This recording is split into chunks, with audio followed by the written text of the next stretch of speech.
To introduce the panel very quickly, I'm Andre Gaum, chairing the hearing panel into the July Unrest, joined by fellow panelists on my left, Commissioner Pelilin Tuli, and on my right, Commissioner Chris Nissen. The evidence team will introduce themselves quickly. Please, Lloyd, go ahead.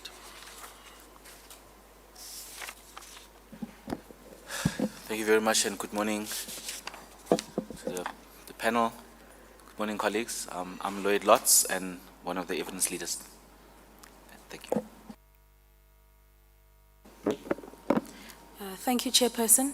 I'm Advocate Ofense Motlasedi. Thank you very much. So before we start, we just need to administer the oath very quickly. I suppose that all three of you will be participating. So let me start with Mr. Sidat. Are you willing to take the oath, or do you want to affirm the truth of your evidence? I do. Do you consider the oath as binding on your conscience?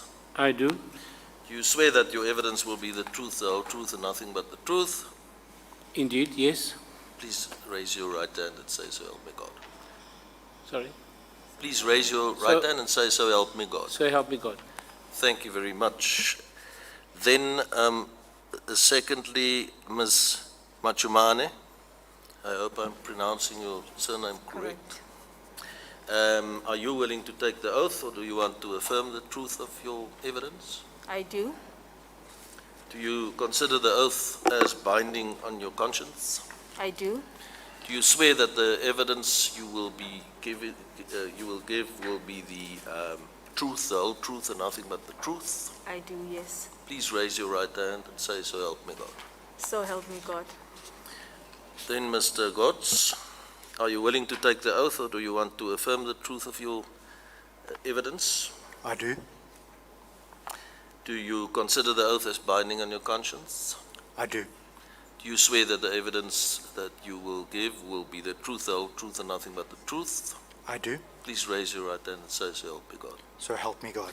Thank you very much. I'm not sure how we're going to go about things, if there's an opening statement, Advocate Lotz, or whether you will go into questioning straight away. Thank you very much, Chair. The evidence for this morning is supplemented by a submission which I believe has been shared with the panel as well. And the colleagues will collectively also give us a presentation. Once that presentation has been concluded, we will then go into questioning. They will guide us in terms of the submission as to which aspects they are covering. But of course, the comprehensive submission, I believe that the presentation is sort of a synthesis of the submission. So they will basically make initial inputs, and then we'll take it from their presentations. Correct. And so on. So please, over to you. Anyone in whatever sequence, please go ahead. Thank you very much, Chairperson and members of the Commission. We are very pleased to be here. As I, maybe just to say that I'm the Executive Director of the Gauteng City Region Observatory, and I'll explain what that is all about. I have with me on my left is Dr. Mamoketi Machumani, who is a researcher at the Gcro, and Mr. Graham Gotts, who is the Director of Research Strategy, also at the Gcro. We're going to be doing a presentation in three parts. As the advocate was saying, it is based on the submission that has been made. We thought that a presentation might be better because it's much more illustrative, and it has graphs and things like that. And I think makes the point in a much sort of clearer way. Our actual submission is 9 pages and a bit, so it goes on to the 10th page, and it is supported by 3 documents. And just to indicate, I mean, we're not going to go through the documents.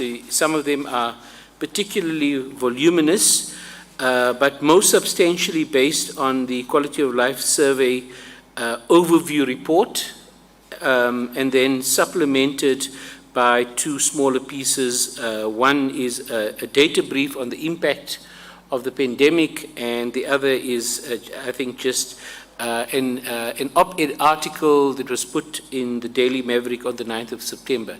And that more or less, I think, was the date on which we launched the 6th iteration of the Quality of Life Survey, which is the mainstay of our presentation.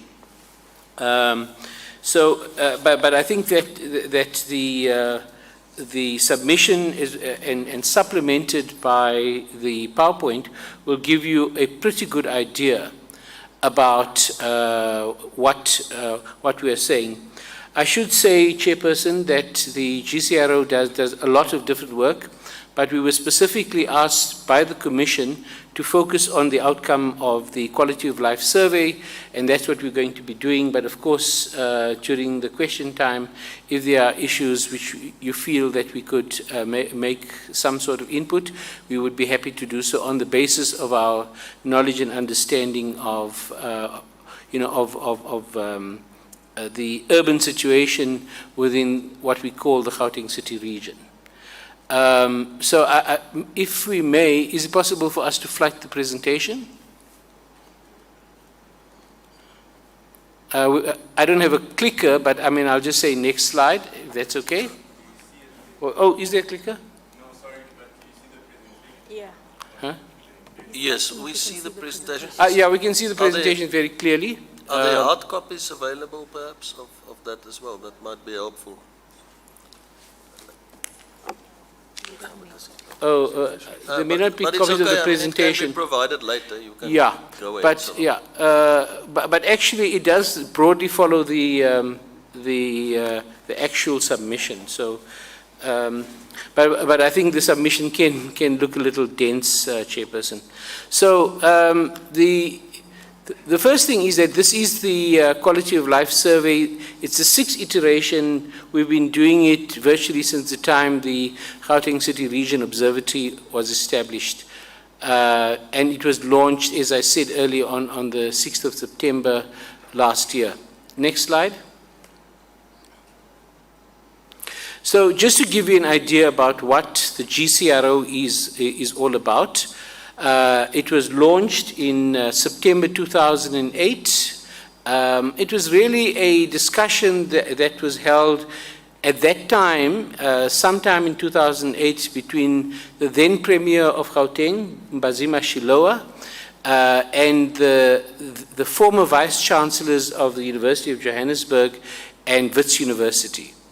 And it was really about saying how can academia assist in the understanding of what happens within the broader Gauteng context.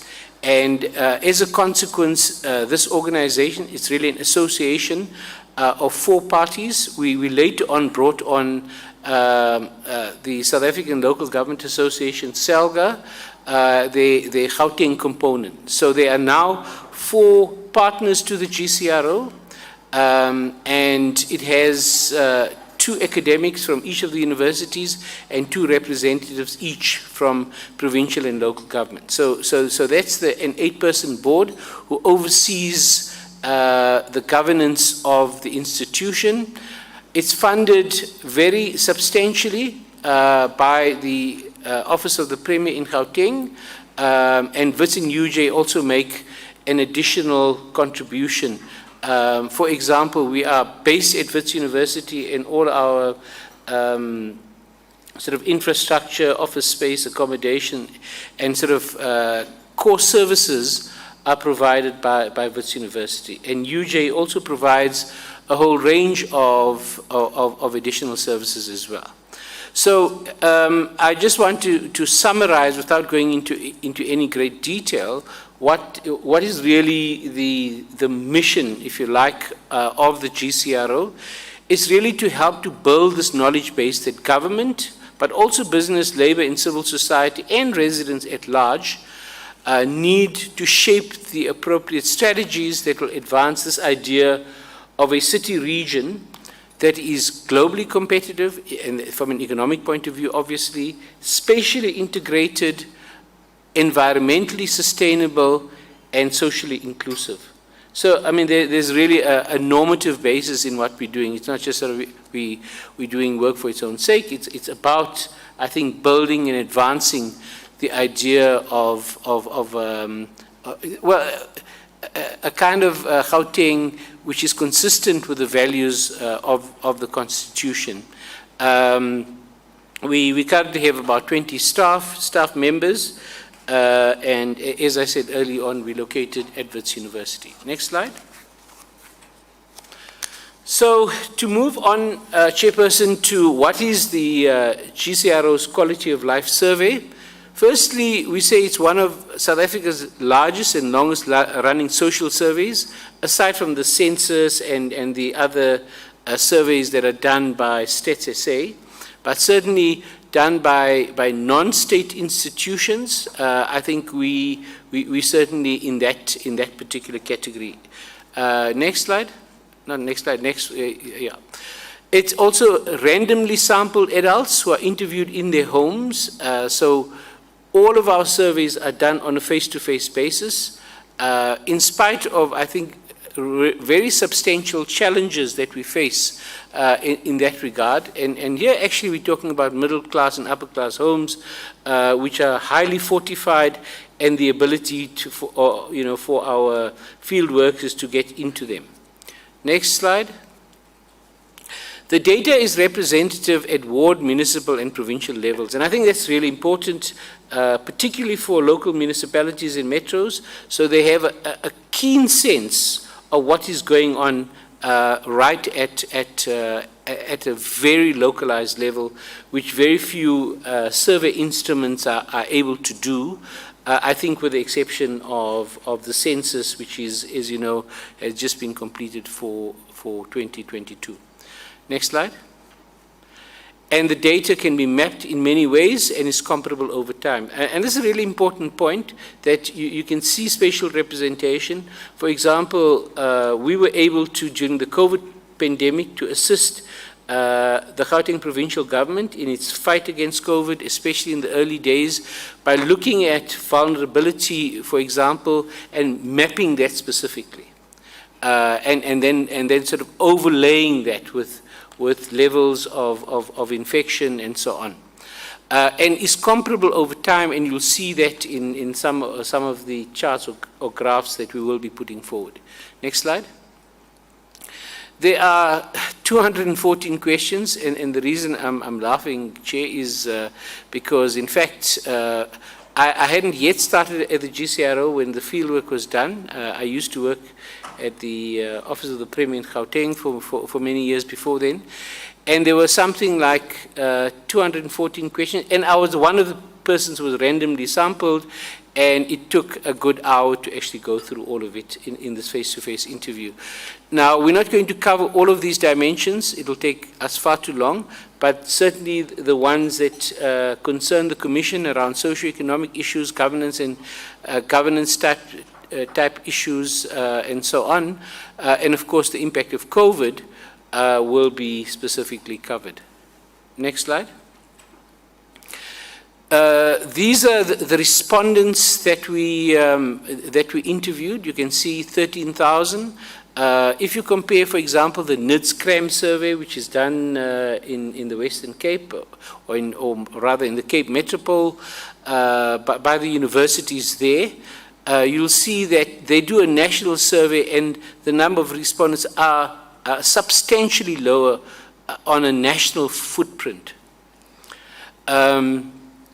We have a minimum of 600 per municipality. So, I mean, even if you're a little Lesedi or Midvaal, you'll have at least 600, face-to-face interviews in all 529 wards with at least 20 interviews each. So, of course, we want to make absolutely certain that, that the coverage is extensive.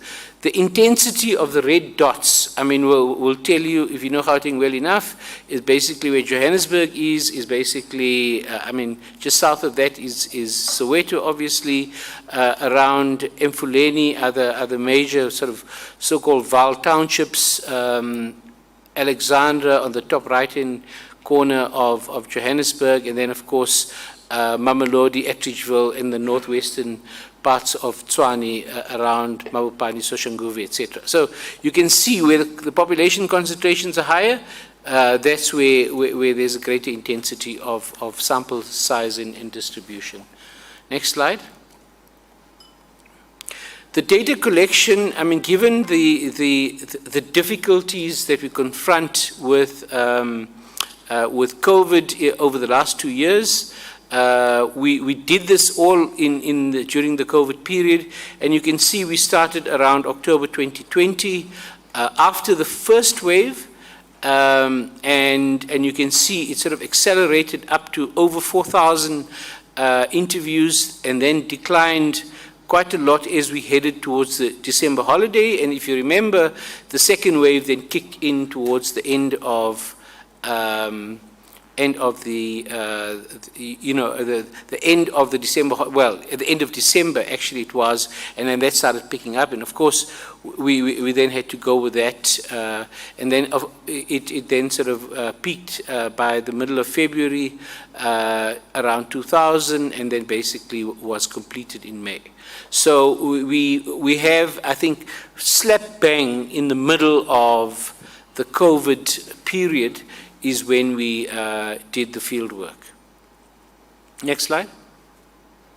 So, what we do, and I suppose this is the headline issue that we have in the quality of life, which we'll come back to. You can see that this is an index which basically crunches all of the critical variables together into an index which gives you numbers in the 60s. Of course, it doesn't seem like it's dramatic, but a slight movement in the index, upwards or downwards, would indicate quite a big shift. So we need to understand that. It's not like, oh, it's 60, 61, 63. From 61 to 64 is actually quite an improvement. Or substantial improvement if you take all the factors into account. So we'll let you know towards the end of the presentation what the overall story was. Next slide. So if you can just go just carry on, 2, 3, 4, 5. Yeah. So these are the dimensions that that the full report actually covers. We're giving you a top slice of some of the things that we believe are pertinent to the terms of reference of the Commission. Next slide.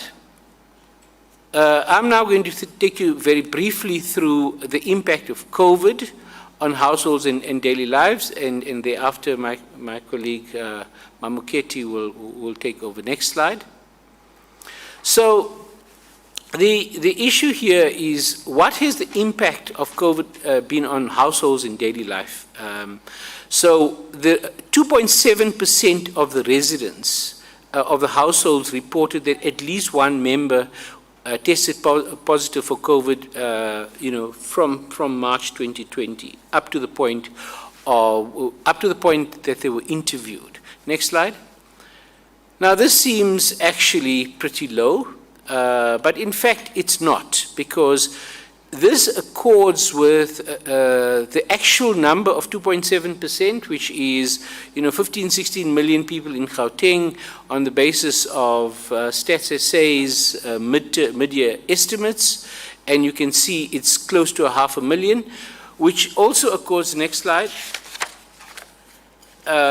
It's sort of like covered a bit, but really what it's saying is that The official number of COVID infections are in the order of 450,000. So you can see that our numbers are not far apart. But we are very well aware of the fact that there's a substantial degree of underreporting because many people were not tested and so on. But it does give you a sense of the kind of ballpark that we are talking about. Next slide. So the next issue is are basically issues around the impact on the distribution of confirmed COVID cases shaped by access to testing and healthcare. So this will give you a sense by race and also in aggregate terms for Gauteng as a whole, what has the situation been with COVID in the household that was reported. And people who tried, in the second bar of that bar chart is those who tried to test for COVID but were refused. Now, if you see Black African as 2.2%, that's not a reflection, I mean, that's weighted accordingly. So if Black Africans are 80% of the population in Gauteng, it's that kind of weighting that and you'll see in the aggregate number, it will be reflected.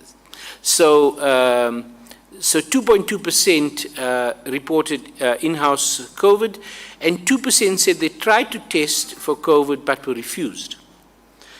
In the colored community, you can see it actually increased quite a lot. And of course, the worrying thing is that it's the highest for people who tried to test for COVID. But there was a greater level of reporting in terms of people actually saying that they had COVID.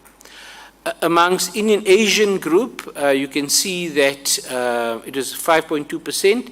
That group is the smallest in terms of the overall proportion in Gauteng, but it could possibly have been driven by things like Eid festivals and so on. Which might have explained the level of COVID infection, but the lowest in terms of actual testing that was done. Amongst the whites, similar to Indian and Asians. And then you see the aggregate for Gauteng as a whole. Next slide. So the issue is that in terms of income, and you can see from 1 Rand to 800 Rand all the way through the very highest income levels, and I mean this makes complete intuitive sense that those, of course, very low levels of households actually reported COVID in the lower income groups, and as the income levels increase, you can see that sort of pinkish, orangish bar basically increased quite a lot at the top end of the income groups.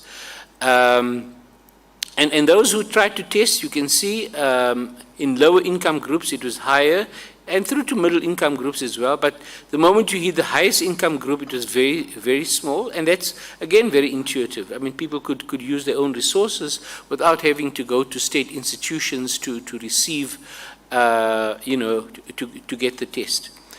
And then there's the issue around access to healthcare, and you can see, I mean, it's basically the bars just decrease as incomes increase. So obviously, if you're in the 51%, 51,000 or more per month income, I mean, the chances are that you've got medical aid, and of course you wouldn't have too much of a problem. And remember, I think the issue is this is general access to healthcare.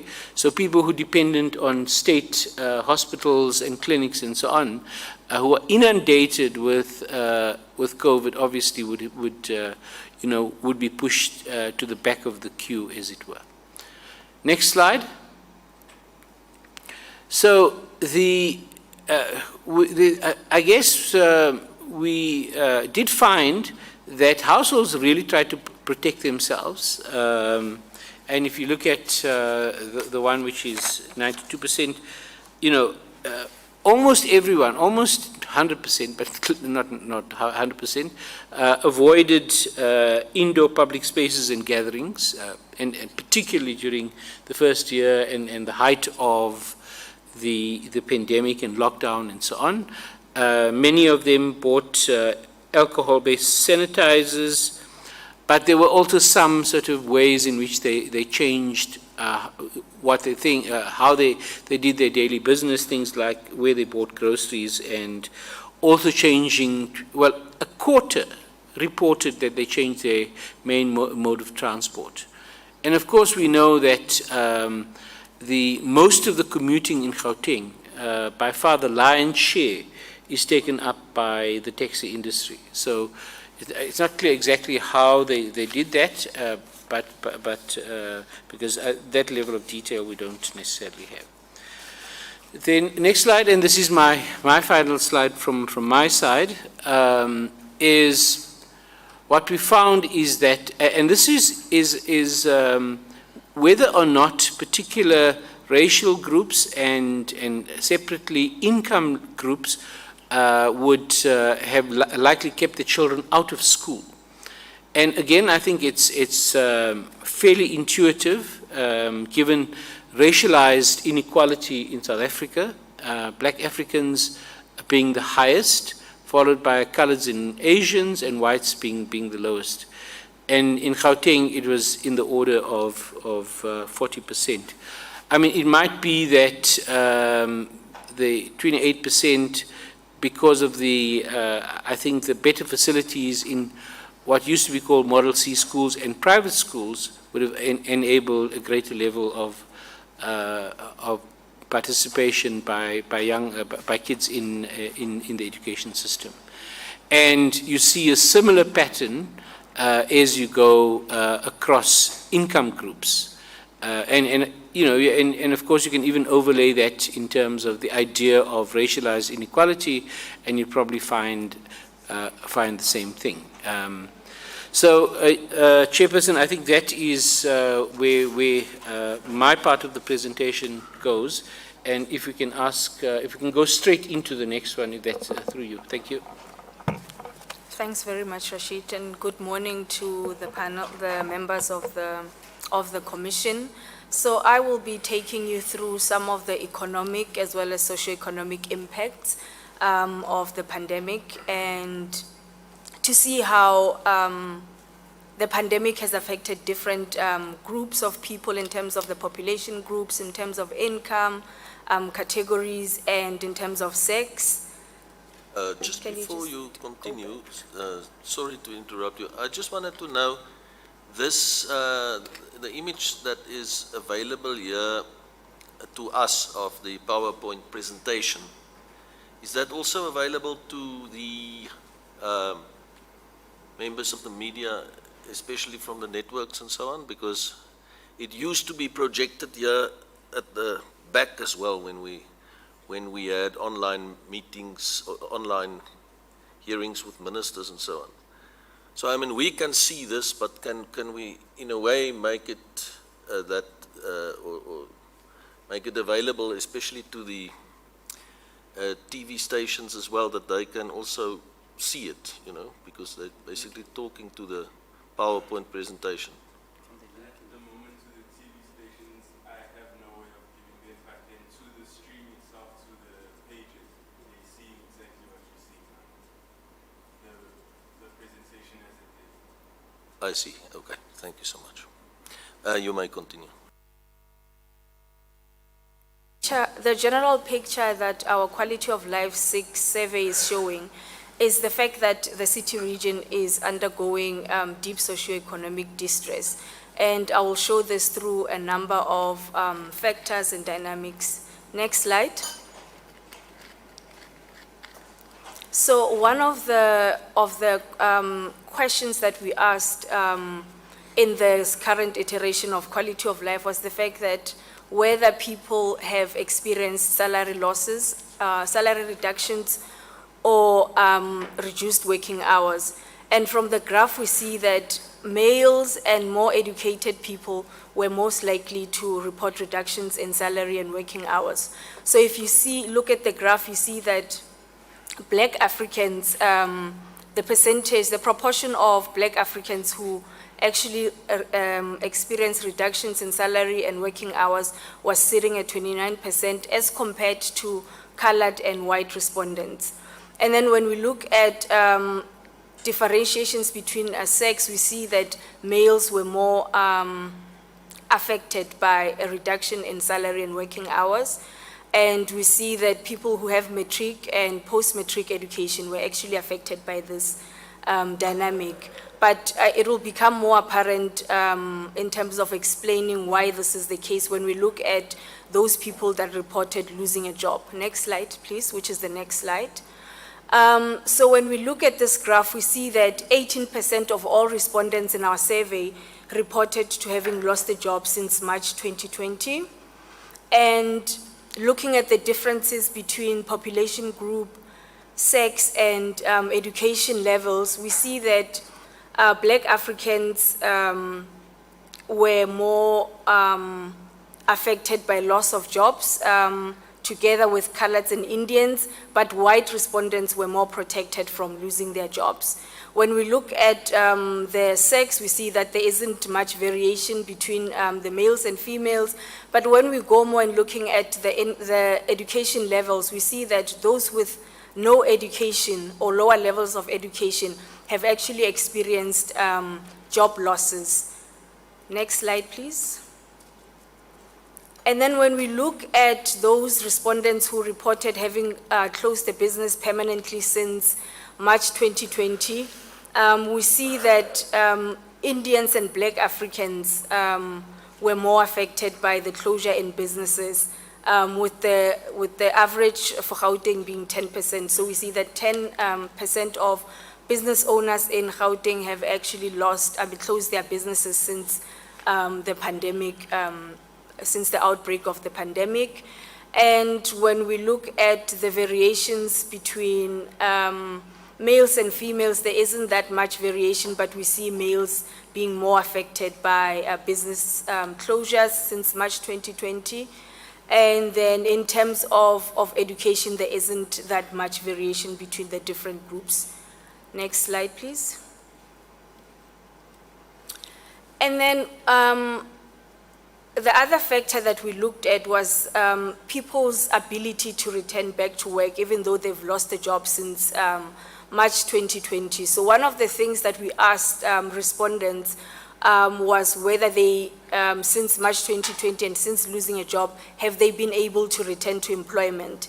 And we see that a return to employment is more likely for white, males, and highly educated respondents. So when you look at the graph, you see that 44% of respondents who had lost a job since March 2020 have actually returned to employment.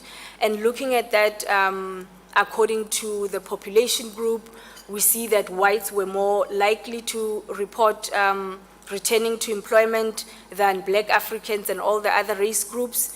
Looking at males and females, we see that males were more likely to return to employment at 49%, and those with matric and, those with post-matric qualifications reported the likelihood of them returning to employment since March 2020. Next slide. So this slide shows the poverty line, and from this graph we see that the 2020-21 survey shows that the poverty line has actually it has actually increased to levels that are even beyond the 2013 levels. So from the 2013 survey, we see that 35% of households in Gauteng were living below the poverty line, and that declined in the 2015 survey to 30%, and it was even lower in the 2017 survey at 24%. So we've seen how actually, if I can say, 6 years of progress in poverty alleviation being reversed in the current iteration of the survey, which is actually worrying. Next slide, please.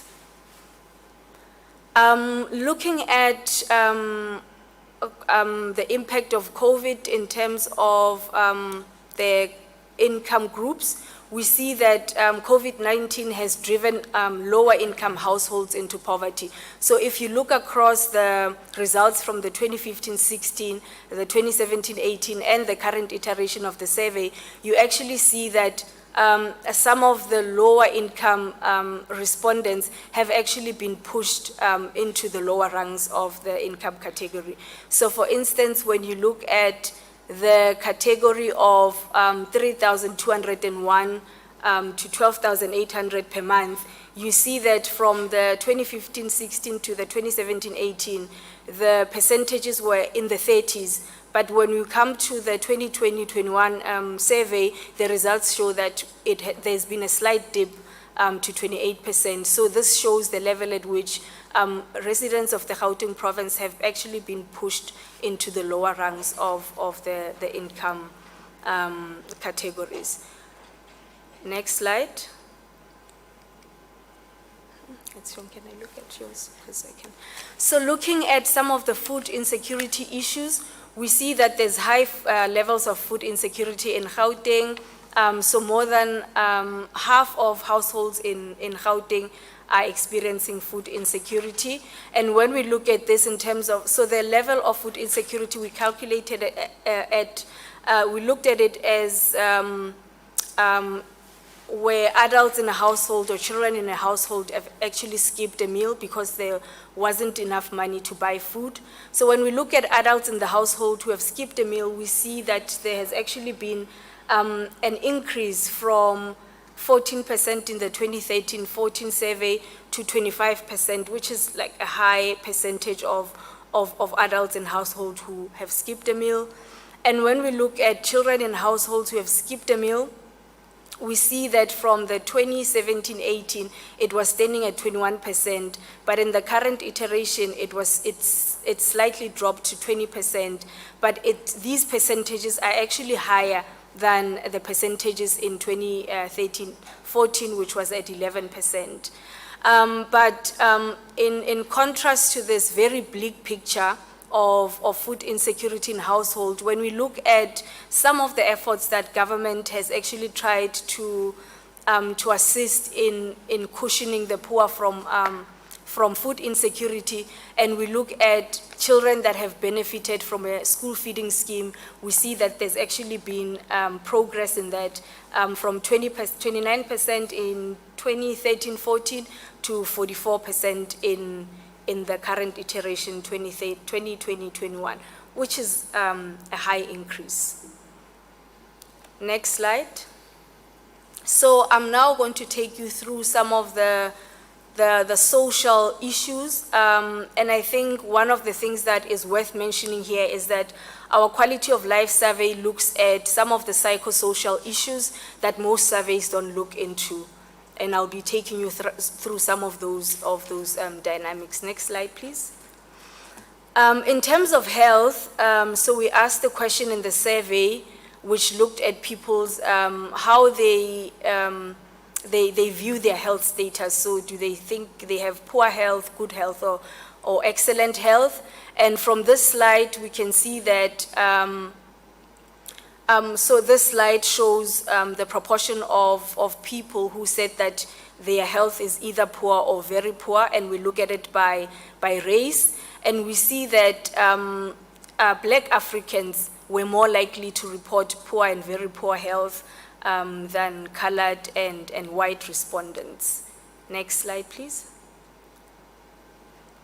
In this slide, we look at the patient health questionnaire, which is a screening tool that is used to screen the risk of depression. And we looked at, so from the PHQ score, so people that report to not, over the past few days, not having experienced any kind of little interest or pleasure in doing things and feeling down or depressed or hopeless. So if they reported to not experiencing those feelings, the score is 0. But if they experience these feelings almost on a daily basis, then the score would be a 3. So we asked 2 questions. The one question was whether people had little interest or pleasure in doing things. And the other question was whether they felt down or depressed or hopeless in the past few days. And from the score, so those that scored 0 to 2% to 2 were at low risk of depression, and those that scored 3 and above were at high risk of depression. And I think from our quality of life results, we see that depression has actually increased from 12% in 2017-18 to 14% in 2020-21. And people that were at high risk of depression were increasing. And mainly, the main reason for this increase in depression was especially higher for those that are experiencing socioeconomic distress. Next slide. So in this slide, we're looking at a number of factors which actually contributed to depression. And we see that those facing socioeconomic distress, as I said earlier, were had a much higher risk of reporting depression. So when we look at the percentage of depression by extent of food insecurity, we see that those who are experiencing severe food security were actually at high risk of experiencing depression at 21%. And when we look at the risk of depression by whether people were economically impacted by, for instance, a loss of job, a closure of business, or reduced salaries and working hours, we see a direct correlation where those who were impacted by 3 or more of those factors were actually experiencing were at risk of higher depression, and for those who were not impacted by any of the factors were actually at lower risk of depression. Next slide. And then when we look at issues of life satisfaction, we see that there are higher levels of dissatisfaction. So looking at dissatisfaction with, so we asked a range of questions to respondents with regards to their satisfaction or dissatisfaction with their marriage or relationships, dissatisfaction with the time that they spent with their family members and with friends. And we see that there's actually rising dissatisfaction across the various calls that we've done. With regards to marriages and relationships, we see that during 2020-21, 9% of the respondents actually said that they were dissatisfied with their relationships, and 18% were dissatisfied with the time that they spent with their family members, and 12% were dissatisfied with their friends. Next slide. And then we look at issues of violence and how violence has affected different respondents within the Gauteng province. And then from this slide, we see that male respondents were likely to experience childhood abuse. So any kind of childhood abuse, we see that males were experiencing the highest. And in terms of physical abuse, like for instance, being beaten by a belt, or things like that, we also see that males are leading the pack with 67%. And then in terms of childhood abuse, sexual abuse, we see that females are at higher risk of experiencing childhood sexual abuse. Next slide. And then continuing with violence and looking at physical trauma in the past year, we see that 20% of males were experiencing, reported that they experienced trauma, physical trauma in the past year, and 14% of males reported that they were threatened or hurt by a weapon such as a gun or a knife. And then looking at those that were hit, 10% of males actually experienced that, and those that were kicked, 6% of males. So the overall picture here is that males are actually experiencing physical trauma. Next slide. So I'm going to... Katie, and thanks to the commissioners and the evidence leaders for the opportunity to present. I've got another 10 slides or so just talking about governance issues and then the overall picture on quality of life. And just a quick apology that unfortunately the slides look fine on our side, but unfortunately when it gets translated onto the screen, there's a little bit of distortion. So apologies about that. Next slide, please. So I think it's fair to say that in the socioeconomic crisis, in this context in which there's very, very, very heavy impacts on households at the everyday life level, and these heavy impacts of this COVID period on social conditions, on questions of depression, on health, family life, and so on and so forth. It's fair to say that government certainly did try to come to the party. We see a situation where there were various measures that were introduced, various grants, various kinds of food support. Overall, we see that 23% of our respondents say that they or someone in their household received the COVID-19 Social Relief in Distress Grant, the SRD grant, and approximately 13% of our respondents say that they received some kind of food support, either from government or from an NGO over this period. And generally speaking, when we asked people the question, are you satisfied with government's response to COVID, the response was quite heartening. 62% overall said that they were satisfied with government's response. But it's also fair to say that in spite of these efforts by government, there was not a corresponding increase or corresponding sensibility in society that government was doing enough. Next slide, please. In fact, we see that our respondents in the Quality of Life survey, this last iteration, were very concerned about various dimensions of government, and there was actually a very, very serious decline in the levels of trust and confidence in the future. So only 24% say that they trust the current leaders of government. Only 17% agree that the leaders from different parts of government in Gauteng work well together. Only 18% agree that leaders include most stakeholders in government decision-making. Now, we ask the question every time that we run the Quality of Life survey since 2011, the question of respondents, do you agree or disagree that the country is going in the wrong direction? And if you look at the bar graph in front of you, the red are those people who say, we disagree, or sorry, we agree the country is going in the wrong direction. The red is bad. And you can basically see here that there was a not insignificant uptick in the percentage of respondents saying that they strongly agree or agree that the country is going in the wrong direction from the last survey to this survey. Last time around, 18% said we strongly agree the country is going in the wrong direction. This time around, 24%, 6 percentage point increase, said that the country is going in the wrong direction. Next slide, please. We asked the, just one up if you don't mind, if you can. So we asked the question, what is government, in your opinion, doing the worst at?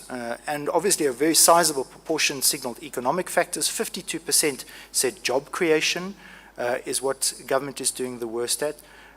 But it's notable that 18% said that government is doing the worst at keeping itself free of corruption. We also asked the question, what is the main reason that people live in poverty? Here, 65% said that lack of jobs, it's understandable, is the main reason people live in poverty. But quite startling, 15% said corrupt or incompetent government leaders and officials is the main reason that people live in poverty. And there's various other questions in the survey that give you clear evidence that our respondents are very, very concerned about the levels of corruption in government.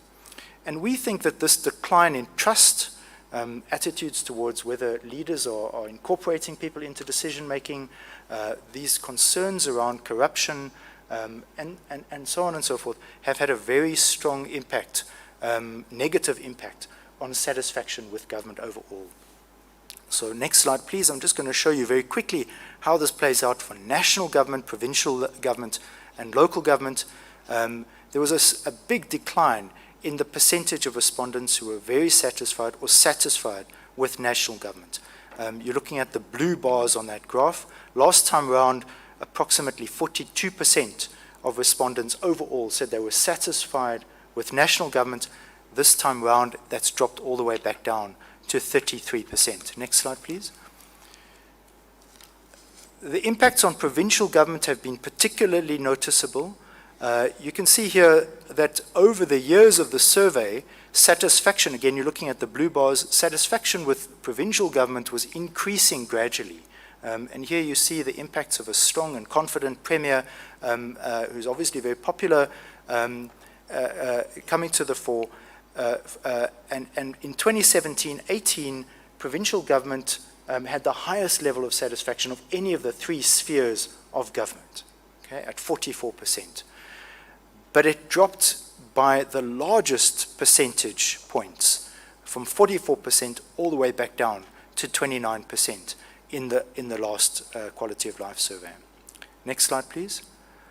Local government traditionally has the lowest levels of satisfaction of all three spheres, and it's dropped even further in 2020-21, from approximately 37% all the way back down to only 26%. So all three spheres of government has suffered a decline in satisfaction. These various factors of very, very difficult socioeconomic context, hammering social conditions, and then the sense of a lack of trust in government that's coming to the fore has very strongly impacted on satisfaction with government. Next slide, please. And you can see here we can cut the data in a number of different ways to show you how the various factors, the various concerns that people might have, how that impacts on satisfaction. So this is a cut of a question that I showed you earlier.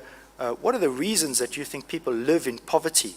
And you can see that those people who said, we think the main reason people live in poverty is corrupt or incompetent government officials, those people who signal a strong concern with corruption, only 20% of those people are satisfied with provincial government. Those people who gave all other reasons, jobs, etc., are the main reasons that people lived in poverty, 31% satisfied with provincial government. And it's very, very clear what's happening. People who are very concerned with corruption have a much dimmer view of provincial government. Those who have a lesser concern around corruption think that provincial government is doing better. Next slide, please. And the next slide. I'm just going to show you how all of these different things that the team has spoken to today pans out in terms of an overall quality of life score. And as my executive director, Rashid, has spoken about at the beginning, the quality of life index is basically one that pulls together 33 different variables from across the survey, important key variables that have been asked in every survey that we've conducted. And these 33 variables can be pulled together into a single composite measure that gives you an overall sense of quality of life in the city region. It's kind of like an overall score of the level of development in our province. Next slide, please. And you can see here that it's made up of a number of dimensions. I'm not going to go into the details, but there are obviously questions that cover a wide variety of factors, including, for example, some of the things that we've spoken about here today, services, socioeconomic status, government satisfaction, etc., etc. Next slide, please. So this is the overall picture. In 2013-14, the quality of life index score, a score out of 100, was 61 out of 100. That may not seem very high, but it's not bad. Was going up to 63 out of 100 in 2015-16, 64 out of 100 in 2017-18, and then on this composite measure, the overall measurement of development in our province was crunched back down to 61. It's basically where we were in 2013-14. And what you can basically conclude from that is that the COVID period in overall terms has stripped away 10 years of development in our province. That's the overall message here. Next slide, please. You can see how the various dimensions that I've spoken about, socioeconomic status, life satisfaction, government satisfaction, etc., differ. The different questions that are bundled into these various dimensions show different results for each dimension. And you can basically see here how some of the dimensions have been fairly static over the years, Some of them clearly, as we've spoken about today, like the socioeconomic status one, 41 out of 100 has dropped back down to 37 out of 100. Some of the measures have remained relatively good or even increased. Services, for example, have not done badly. But the big picture there, the big story there, is that the government satisfaction dimension has dropped from 51 out of 100 to 40 out of 100. And really that's the key message, that's the dimension that has pulled the overall measure of development all the way down to what we're seeing here today. Next slide, please. My last two slides before the conclusion. We can break the survey, the quality of life index down by race groups, by gender, or any other factor, income group, or whatever it might be. I'm just going to show you two here today. All of the four population groups have seen a decline in their overall measured quality of life.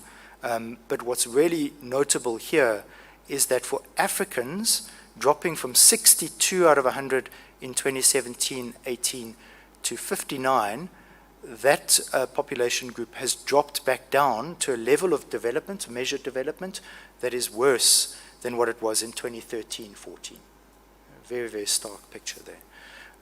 And then the last slide with a graph on it, I think I may have swapped over that. Oh, okay. I was going to talk about gender, but let me just leave that. Okay. The last couple of slides, I'm just going to pull all this together into an overall story. Next slide, please. The overall conclusions of what we're saying. And the next slide, please. So what we're in effect saying, in sum, these are putting words to the graphs.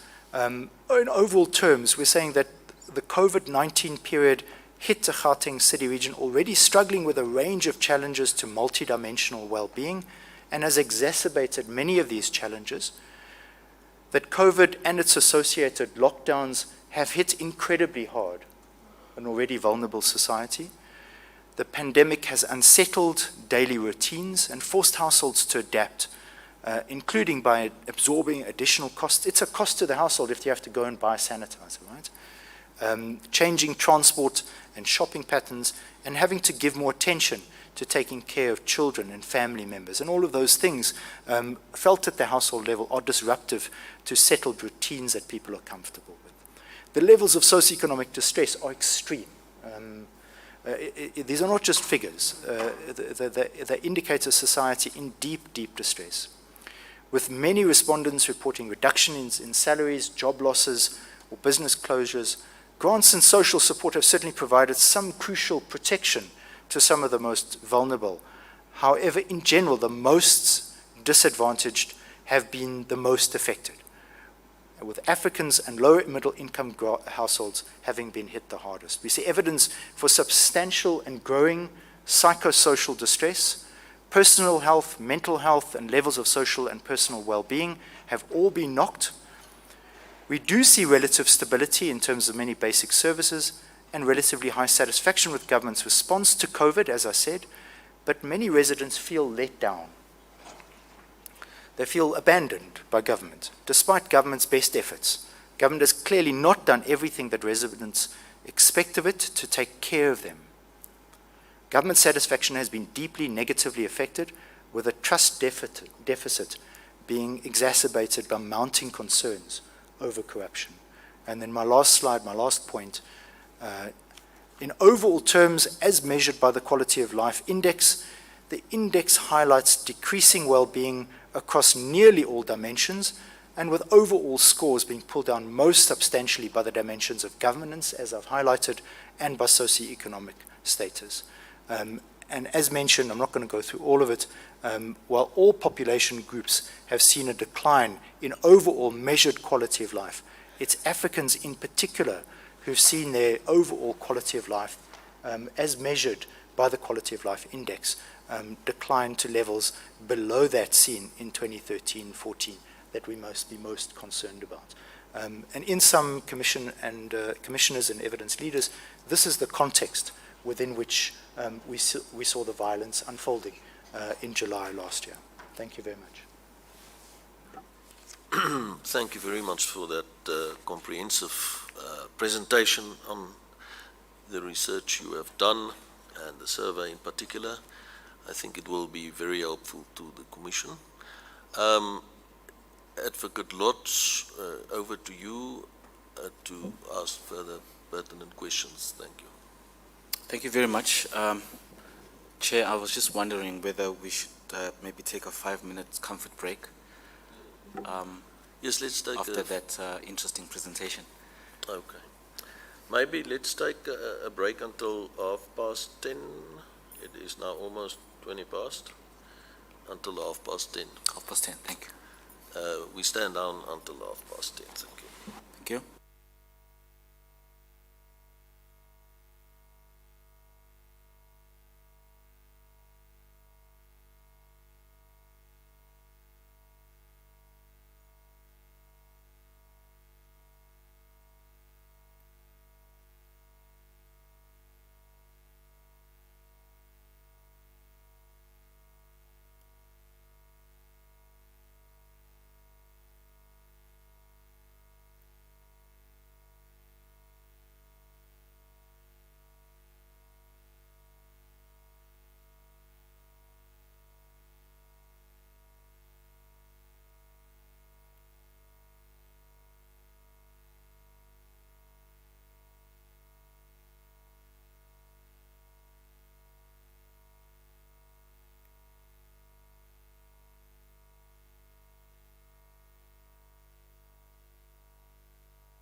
Now,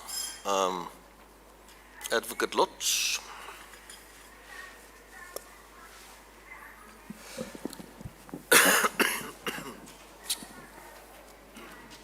Thank you very much, Chair.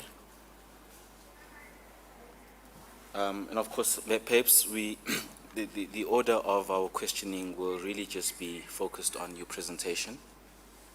And Can you just speak up a bit? It's a bit difficult. you Maybe just just pull put the it mic a bit closer to you. closer, yes. Is it better now? Much better. Much thank you. better, thank you. Thank you. I was just saying that we will then proceed, myself and my colleague, in terms of just posing questions to you based on your presentation and the submission that we've looked at as well. Perhaps the theme that, or the themes that we'll really just be following, just for your interest's sake, I guess the very first one that we had highlighted was around the work of Gcro, but I think you've explained that. There may just be one or two questions related to that. We are then also particularly interested in the quality of life survey, as you spend some time focusing on that. And additionally to that also, perhaps would be the issue of, and I think we're quite interested in your overall overview, or your broad overview of spatial layouts of Gauteng, especially in reference to apartheid spatial planning. If there's any, views, I think we're quite interested in that. Like I said, we'll focus on the quality of life survey, and then of course, I think there may just be one or two broad questions relating to your conclusions as well, and of course other issues relating to your engagement with government and the like. Yeah, so I think I won't follow any specific order, but my colleague and I will attempt to share those. Perhaps as a way of beginning then, I think when I pose the question, I'm not directing it to any specific individual, and perhaps the relevant colleague will then assist as the three of you are seated there. Maybe the first question on my side, in as far as the work that you do in Gcro, I think you also made a point about your mission to build sort of this knowledge base. I'm quite interested in knowing a little bit more, maybe not too lengthy, but very, very briefly, just to know a little bit more about your work specifically in relation to how you're building this knowledge base, how is your work consumed, by whom. You did tell us about your relationship with the tertiary institutions, SALGA and the like. Just very broadly and briefly, please.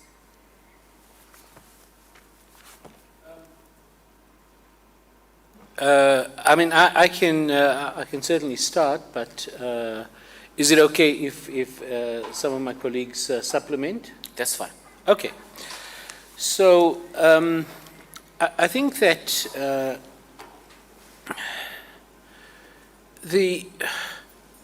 I want to start, I suppose, by saying that I was a former public servant for many years in the post-apartheid period. And I mean, that was like the dominant form of my life, my professional life. And in most of that time, I was responsible in part for research. Because I was the head of for 10 years, the head of the Central Strategy Unit in Mayor Masonda's office, for example, in the city of Joburg. And then I was the head of the Planning Commission in Gauteng in the Premier's office for another 10 years. So both of those jobs involved research. But in government, we never got it right. And I think that part of the reason was not really about government interference or, interference by politicians. It's just more that in a bureaucratized environment, it's actually very difficult to build up a knowledge base. By that I mean that you're responding to particular crises that break out from time to time, and you're asked to do bits and pieces of work, which usually comes down to work of consultants over a 3-4 month period. The Gcro is unique in that it has a relative autonomy, even though it's substantially funded by the Gauteng Provincial government. It has a relative autonomy. It's based at the university. And I mean, in all my time, I was also the longest-serving board member of the Gcro prior to my appointment as the executive director. And the position has always been that autonomy is important, working with academic partners like Wits University and the University of Joburg. And the Gcro has been able to, over the 13.5 years of its existence, been able to build up a knowledge base in a whole range of areas. I think most particularly on the quality of life, it's a 6th iteration, and you can see how the longitudinal work and data that we've collected over the last 6 surveys show a pattern and a trend. And the data is publicly available. It's on our website. You can get access to it, anyone, as long as they're not using it for commercial gain. So the vast amounts of data that we have generated out of quality of life survey can be cut and sliced and diced in a variety of different ways, and it's available for government, but also civil society and academic and research institutions. So that's really the mainstay of what the Gcro does. However, we have something like 9 research themes, and we're basically focusing on a wide range of things, including what we call inclusive economies, so analysis of that. My colleague here, Mamuketi, for example, has been very interested in, say, for example, in informal trading, the issues around governance. My colleague Graham here has been, and I also have an interest in governance issues. There's issues around poverty and inequality, and a lot of work, quantitative work, has been done. So that's the kind, and all of this, if you go to our website, you'll see it, and I mean, you'll see all of the work is there and is publicly available. And the other sort of key dimension, I suppose, one of the things the Gcro is well known, not only in South Africa but internationally, is our ability to represent data in interesting ways, using graphs and other forms of visualization, infographics, so that it makes it available and accessible to a wider audience. And that knowledge base is basically sort of, with time, is accumulated and is there for for more general use. Yeah, maybe I'll just go on to how is the work consumed, and I'll ask my colleagues if they want to add anything to what I've said. In terms of the consumption of the work, well, it's anyone who wants to listen, but we also go out proactively. So let me just say, for example, the Quality of Life Survey, again, is our flagship project because it's such a massive undertaking, and also I think generates data and information that is so profoundly useful that there are many stakeholders out there. So in the first instance, it is government, and both provincial government. In Gauteng, there are 14 departments, and they all ask us to actually do their particular components. The municipalities, in particular the metros, I mean, Gauteng has got 3 metros, as you know, we've like traditionally done that to the mayoral committees and to the executive management teams led by the city managers in the case of the metros, as well as to some of the local municipalities on a non-partisan basis. And I think that's important given the sort of current fluidity, but I think that I can say without fear of contradiction that the impartiality of the data is absolute, and I think, and not I think, I know that the data is used by people, by political parties across the spectrum, because it's very rigorous as well as credible. So the legitimacy of what the Gcro puts out there is very much what we do. And maybe just the final point is that we are going, so it's not just a sort of a passive thing that's on our website, but also a very active process of dissemination in a variety of forms to actually get it out there. So I think the beauty of the Gcro is that we're not kind of driven by money and commercial sort of interests. Given our sort of our mandate, I think it makes you know, I think it really adds to the bank of knowledge, if you like, that exists around the Gauteng city region. Thank you. Oh, you got your.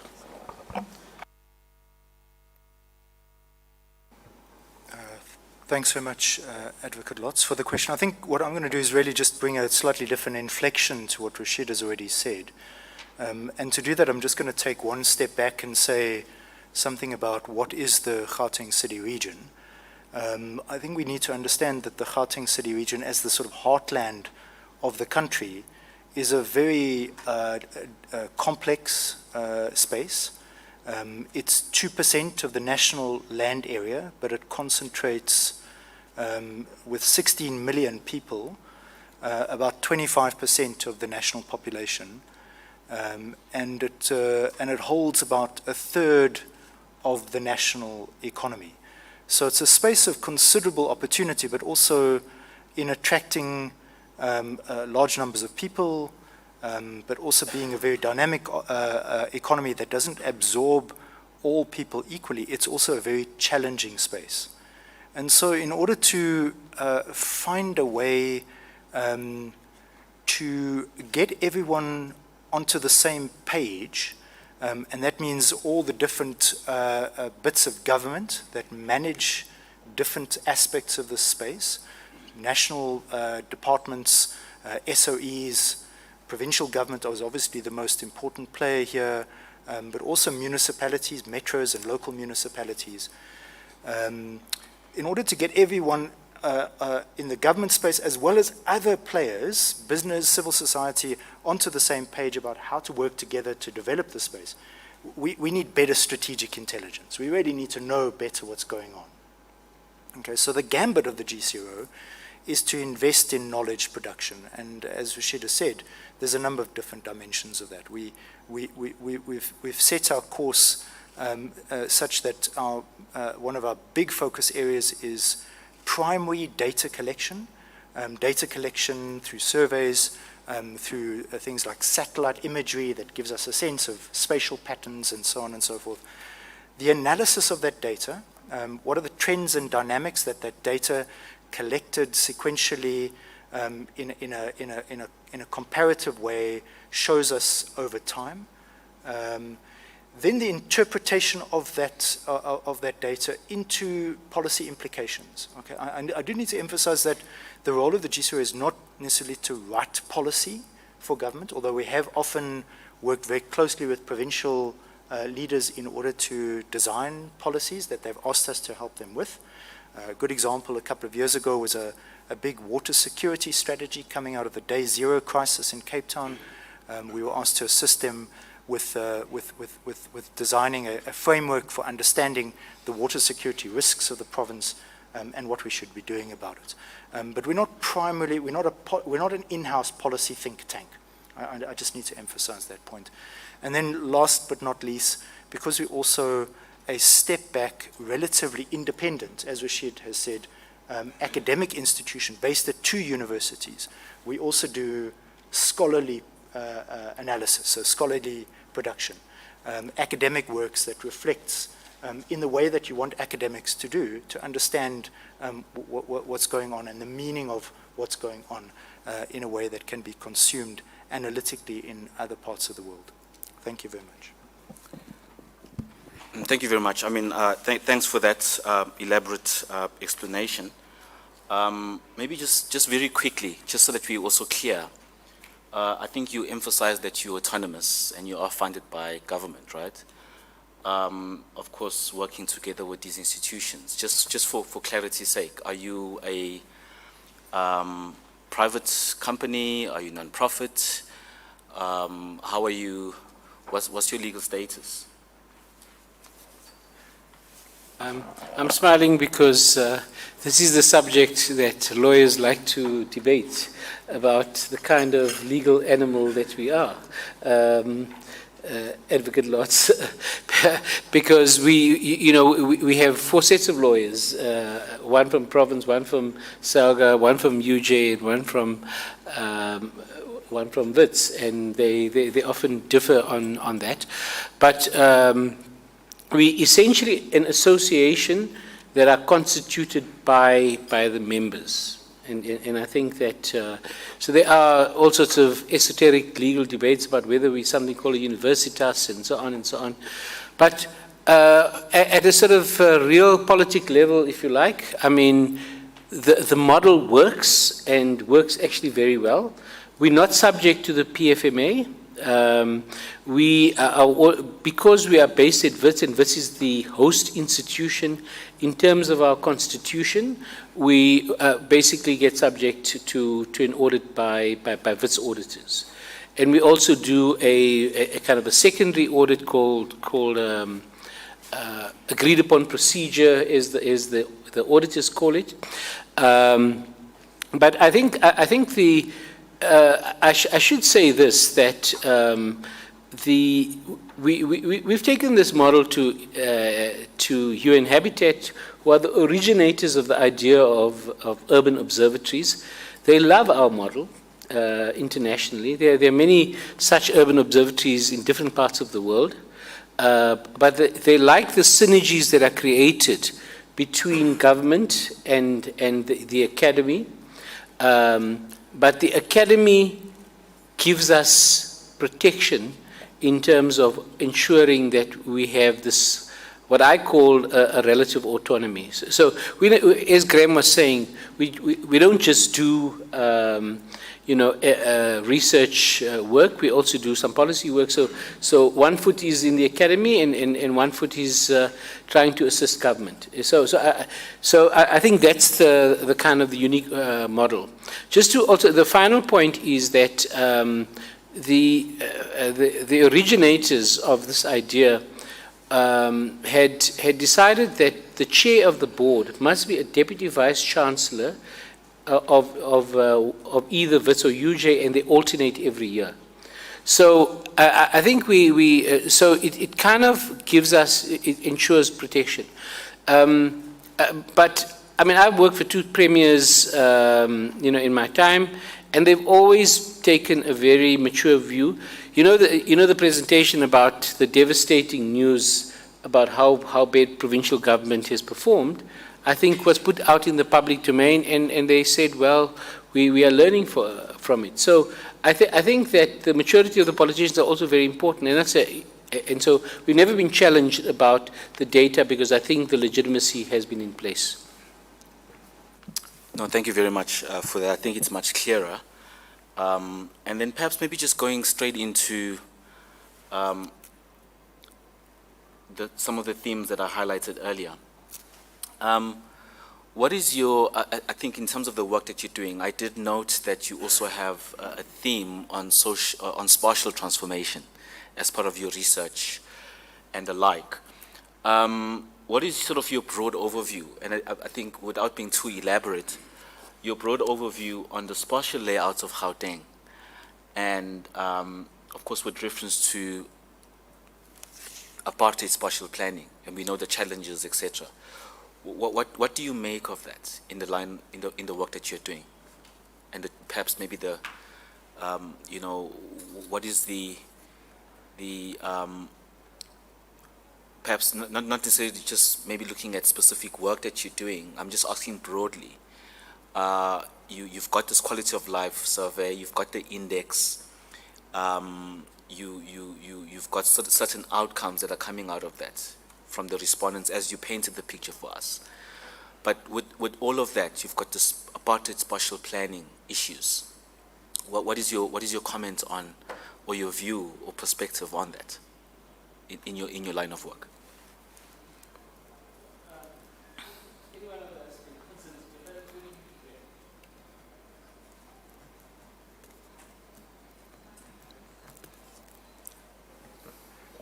Thanks. Well, let me start off, but of course my colleagues are just as equipped to answer this question. So I think it's fair to say that this is a city region that has been left with very, very serious challenges that result from the spatial layout and what we sometimes call the political economy effects of that layout of apartheid. Basically, apartheid, in a nutshell, was designed in order to spatially and institutionally reserve the benefits of development for a very small population and externalize the costs of that development, the social reproduction costs of that development, to other parts of the city region where poor people, poor African people were stuck into dormitory townships, into ghettos, and then externalize the costs of that development to other parts of the country, into Bantustans. Okay? And even though we've ended apartheid in formal terms, the effects of that strategy, of that policy, remain with us today. Okay? And it's fair to say that we can point at particular examples in different parts of the province where there's been significant desegregation. Whites and blacks now live together, but it's a class-based desegregation. Okay? We still see a situation where the large majority of the poorest population is stuck into those pockets of the city region that were historically the townships. Okay? And we see in that situation a concentration of poverty, of disadvantage, of frustrated expectations of a very large percentage of the population. And added into that mix, it has to be understood that the population of the city region has dramatically increased over the last 20 years. As the walls of apartheid came down and people were allowed to live wherever they wanted to, of course we saw massive in-migration into the province. Now, I'm not one of those who says that that's a big problem, that somehow we need to reverse that to stop migration. Migration into urban centers is a core ingredient of a developing society. It brings together developmental energies. It makes sure that there's a concentration of economy that has its own engine, it has its own energy. But it's fair to say that a large proportion of poor people looking for opportunities have ended up in parts of the city region that are far from economic opportunities, where there's no innate economic opportunities or energy in and of themselves. And I just want to emphasize the point, there's a lot of frustrated expectations, a lot of a sense of opportunities denied.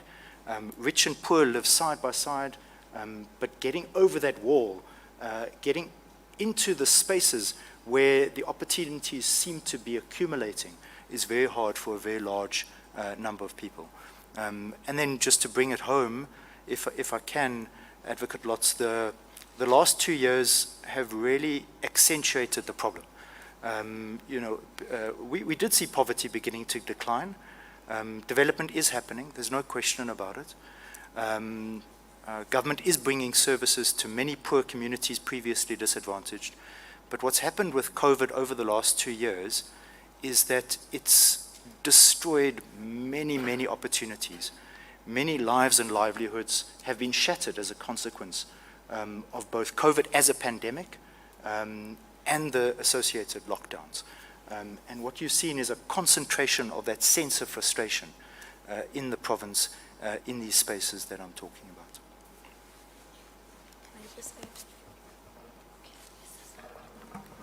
Just to add on to what Graham was saying, and I think I'm coming into this with my reflections on the work that I do on township economies, is the fact that despite, so government has been trying and pushing to address the spatial issues or the spatial legacy of apartheid in Gauteng, but in addressing the spatial legacy of apartheid, I think one of the issues has been that the trends, the spatial trends are being continued in a sense that, for instance, when government is building RDP houses, these settlements are usually at the peripheries with limited access to transportation. So for a person to leave the peripheries and come to the inner city where there are job opportunities and socioeconomic amenities, they find it difficult to access the inner city. So those are some of the trends that we are seeing continuing even in the post-apartheid era. And I think we see how in townships, particularly the heritage townships, so the ones that have been developed during apartheid that my colleague Graham was referring to, we see there's a concentration of unemployment, a concentration of poverty, a concentration of black people, for instance. And I think it is worth noting that there is a number of interventions in the recent years that the provincial government is trying to put in place to ensure that they develop these townships as places of economic activity, not as dormitories that only house labor, that service the inner cities, but revitalizing the economies of townships so that people in townships can contribute to the economy. So for instance, recent interventions such as the Township Economic Development Bill, which is really geared towards creating a conducive environment for businesses to thrive and economic activity to thrive in those spaces. No, thank you. You want to add something? Okay, briefly, please. Thanks. Sorry about, yeah. I mean, I think just to sort of complete the picture from both my colleagues, I think the one point that Mamoketi was making is that in relation to the historic townships, what we've seen is a substantial increase in the number of backyard shacks.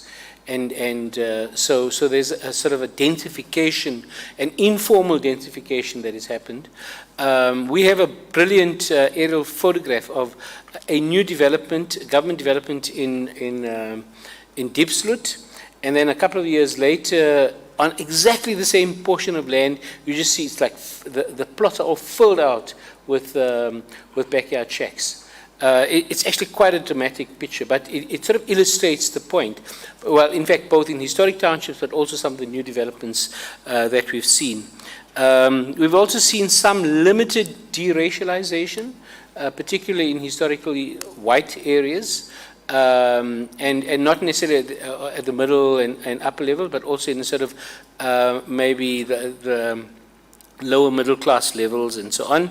The creation of inner city slums, I think, is an important thing to remember, not only in the Joburg CBD or Hillbrow, but in many of the CBDs that exist in Gauteng. So, but I think the point that Mamoketi was making is that there are a number of initiatives out there which are trying to sort of stitch the urban fabric, but we're nowhere near achieving that. And of course, having said all that, in your perspective, given that you do research in this area as well, are you finding that the spatial development framework, is that really working, particularly for Gauteng, with all the complexities that you've outlined? Is it working?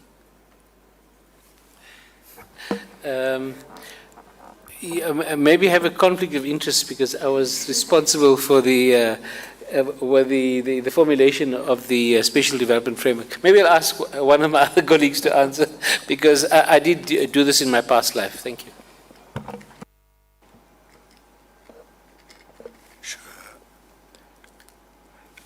Let me put it this way. I think that the intention embedded in the spatial development framework of both the provincial government and in terms of the individual municipalities that all do their own spatial planning, the intention of those embedded in those spatial development frameworks is exactly in the right direction. So, you know, I mean, I can't obviously go into all sorts of details here, but identifying zones of opportunity, saying that we need mixed income, mixed use development along transport corridors so that people don't have to travel so far to work, have transport opportunities on their doorstep, saying that we need to stop the endless sprawl of the city region with shacks over the horizon and rather concentrate development in core areas that you know, that can hold development, making sure that, or saying that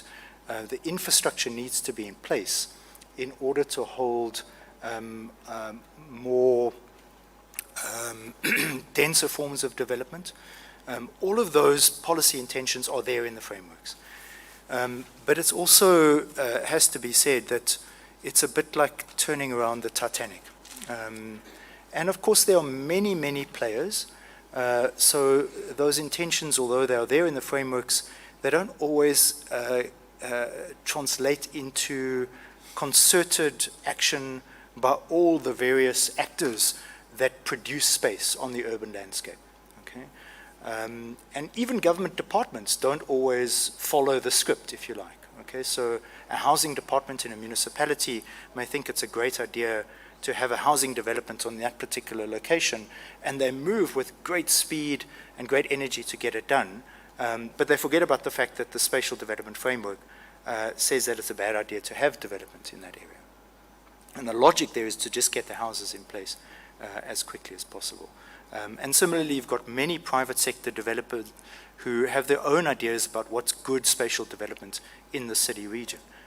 And so it's, you know, it needs to be understood that the script that's set out, the logic that's there, the good intentions that's there in frameworks don't always get translated into reality, and it's taking a long time. Okay. Now, thank you very much. Perhaps let's just move straight into the survey itself, the quality of life survey. You did say that you've been conducting this since 2013, is that correct? Sorry? So the first survey was conducted in 2009, but it was quite a 2009. small version, and then it's grown since then. All right. And of course, you gave us quite quite a number of conclusions that you draw from that. And of course, you highlighted the 2020 and 2021 survey, which is the sixth one, correct? Now, what is, I know that you did say, if I heard you correctly, that there were some limitations, for lack of a better term, of the survey in as far as the unrest is concerned. Because the period that you looked at was prior to the unrest. But it focused on COVID, correct? On the COVID period and the lockdown.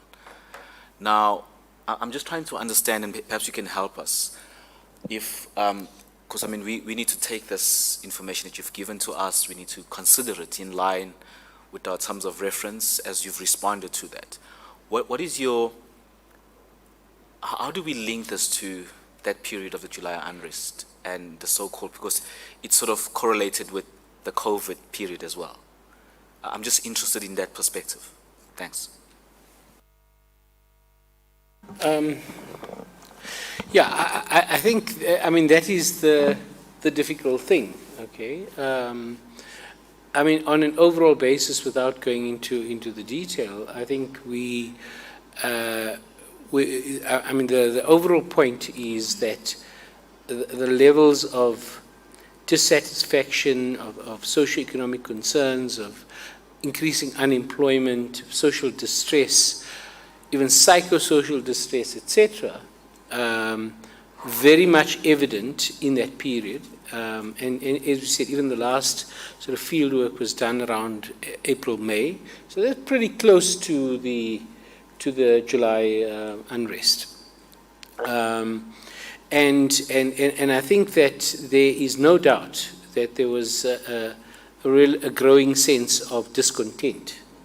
But I mean, we're not going to say that there's a direct causality. I mean, that's not for us to say.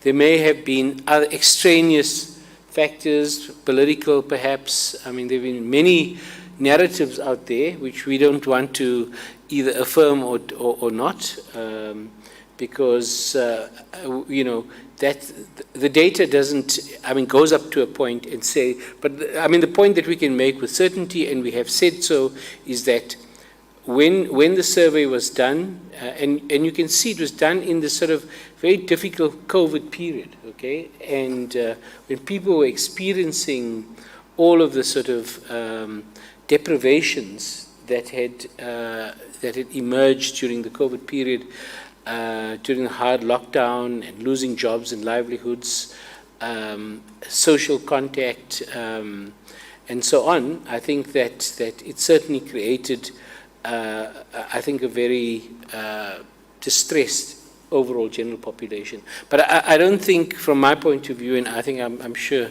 my colleagues will concur, that we can basically show direct causality. Okay. No, thanks for that. I'm also sort of further to what you just said now, interested in, or put differently, I think what your survey was also showing is that there's actually shocking levels of inequality within the Gauteng jurisdiction, because that's where you conducted the survey itself. But is there any perspective, I mean, obviously briefly, as I request, is there any determinants or outcomes that you relate perhaps to the national sort of picture of South Africa? Because I mean, we are also covering KZN in this particular hearing. I mean, if there is any view on that, could you share that, please?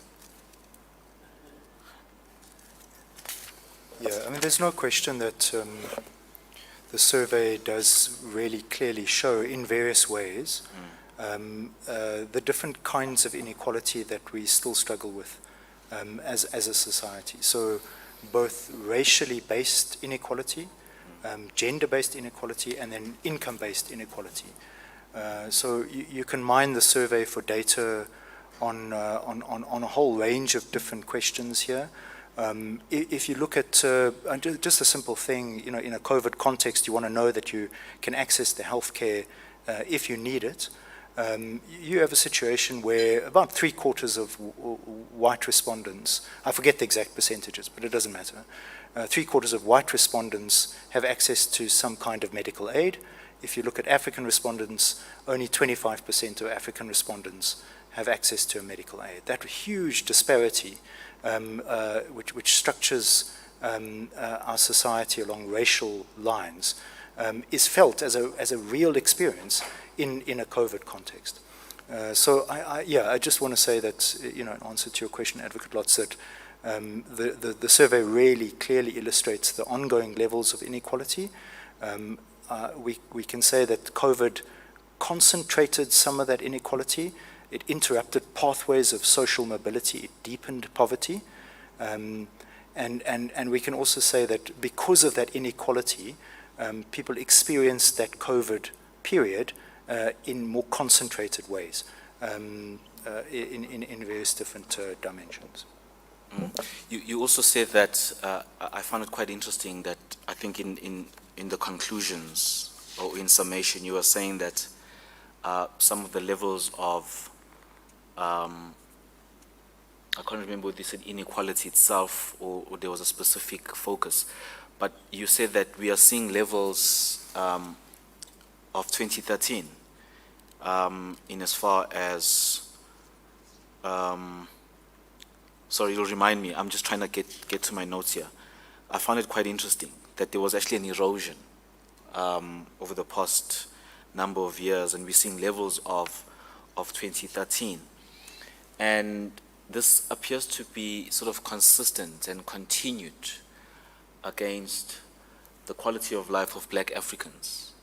What do we make of that? I mean, I find that to be sort of quite stark.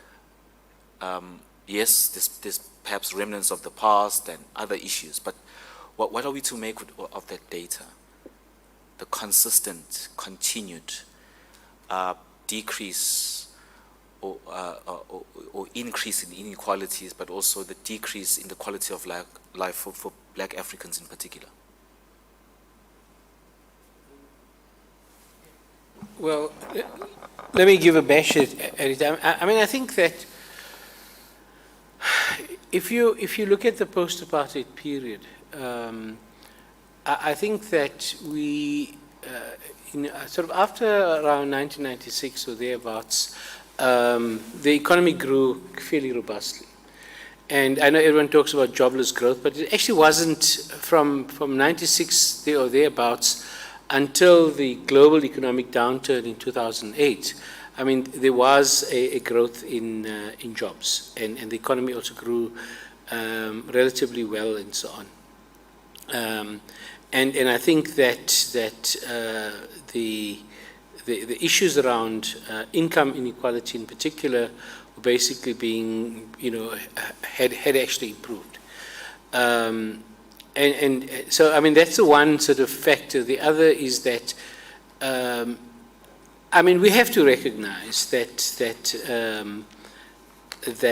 the access to social security grants have increased over this time. I mean, even if you strip out the 350 Rand social distress grant, I mean, your normal sort of, your other like child support and old age and so on, pensions, etc., I think have increased to, I think, something like 40, well, I think it's 18 million at the moment. So I think that certainly the period after 2008 and the downturn in the economy, I think that we saw a regression, and I think that the regression, no doubt, has affected or disproportionately affected black Africans, and I should also say the colored community as well. I think it's a really important point to make, because I think sometimes we don't notice that. I think amongst whites and Indians, it's been relatively okay, or pretty okay actually. Indians have done well. Whites have historically been in a good position, but I think that Africans and coloreds have been left behind, or their position has regressed. So I think that is the big, that's the big issue that we, that's the elephant in the room in relation to how do we fix the fundamental challenges that face South Africa. I mean, I'm not sure if I quite answered your question, but that's my take. No, thank you very much. That was actually quite on point, because I think there's the follow-up to that, because I think you qualified it also to say that black African and colored communities in particular, as you are highlighting at the end. Now, did you or do you also disaggregate the gender aspects of that? Because I think there perhaps will be a concern if black African and colored populations in particular are regressing. How then are what is the gender aspect of that in as far as that regression? If there's any comment on that, please. I think that with regards to gender, we're also seeing levels of inequality in terms of gender. And I think with just showing some of the impacts of COVID, we've seen that women are disproportionately affected by some of these socioeconomic shocks than males are. But I think the point that I want to make is with regard to this increase in informalization of work, which has actually seen more unskilled people, which are generally females and Black Africans who are entering into the informal sector or the informal economy. And we all know that with regards to the informal economy and looking at other studies that have been done in the COVID period and how the informal economy has been also disproportionately affected relative to the formal sector. Because in the formal sector, you've got some sort of insurance, like when people lose their jobs, they can apply for UIF. But in the informal economy, you don't have such such a thing that you can rely on. I think that in that aspect, we see that more and more women who are in the informal sector have also been affected by the fact that now kids are not going to school, and they have to take on that extra burden of taking care of children and other family members. That also affects their ability to do their job. It also affects their ability to go out and look for work. Thank you very much for that. I will stop there, Chair, and hand over to my colleague to pick up and continue with some more questions. Thanks. Thank you. Please go ahead. Thank you, Chairperson. Dr. Mamukiti, I'm going to carry on with you, in fact, because the Commission is particularly interested in drawing deductions from the work that you do and seeing what it tells us about Black people and what your data tells us, particularly about Black women. So I have two questions that I would like you to just, in a similar vein, to continue. We've discussed at length the general impact of COVID and perhaps even the July unrest on Black people. But your study says two things about the quality of life of Black women. One of the deductions that are drawn is that, yes, there's been 9 years of regression in respect of African people's quality of life, but that the case of the African woman is even worse affected. So it's almost as if a Black female has been pushed into a worse place of precariousness, and she's basically the lowest earner of an income. I think that's a particularly interesting deduction after a July unrest, and I'd really like you to talk to the Commission about what are the factors that push women into places of financial precariousness. My second question is, once we've accepted that there are factors that push women into places of lower income and financial instability, I want us to talk about what are the causes of the barriers that prevent women from recovery and re-entering the market. And I'd really appreciate you to speak to the Commission around any thoughts or proposals you may have around making life easier for Black women, colored women to get back into the workplace, into the business sector, formal or informal. Thanks. I think with regard to women being pushed into precarious work, I think it has to do with the fact, the history of women's labor participation in the labor market. I think from apartheid, we've seen that there were various legislations that have actually prevented women from entering the job market. And then when those legislations were removed, we've seen a rise in women participating in the labor market. But the ways in which they participate in the labor market, as I've said, they mainly go into the informal sector because they don't have the necessary skills to find jobs in the formal market. They also, in most cases, they have to work with what I can call the extra burden, which is of looking after children. If I've got a small child at home and I cannot afford to take them to crash, or I cannot afford to take them to school, obviously I'll have to take care of those children during working hours. So the sector that accommodates those factors that I have to deal with is the informal sector, because I can take the child to work as I'm selling my stuff. And I think also the fact that so the rise in women participating in the labor force in South Africa has actually meant that more and more women face unemployment, because you've got this huge number of new people that are coming into the market, and the economy is not creating enough jobs to absorb the women into the labor market. So those are some of the issues.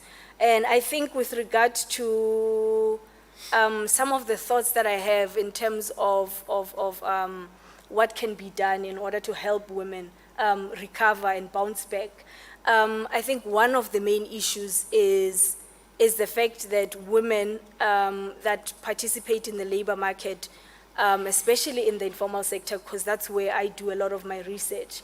I cannot say much about the formal sector. I think the fact that women do not have these care facilities, as I said, for their small children. And I think this has been a debate in recent years about whether there can be ways for government to link what you call them, daycare centers, to places where women work. For instance, if I'm selling in the inner city of Joburg, could there be a center, a care center for my child that I can take to in the morning, and then later on when I return, I take them from there? And they are affordable because we know that the earnings in the informal economy are not really high. So with the meager income that the informal traders or the informal workers make, can there be daycare centers that accommodate for such low incomes in the informal sector of women? Thank you. I'm mindful of time, so I'd like to pivot to the issue of grants generally, and particularly the social relief distress grant. A particularly interesting aspect of the work that you've done has been showing us on racial lines who applied for and received the grant. And it's a clear deduction that black people and members of the colored community were the largest recipients of that. So this question is directed at Mr. Gotts. Please speak to the panel around what you think would be an impact in the discontinuation of the grant, which is something that did actually occur, and what that impact meant or might mean for black and colored communities.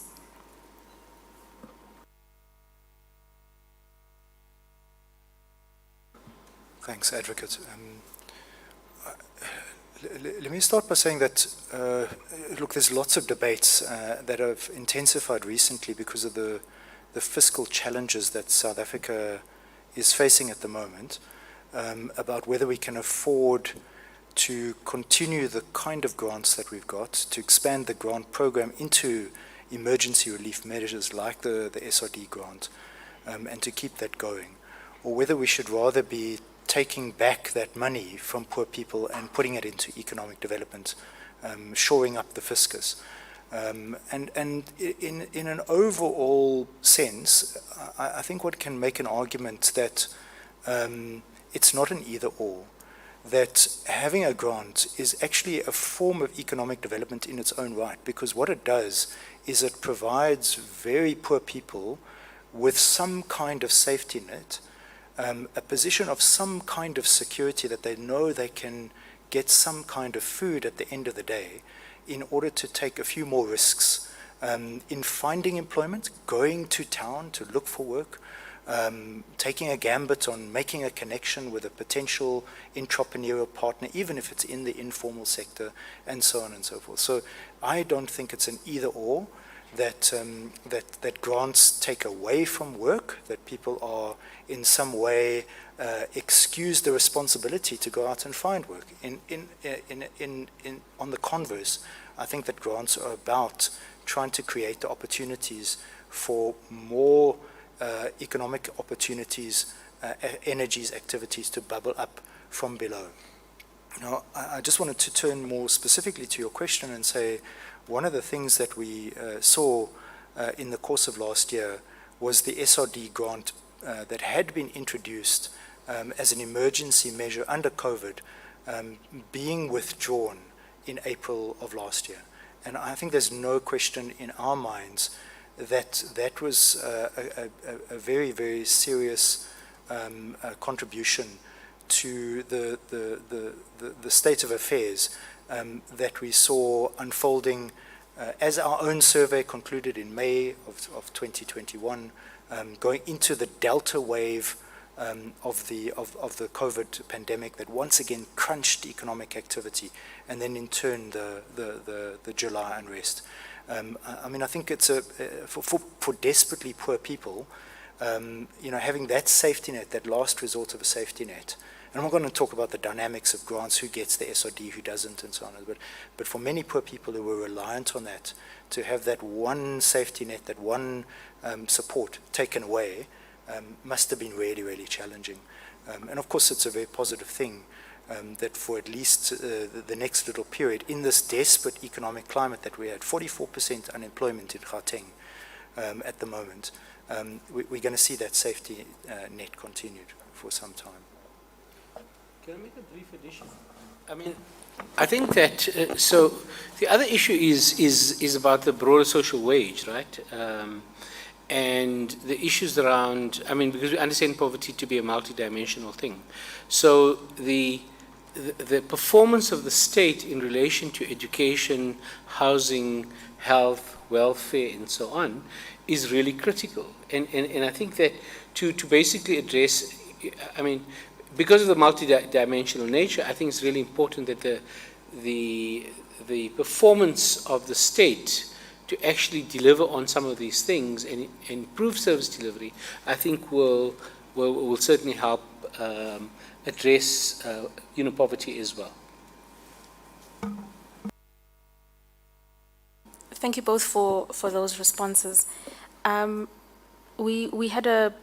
was some interaction earlier on, broadly around the issue of mental health and how it's impacted by the socio-economic impacts of periods of unrest or social disorder.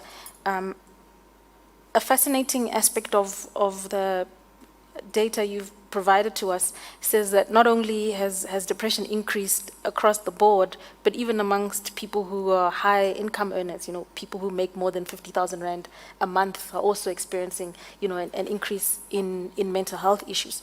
To anyone who's capable of speaking to this topic, please speak to the Commission, particularly around the impact of, socioeconomic realities on driving this increase in depression. And my second question would also be, speak to the Commission around the availability of psychosocial support as provided by the state.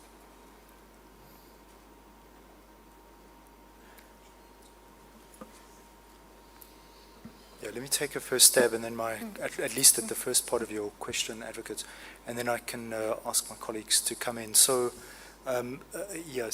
just to reiterate the points that you've made, as per our survey, we can see that depression, as measured through this diagnostic instrument that has those two questions, has increased across society, and it's increased most markedly for those people who are suffering the worst of the economic impacts.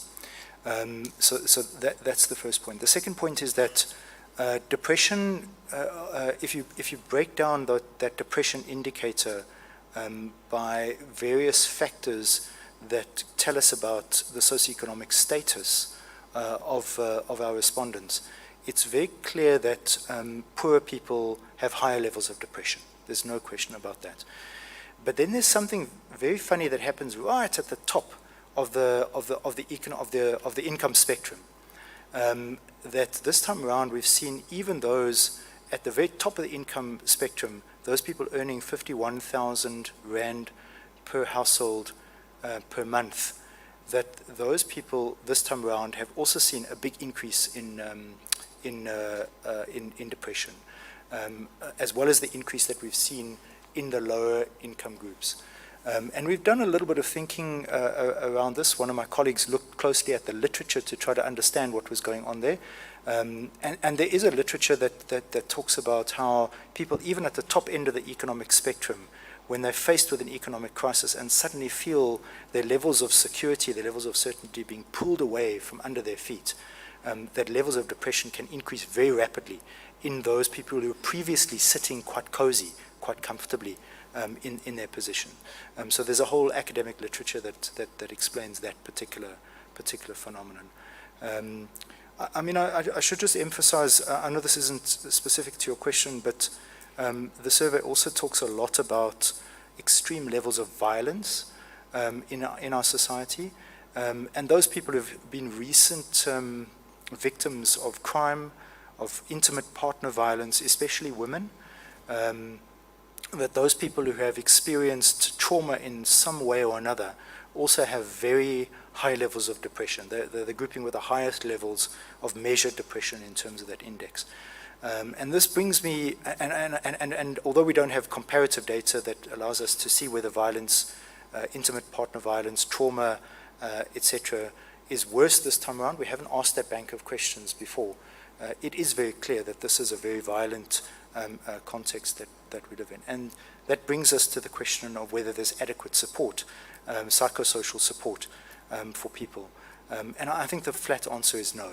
I think that maybe this is beyond the bounds of what I can comfortably talk about, but it's very clear that mental health services of various sorts, social workers who are geared to supporting communities and households and people struggling with various issues in our society, that what we call statutory social work services over the last 20 years have declined considerably as a focus of government, as attention has been put onto other things like basic service delivery.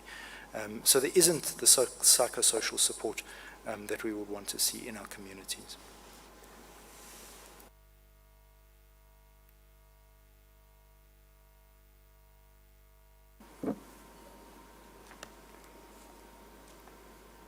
Just before I hand over to the panel for any further questions they may have, I have one final question, and I'd really encourage, as much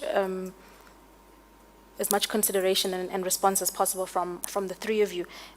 In light of the fact that you've provided us with all this information and you've addressed us this morning, one key feature that cuts across everything we've heard is that the performance of the state on all these levels contributes to some of the distressing conclusions you guys have addressed us here about today. I'm very interested in knowing, in your engagement with the state, what are the kind of remedies you are, proposing to them? Because truly speaking, some of your findings are in a word, distressing. And I'd encourage you to speak to the Commission quite frankly about what you would like to see happen, so we can begin to turn around this Titanic of poverty as you've spoken to it. And is there room for more radical interventions? I think we're particularly interested in interventions that can alleviate the kind of consequences of the July unrest. So I think that absolutely, I mean, we are not only sort of focused on issues of data and creating this knowledge base. The whole sort of policy dimension is very close to us, because obviously I think if we can see the disease, I mean, we need to find the what is the cure? I mean, it's one of those big vexed issues, and I mean, we can go on and on about analyzing the sort of the capacity of the state, or what's been called the capable developmental state, and our ability to actually achieve that, and in a way, I think it's been, I don't think it's been an upward kind of trajectory or downward trajectory. I think it's sort of gone in, it's waxing and waning. And at the moment, it's waning, particularly at probably its lowest ebb than we've seen it in a long time.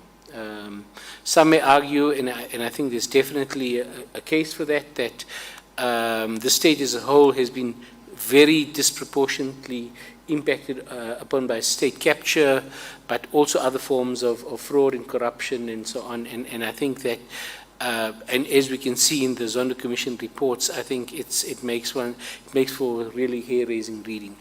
having said that, from the point of the GCRO, I think the one thing is that we have presented all of the stuff to premiers, to mayors, to MECs, and so on, to heads of department in provincial government, to the DG in the province, and so on, right? And I think that to alert them to the seriousness of the, not that they're unaware, I mean, because they have, they have multiple ways of they have imbizos, they do campaigning, they do various things, and on the ground, they have a sense of these issues.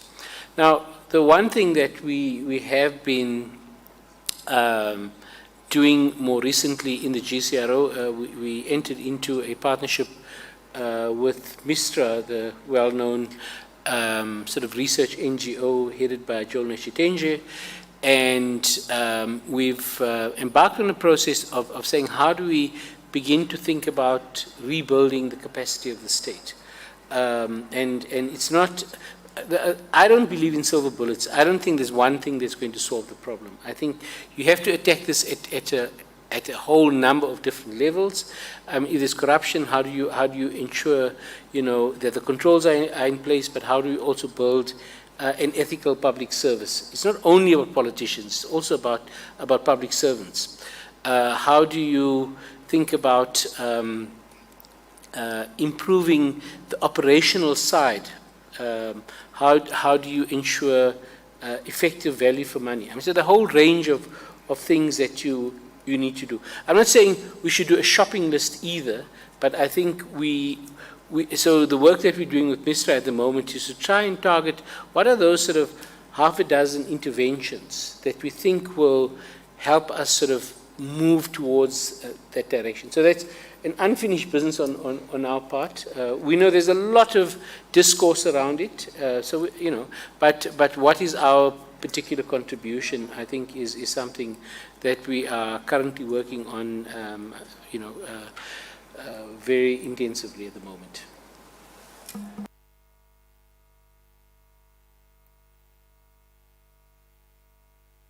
Yeah, so I just also want to agree with my ED here that there are no silver bullets to some of these issues that we are seeing. And I think it would depend on what issue are you trying to solve, so that you can get into the dynamics and really get into it to understand what are some of the ways in which the issues can be resolved. But I think one of the things that I would like to speak to is the issue of public participation. I think in a lot of the time, there is a lot of interventions and a lot of policies that government develops, but there isn't that deep public participation into these processes where people are given the opportunity to say what the issues are and what are some of the ways in which those issues can be solved. I think that, the public, because they are living the reality of the situation, they in some ways or in some instances they have these solutions that they have, but government does not engage them in a way that allows them to really speak about the issues and also speak about some of the solutions that they have, which might be working for them. An example would be what Rashid mentioned earlier with regard to the growing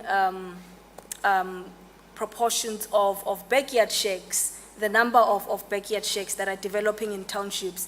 And we've seen that in most cases, government does not really take that as like a solution to the housing issue that we have in Gauteng. They have, in most cases, they discourage it, or they build places far away for people to go and live there. But it's not seen as a solution that can address some of the issues. And I think if there was, platforms were created, and genuine platforms, not just tick box exercises, but genuine platforms created for the public to engage with government in terms of what solutions they can come up with to address some of the issues. So thanks, advocates. Maybe just a few last points. And I'm going to start off with something that may sound a little like politics 101, but I think it's fair to say that when we think about the state, it's basically a social contract. And really what's happening here is ordinary residents, citizens, are giving over to government the responsibility and the right to rule, which basically entails a set of rules and regulations that expect citizens to be responsible, that may limit rights under certain circumstances. And we saw this in COVID, the right to move around as we like. You give over to government that right to rule, but in exchange, you expect government to take care of you in various ways. And I'm not going to talk about all the various ways in which government does this. Provide infrastructure, provide health, etc., etc., etc. And that's that balancing of rights and responsibilities, I think, has been interrupted over the last period in a very particular sense in the COVID period. So one of the things that we've seen in our survey, and this comes from the data, is a very, very high level of concern with corruption. I think I'm on safe ground in saying that as various instances of corruption hit the media, including with the provincial government around PPE corruption, etc., etc., people's sense of trust in government took a very, very serious knock. That expectation that we have of government, who is ruling us, to take care of us. People began to feel that, can I put it this way, that government was taking care of itself, not taking care of us enough. Now, that's not to say that ordinary public servants don't work incredibly hard on a day-to-day basis. They really try. We work with them on a day-to-day basis.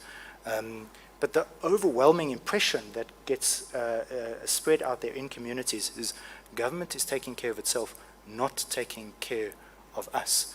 And I think that social contract took a very, very serious knot. We have lots of poverty. We have lots of inequality. Poverty and inequality by itself does not lead to violence, but we have seen occasions where poverty and inequality are being intensified through ruptures that happen in the economy or in society, and at the same time, the state doesn't look like it's stable enough or strong enough or coherent enough or agile enough or capable enough to take care of us in this context. And that can often lead to an unraveling of that social contract in that moment. We actually saw some of this in the 2008 xenophobic violence, a complex of factors there. So you ask, what can government do? Certainly address corruption is one of those key things. Restore the public trust is an absolutely critical thing that needs to be focused on. Thank you, all three of you. Thank you very much. Chairperson, that's the conclusion of our questions. Thank you. Thank you so much. Commissioner Nissen, you have the first opportunity. Thank you, Chairperson. I've only got three areas, but let me start by saying that, what COVID-19 has done was really to open the fault lines within our South African society, to submit quite the two worlds: inequality, poverty, unemployment versus the other world of class and wealth and so on. And so it's really, whilst it's not welcome, but I think it really woke the South African society up to say, this is who we really are. And so in welcoming your report, and really the stats that you've given us, it's really alarming. And so my first question is, because government has invested in your organization, government's investment is in your organization as a platform of knowledge production and through research and surveying. And the question is, does government really take that data that you produce, or let me say the red flags that you're putting up at every stop, do they take it really serious, and do they prioritize that? And can you go back and say, in terms of our last report, our last survey, this is what happened, we told government this, they have taken this serious in the order of a priority. And you've answered some of it, but not in terms of government now saying, we've got a silver bullet, but here are the red flags, because you are the intelligence. You are telling them this is what is happening, and this what can go wrong. And please come back to us as to how do you really reap the dividends of your investment. Otherwise, it's just report after report. Yes, they do. Yes, they work very hard, and we welcome them, that and so on. But that slide that shows in 6 years you have reversed, and 6 years covers only 2.5 years of COVID.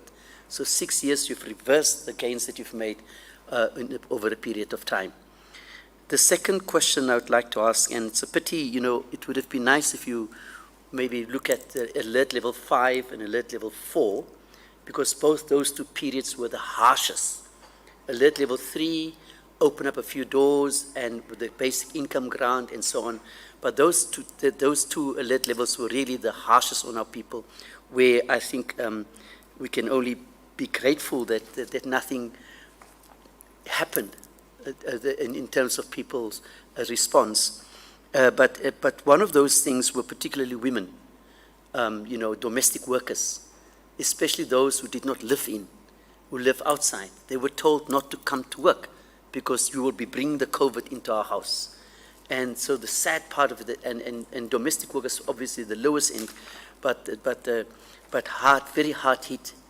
And also the issue about, a number of women on the vendors, for example, the Chisanyamas, they were closed in alert level 5, alert level 4, and our interaction with the command council was saying no, they gave reasons why not. But even women that went to fetch wood as fire because there's no electricity, wood was also stopped. People were fined also for chopping wood and distributing wood. So that's the second one. One would have loved to see what happened, and if you have that data on it, and how the data translated into some action forward. The last one for me is the issue about, I think the Department of Basic Education has said that during the COVID period, because in the first alert level 5 and 4, children didn't go to school.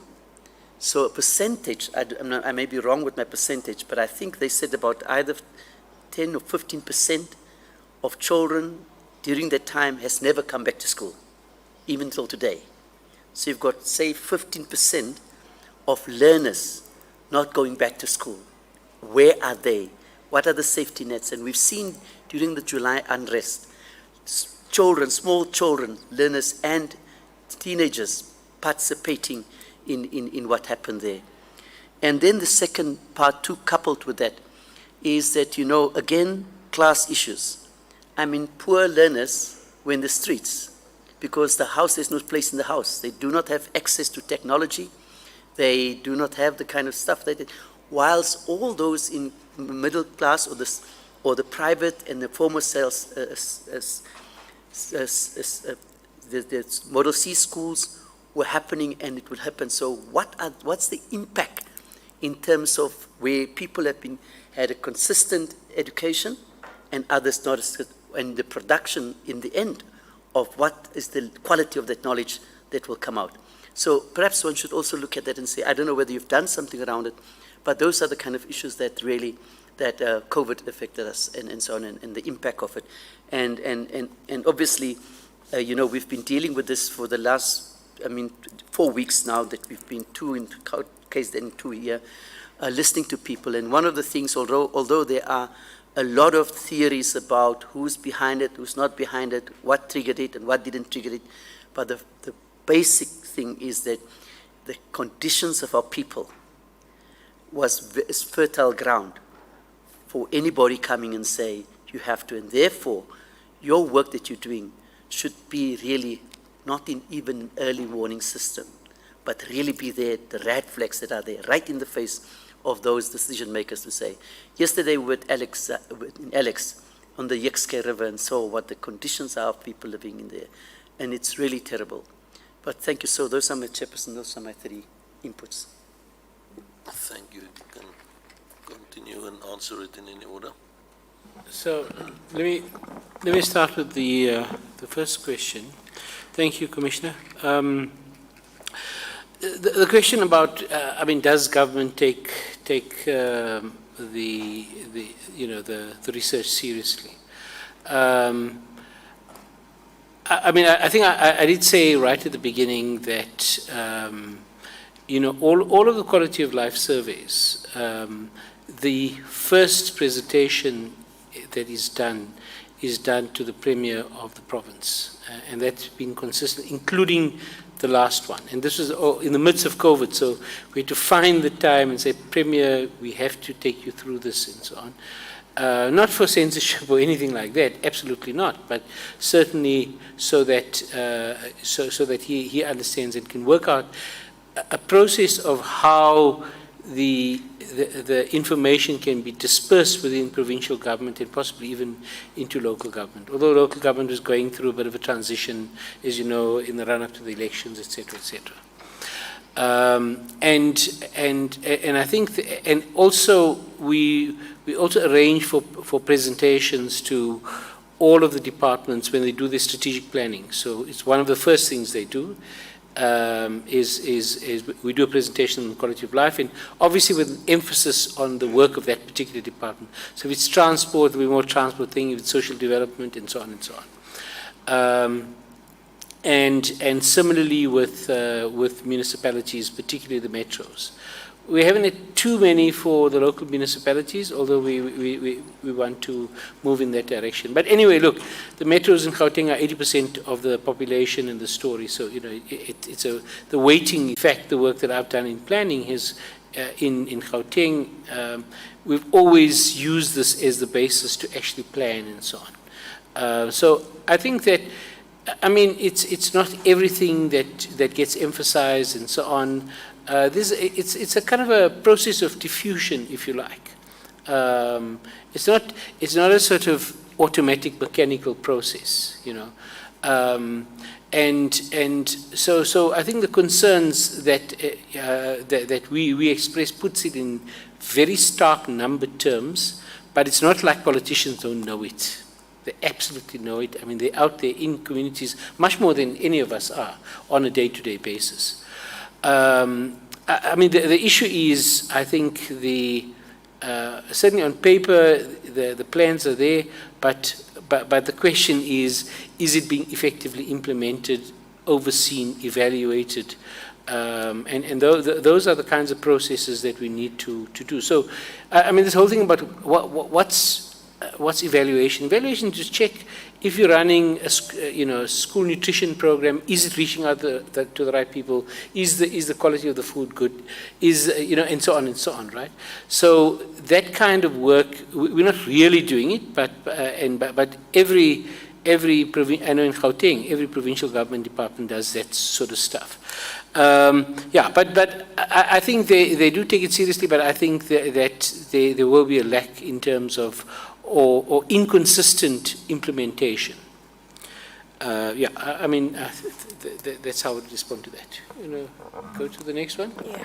So I'm going to take the second question. And I think what we've seen with the data that we've collected over the period of the COVID outbreak that we've collected it in, we've seen that there's been really like impacts on people that are working in the informal economy.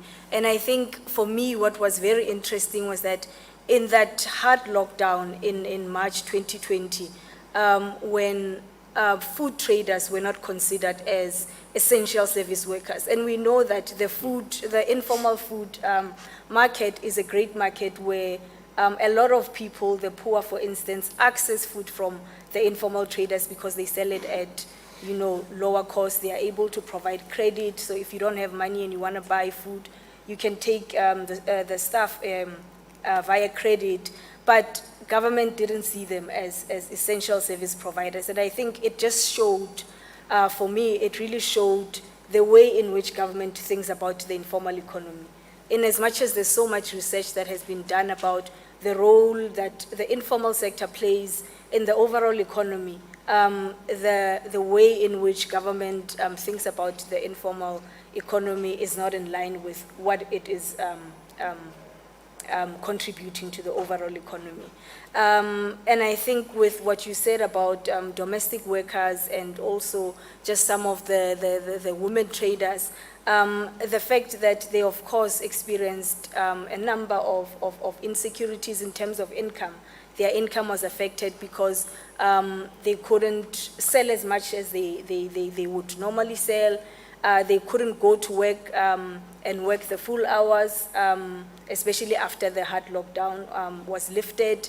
But they just had all these things that they now had to confront. Like, for instance, with those that close businesses, you look at the fact that informal traders or informal workers do not necessarily have savings because they don't earn that much money. So they can't tap into their savings to try and resuscitate their business.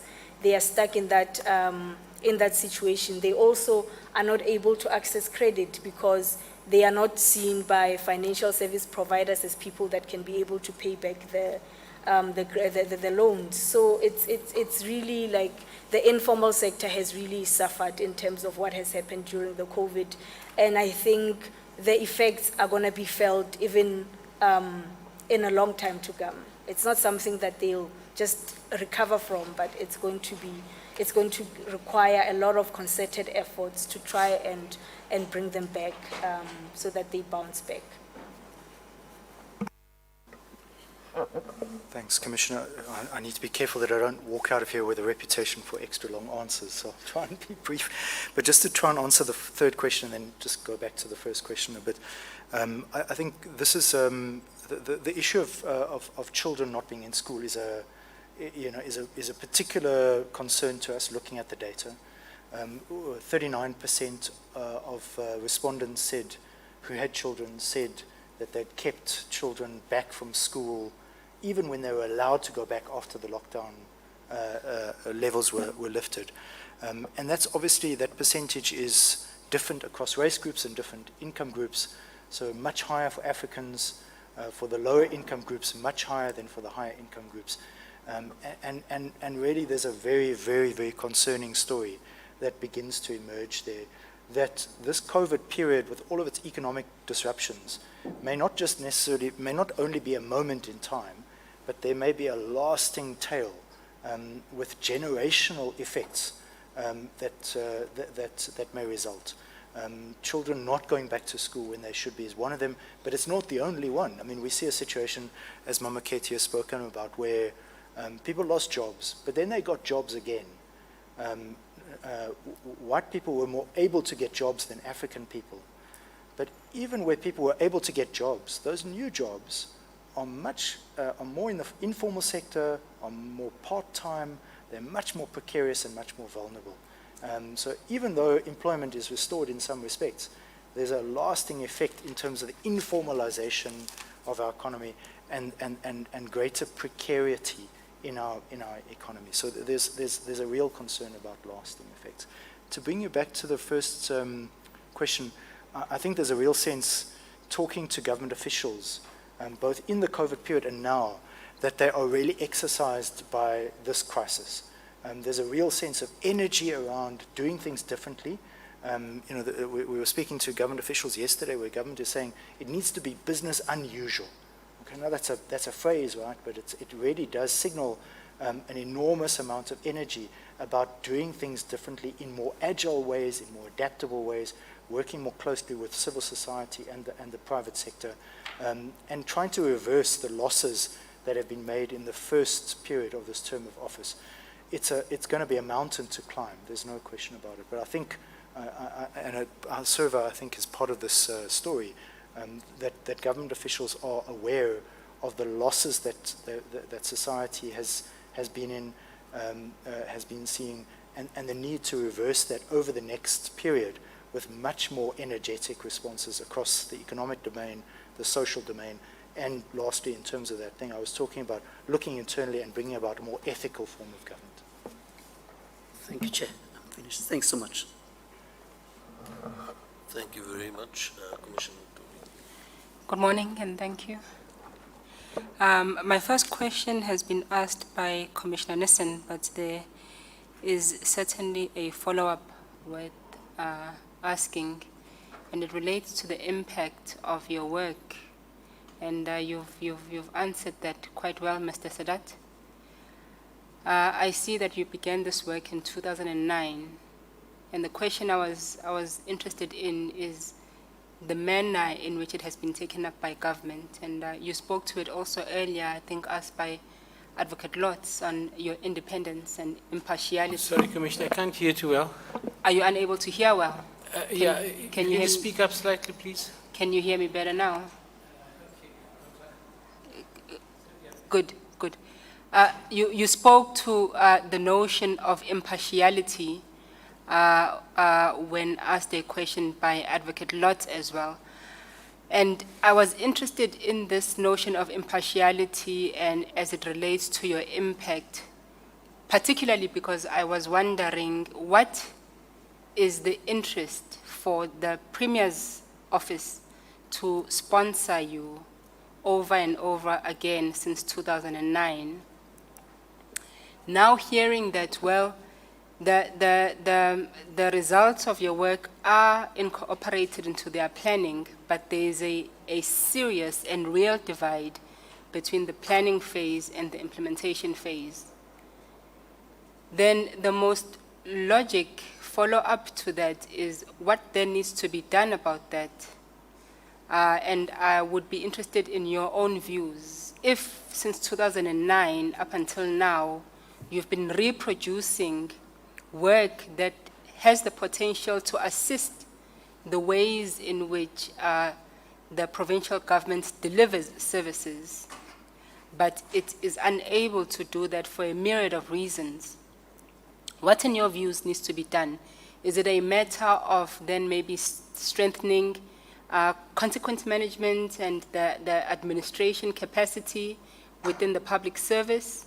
Or is it a matter of expanding your own scope as an organization to say then that beyond just doing the research and participating in the policy deliberation and policy development processes of government, perhaps you might want to also think about then moving further to exploring the implications of this question of implementation. Was that clear, Mr. Sadat? Yeah. Thank you, Commissioner. I think the first part of what you were saying about the question of impartiality is that I think that the GCRO, as I said at the beginning, is very much in a protected space in a way, being in an academic environment, based at Wits University, a board that is balanced, and I think importantly to say that very independent-minded researchers who basically are investigating all sorts of issues in the city region and sharpening their critical pencils, as it were, when looking at all of these matters. So I think that, and because we're in this protected space, I think the ability to do so is very much there. But I mean, the one thing, and I want to just digress for a moment, there isn't this sort of knee-jerk academic sort of thing which says, this is a neoliberal state, you're a bunch of useless characters, which a lot of academics do.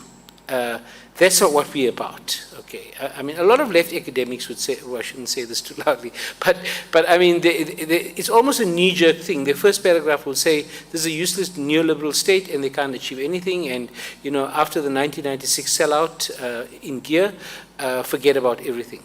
I think we take a much more sort of strategic, nuanced approach about how we deal with the matters, but remaining critical, constructively critical.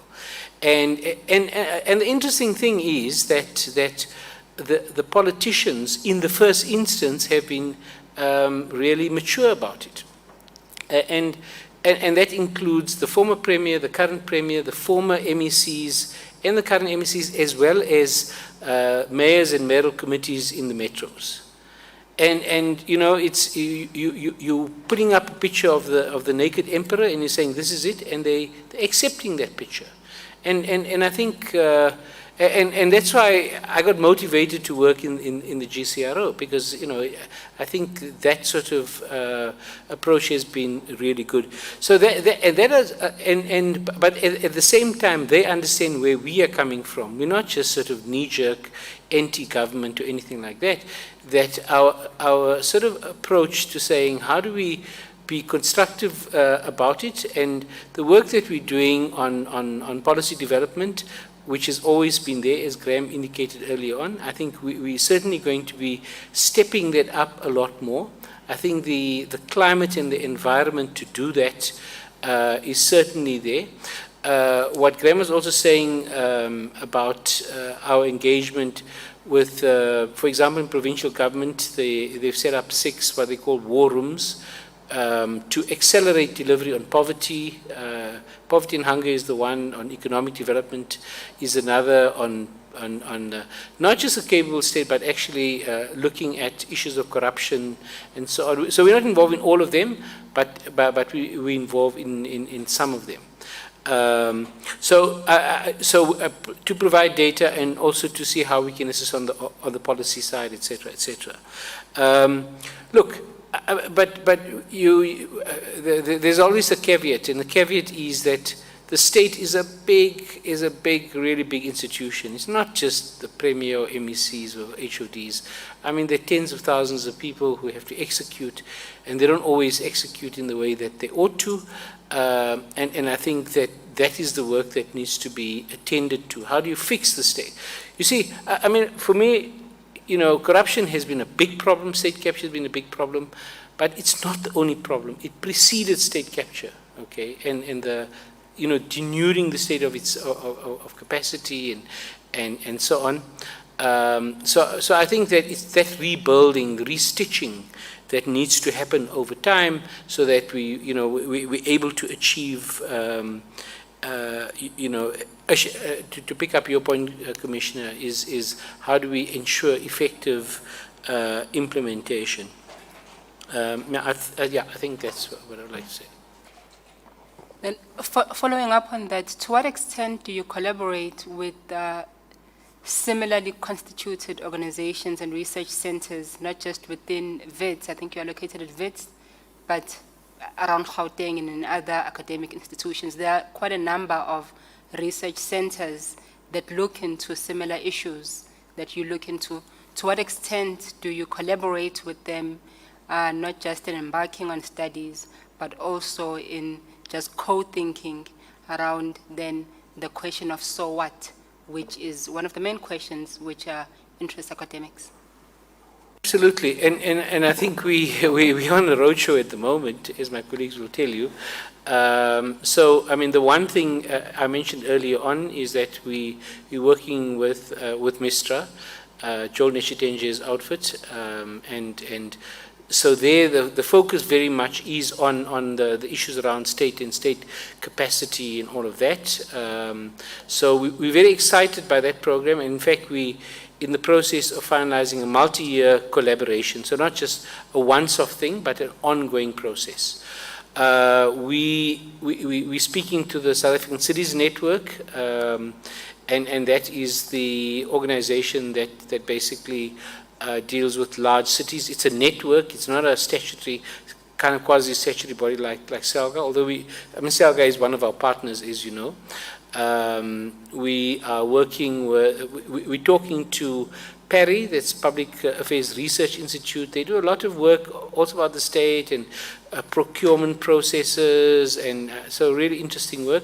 And they're very keen for us to, to talk about. But also, like private sector foundation, like the Brenthurst Foundation, we've been having some talks with them as well. So absolutely, and I've had to say to my colleagues that I'm getting calls every day and emails every day. We have to make sure that we have strategic partnerships, because otherwise we'll get overwhelmed by the number of partnerships that we could potentially get involved in. Also to say that it's not only within Gauteng, but also looking nationally and internationally, as the case might be. But in the first instance, we're talking very much about Gauteng. So indeed, Commissioner. Thank you, Mr. Sidat. Now, looking more directly at the findings of your survey, I was interested in a few of the areas that you looked into. The first relates to, and Commissioner Nissen spoke into this, the reduction of income during COVID and those who were most likely to then return to work after COVID. The reduction of income was felt least by white men, and the white men were also the most likely to return to work according to your findings.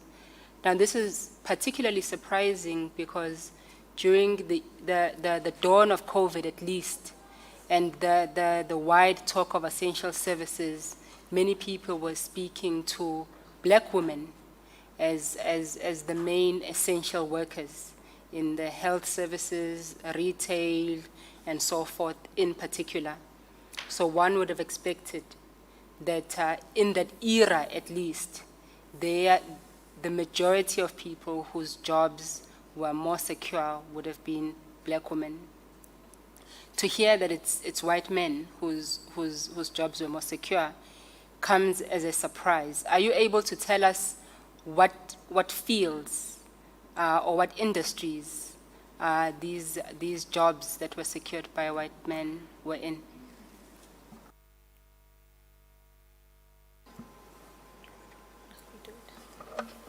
Sure. I mean, I wouldn't be able to do a full econometric analysis of the different segments of the economy and how it's impacted. But we do get some indications from the Quality of Life Survey, and it sort of follows the way one would understand it, right? So it's fair to say that those one has to understand the way in which the economy as a whole has moved out of primary industries, mining and manufacturing, and become a much more tertiary economy over a period of time. And who has benefited from that and who has been left behind. And it's typically people with lower skills, coming from more elderly people who are less able to sort of pick up on tech, et cetera, who've been heavily affected by the relative decline in things like primary industries, manufacturing, agriculture, et cetera.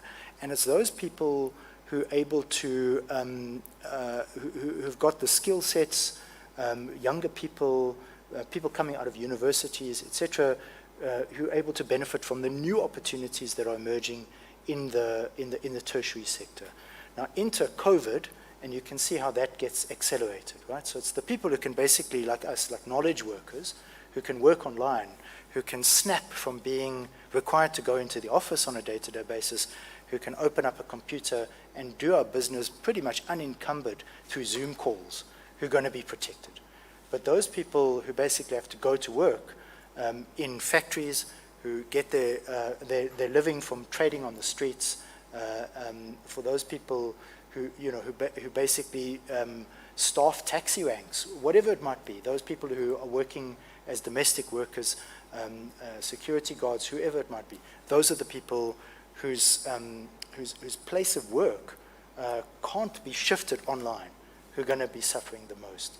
So what's happened is COVID has accentuated a change in the economy that we've been seeing over a longer period of time, and it's those people, African people, historically lower skills, and women in that context who've been more heavily crunched as a consequence of the economic shifts.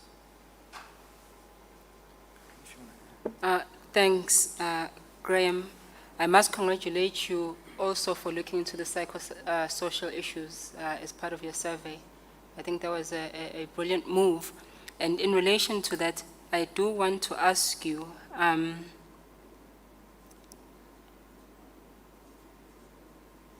the question of males who responded to experiencing more childhood abuse, are you able to give us more disaggregated data in terms of race? What are the race classifications of the abuse that was experienced by males or male respondents? Maybe I should just quickly answer that question by saying I don't have that data in front of me, but it is possible to cut any question in the survey by any other demographic factors. So most certainly we can look at the levels of childhood abuse, adult trauma, or whatever it might be, by any of those kind of factors. So, for example, we're able to say that young men aged between 18 and 31 years of age have borne the brunt of violent trauma over the last period. So we asked the question for the previous year, so over the last year. I think it's, if my memory serves, it's 31% of young men in that age group have experienced some kind of adult trauma, being threatened with a knife or a gun or something like that over the last year. I mean, that gives you some inclination, some inkling of how violent our society is. But yes, we can cut it by race, etc. I just don't have the stats in front of me. Thanks, Graham. The reason it would have been interesting to do so is then it would have allowed us also to make the links between those childhood experiences and the risk of depression, which the doctor spoke to. You did mention that it was Black African males particularly who were at most risk of depression. So it would have been interesting to make those links between the childhood trauma and then their experiences at adult ages in terms of vulnerability to depression. But also, I recently read that Black men constitute the highest number of demographics that commit suicide, and making those links would be quite interesting, so that we can understand, and then further to that also violence and crime, and making those conclusions therein. So that's not a question, that's just a comment. The next question relates to the subsection on governance. You mentioned that in relation to satisfaction with government and governance, provincial government dropped the most in 2020-2021. And I was interested in the reasons for this, taking into consideration that previously and historically, local government has historically been the one that has experienced the most dissatisfaction. Are you able to inform us why in 2021 provincial government has experienced most dissatisfaction?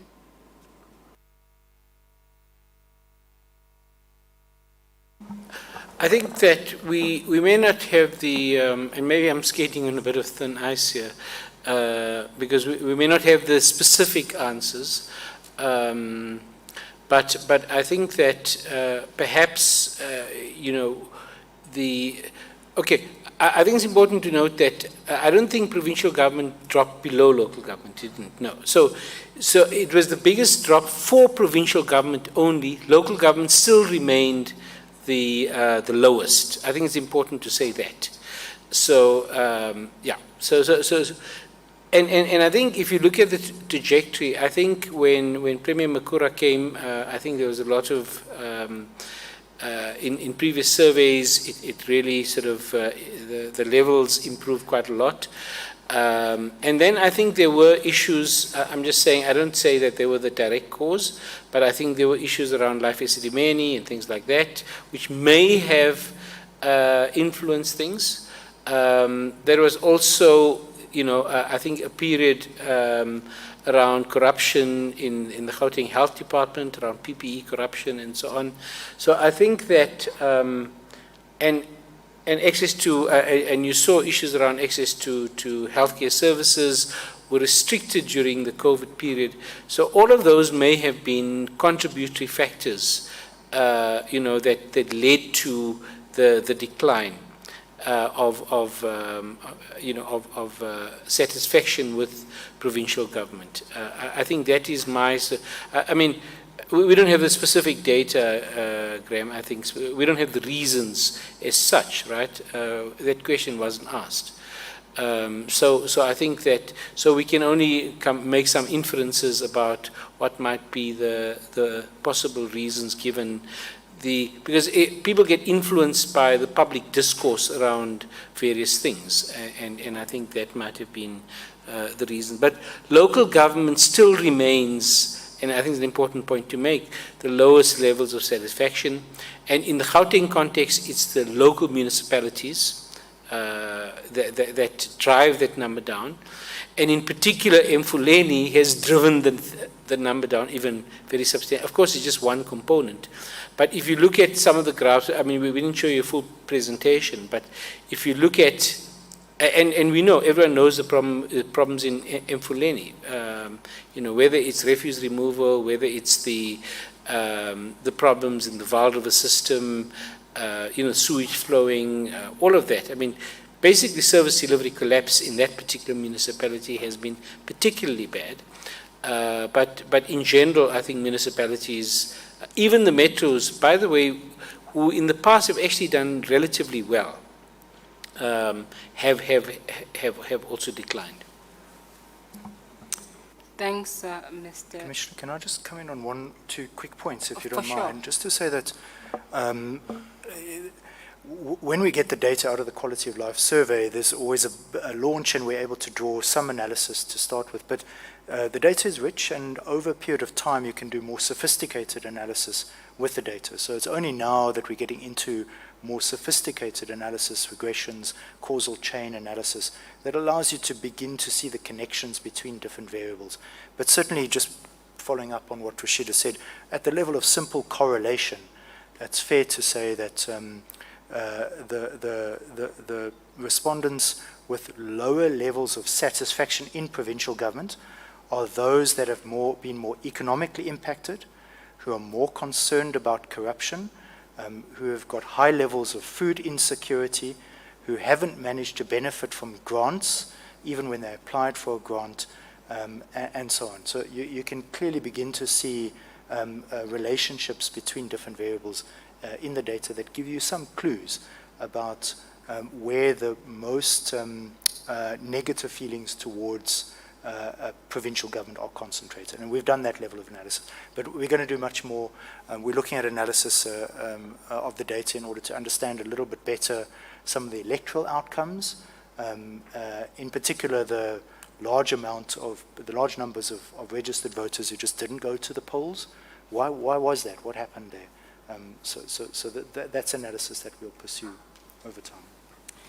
Thank you. Now, my last question relates directly to Gcro. Are you able to tell us what the race and gender composition of your senior management service is as a percentage, not just of the senior management team, but also in relation to the full complement of your organization? So I think that,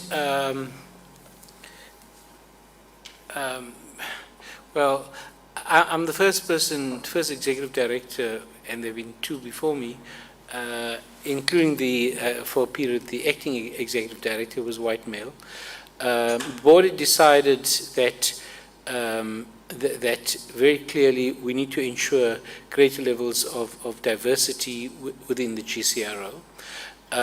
So as it stands at the moment, there's a 4-person management committee, and in terms of that, there are 2 women and two males, and 2 are white. One is I'm Indian, as it were, and 1 colored person. As far as our senior researchers go, I think that and I think this is important. I think that it is still sort of fairly white, although there are how many black senior researchers? 2 or 3, I think, of about 6, I think, something like that. Sorry, I don't have the numbers in front of me. Sorry, could you repeat that, please? Have you got the numbers somewhere, Graham? I need to go online, which I can do, but just give me a... So okay, let me just, Graham will give you the numbers. He'll go online and just give you the exact numbers. But just to give you the sort of the overall approach. The 2 white women that we have were both senior researchers, actually resigned at the end of last month. And it had nothing to, basically they were moving on to other things. The position is that we're going to move to ensure that there's a great level of diversification. And I think this is a really important point, that we have encouraged all our staff, but including our black staff members, giving them the opportunities to do PhDs. Dr. Machomani, she just got her PhD recently, and all, staff who do PhDs, particularly, well, I won't say particularly, but all staff are given space to actually do that. The other person who also just got his PhD is also a black male. And I think there are two women, one is black and one is white, and they should have their PhDs in the next 2 or 3 months, for example. So you see the kind of the trajectory that we're placing people on. So it's a very conscious, deliberate policy to ensure diversity within the workplace, both in terms of gender and race in particular. But Graham might give you the exact numbers. Yeah, I'm sort of scrambling to just count. But yeah, just to sort of clarify one thing. So there's at the moment 5 people at the senior researcher level or principal researcher, which is our top level, and of those 2 are African. And then the balance shifts quite considerably at the researcher level. The majority, and at the junior researcher level, we've got about 6 or 7 people there, and all of them are African. Many of them are women coming up through the ranks with PhDs, etc. As we call it, only one of them is a white male. So yeah, there's a fair balance in the organization, but as Rashid has mentioned, this is part of our strategy, as it is with many organizations in South Africa, to change the historically white complexion of people who work in this field, right, in the sort of applied research academic field. Thank you, colleagues. I will encourage you to also just work more consciously in changing the demographics within, one, the management team as well as the senior research team. We would hate for an organization such as yours that does look into these issues of inequality to demonstrate inequalities within your own management team. So thank you very much for the work you've done, and we encourage you to also further work consciously to change the demographics within. Thank you. Chair, can I just ask one last one, if you don't mind? Also, the workplace have also been kind of very restrictive to the LGBTQI community. So perhaps that just to add to your transformation drive. Thanks. Thank you very much, and apologies. It appears that my program has received here at least 1 or maybe 3, I'm not sure, mistakes in terms of the titles. So apologies to Dr. Machomani. Yes, I have 2 questions. The one is the sort of shocking statistics you revealed that 39% of respondents said they kept their children at home even when they were allowed to go back to school, which disproportionately also affected African children. This, of course, is very disturbing, given the importance of education in the first instance. So I'd just like to know a bit more detail, if that's possible. I think you testified earlier that your survey was concluded in May 2021. So first of all, do we have an indication then as to when and at which stage of COVID was this situation, the 39%? Who kept their children at home even though they were allowed to go back? Secondly, it is quite important to know, for how long they kept their children at school and to which extent that continued. Maybe your survey didn't cover all of that. And then the third thing that you wouldn't be able to answer, but that may indicate the necessity for further research in this regard, is specifically what the situation is now since schools have fully reopened, and also what the national position per province would be. So I don't know if you have any ideas around these issues, because this is a critical matter. If we have a situation where 40% of parents are actually not sending their children back to school, this is a crisis in the making, and for generations to come, that this would influence all the other trajectories. Thank you. Thanks, Commissioner. Maybe I can just come in, and then I wouldn't mind handing over to Rashid with a specific question. So I think the very high percentage there is probably a reflection of the time that the period that the survey was conducted in, October through to May. I think we probably are likely, because schools reopened more fully and in a formal sense, without any kind of platooning system, etc., much later in 2021. We are likely to see that percentage come down.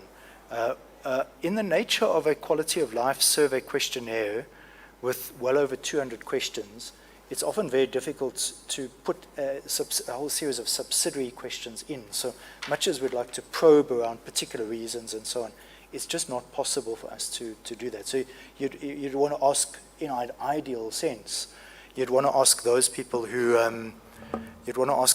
who say, I kept children out of school. And what were the reasons? And the reasons could be things like, well, the transport patterns were just completely disrupted. Or no, I sent children back home to a rural area, in order to keep them safe. Or no, I just ran out of money, and my school, actually, I'm in a sort of inner city private school, and I just don't have the cash to keep sending them. There might be a multiplicity of different reasons that unfortunately we can't get at. One thing I think we may be able to offer the Commission, but we'd have to just do a little bit of work, is we could ask the Gauteng Education Department whether they've got any more recent stats on numbers of children expected at school versus actual attendees at various points in time. I'm pretty sure that some data could be extracted for the Commission if you'd want us to follow up on that. Yeah, I mean, just to echo the point, I mean, we can do that fairly easily. We've got good relationships there, and we could, yeah. So we can just maybe send an email to the Secretariat, and if that's okay. That would really be appreciated. I do have to say also that it appears that there hasn't been so much of a problem both in the Gauteng and the Western Cape with regard to accommodation of learners. And I wonder if this kind of trend doesn't have an impact on that, which would also be worrying. But my other question relates to you mentioned that we are working intensely on a proposed intervention, because you also said you contribute to its policy development and so on. So I'd just like to know when this will be completed, and whether you can please also make the final product, as far as this is concerned, available to the Commission when completed. Which I understand to be a reaction to, a solution to an extent to the survey findings. So I'm not sure we're answering the question. Yeah, I mean, we're not working on anything that basically says these are the challenges, therefore provincial government must do this in some kind of integrated report form. But I think it needs to be highlighted that the data lives as a rich resource for any analysis that tries to bring out policy implications over a period of time. So we continue to use the data on all sorts of different of issues, and in the process of creating the various kinds of outputs that we typically bring out. So maps of the month, data briefs that look specifically at data, provocation research reports, occasional papers, academic articles, it's working rapid research papers. All of those papers are geared to drawing out the policy implications and putting them in front of provincial government and local government. So that's something we're going to be working on actively over the next year. So I can't promise you a paper in 2 weeks on a particular issue, but to reassure you that we are looking at this in a number of different ways. I mean, illustratively, we're writing papers on gender-based violence data that's coming out of the survey.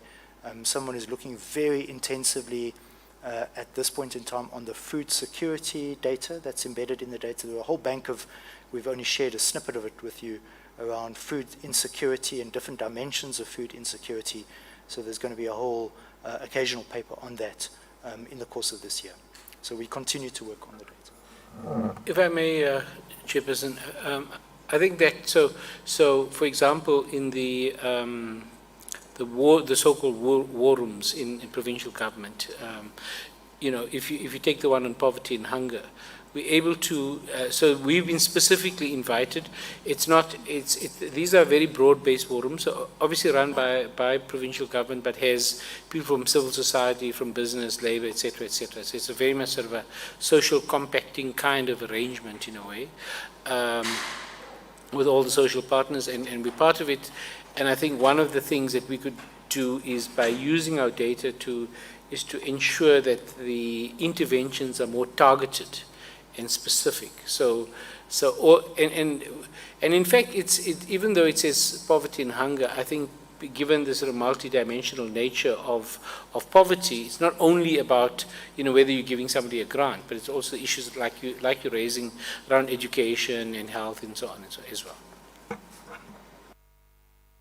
Thank you so much. And thank you very much for your contribution this morning, for the effort you've taken to come and availing yourself.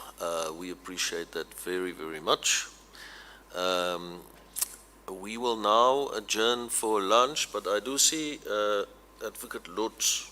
I do see that, you know, time-wise, we might have an issue. When do you suggest that we continue at 1:30, perhaps? Chair, thanks. Time did run away with us, but it was for a useful purpose.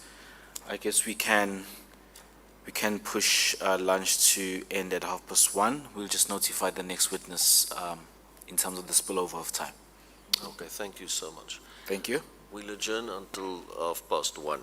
Thank you very much. And that would be for the evidence of Mr. Jean Leroux, Atlantic Council Digital Forensic Lab. Thank you very much.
by Commissioner Chris Nissen. The legal team for this afternoon is Advocate Moraka and Advocate van Heerden. Before we start, I'm just going to ask you whether you are willing to take the oath or do you want to affirm the truth of your evidence? I'm happy to take the oath, Commissioner. Thank you very much. Do you consider the oath as binding on your conscience? I do. Do you swear that your evidence will be the truth, the whole truth, and nothing but the truth? I do. Please raise your right hand and say, "So help me God." So help me God. Thank you very much. I'm not sure what the arrangement is, whether you are going to make a statement on introduction and then the evidence team will follow up on that. What is the arrangement, Advocate? Advocates, one of you, the two of you? Thank you, Commissioner. We're just going to go straight into question and... Okay, I see. Okay, let's do that then. I suppose you will be leading with that then? Yes, Thank Commissioner, I will. Thank you. Please go ahead. Mr. Leroux, thank you so much for having us this afternoon. I hope to structure today's testimony in the following way. I'll first start with a brief introduction. I'll then move into your profile. After that, I'll then move into what could be a helpful discussion around digital information. I'll then move into the actual evidence that will come out from the unrest before closing on moving forward and what to next for South Africa. But perhaps a good way to start is by introducing yourself to us and explaining to us what is it that yourself and your organization do. So thank you very much, Advocate, and thank you very much for the Commission for this opportunity. I'm hoping my testimony today will be able to assist the Commission in their efforts with this inquiry. First off, my name is Jean Leroux. I am a research associate with the Digital Forensic Research Lab.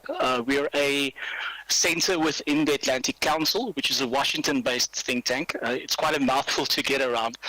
But in essence, we are an organization that focuses on investigating, researching, reporting, and eventually explaining disinformation and the way that it operates, the individuals and the organizations behind the disinformation campaigns.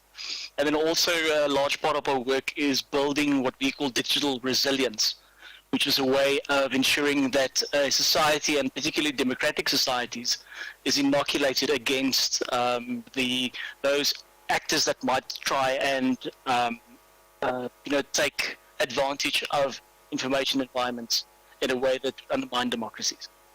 So our head office is based in Washington, D.C., where we've got units scattered across the different continents.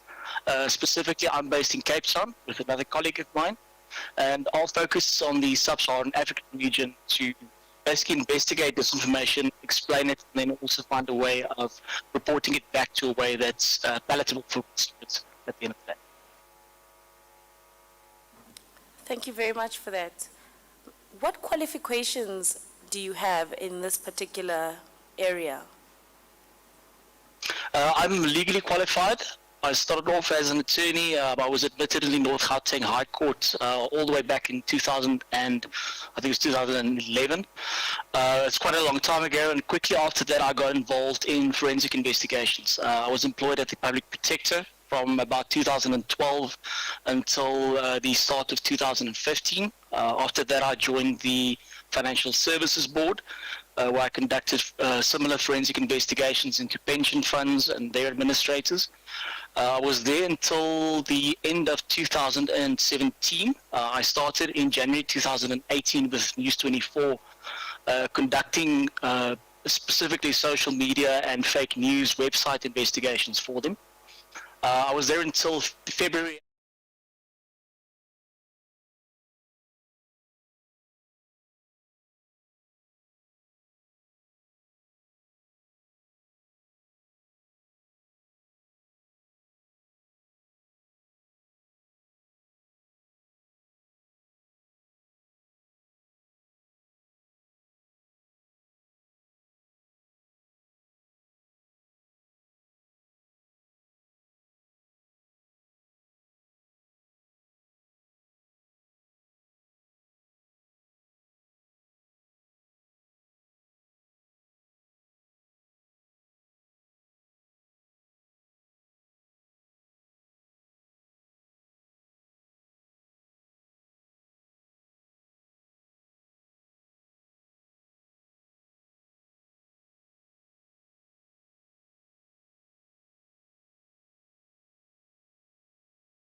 that we really hope to tap into that resource in relation to your testimony this afternoon. That leads us neatly into our segment this afternoon on the digital age. You've mentioned that a lot of your work has had to deal with a lot of the innovative way in which digitalization has influenced many political structures.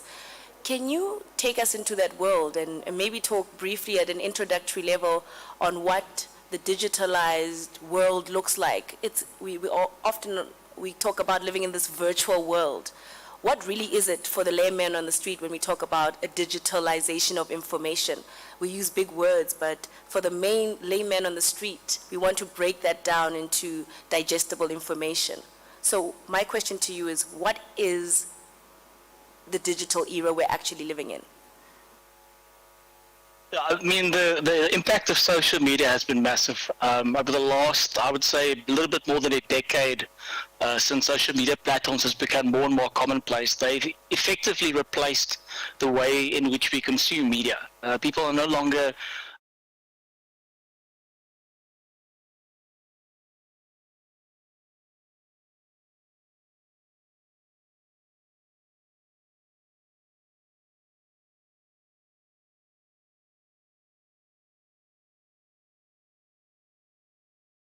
real-time update of events as they happen. As a topical example right now, the conflict in Ukraine is a good example where you can almost on a hourly basis get updates of what's going on instead of having to wait for the 8 o'clock or the 9 o'clock news to get your information.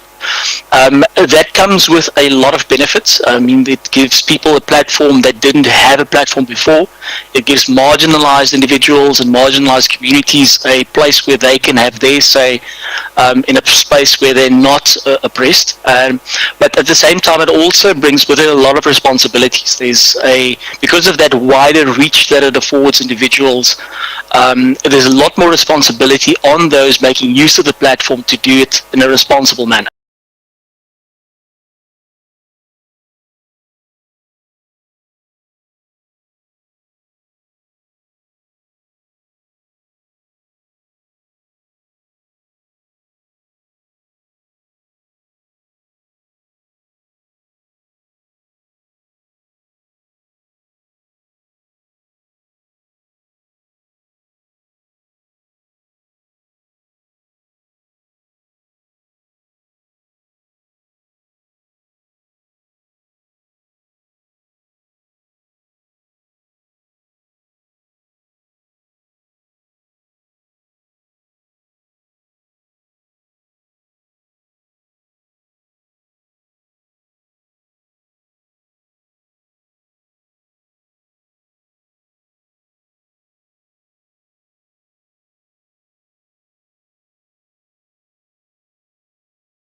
The social media algorithms actually amplify that and make sure that that gets even more traction.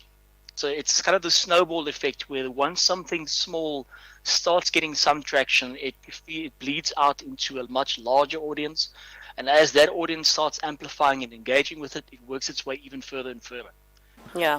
Now, it's important to note that disinformation itself isn't a new concept. It's something that's been with humans and society through the ages. I think one of the earliest examples we often cite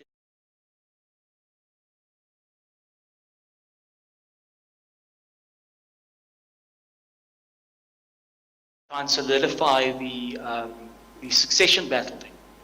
And through the ages, that's just adapted. As we developed the printing press, it changed. As we modernized and television and radio came along, it changed. And what we're witnessing now is the way that this age-old concept of disinformation propaganda is now simply being adapted for the modern age, using social media and Where we come in is looking at how they actually manipulate social media to make these things, gain a lot more traction than it would have otherwise. Yeah, you speak on a lot of interesting point there, Mr. Leroux. The first point that we want to dissect is this concept that information can be used as targeted, first bearing the head of a weaponizing of information, but second can also be quite informative and in educational to people who are receiving such information. What I want us to do first in this segment of digitalization of information is break down big concepts. You had mentioned now disinformation. Can you perhaps give us a definitional section on what is misinformation and start that against what is disinformation? I'll be happy to. Our work focuses quite a lot on disinformation, and that's where the false information is shared with the intention of misleading the audience. We often contrast this with misinformation, and this is then where the false information is shared, but there's no intention. I always use the example of if I receive a WhatsApp message from my grandmother about a wonder cure, this herbal remedy that can cure COVID. She's sending it to me not to mislead, or her intention is based on the fact that she actually cares and she's got the sense of responsibility towards me. So she's sharing the false information with me, but without the intention of misleading me. However, the individual that was marketing and advertising that product, the company selling that herbal remedy, they would actually be not guilty, but they would be acting as disinformation peddlers. And that is because they actually had the intention of deceiving the audience when they made that advert, when they claimed this herbal remedy of theirs can cure COVID. That intention is kind of the stark distinction between misinformation and disinformation. It's also the reason why we focus specifically on disinformation, because when there's intent involved, you can actually try and establish what that intent was. There's aims, there are objectives. We tend to classify our investigations in terms of several categories, depending on whether it might be political or monetary objectives that are being chased. I think it might be worth mentioning the term fake news as well. It's a term that's been highly politicized, and it's one that most of the open source investigation community shies away from. It's kind of used as a colloquial term to include both misinformation and disinformation. But in the way that it's been politicized and the fact that it's not entirely accurate, it's not a term that we use that often. And so back on the disinformation and misinformation, and I take your point that it depends the objective and the intent that you can sort of then trace back on what was the... I can't seem to hear you at this stage, Advocate. And can you hear me now? It seems like you might be muted. Are you able to hear me now?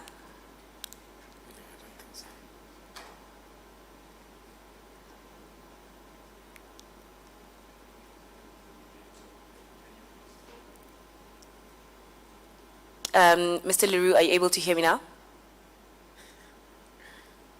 I'm not hearing anything at this stage.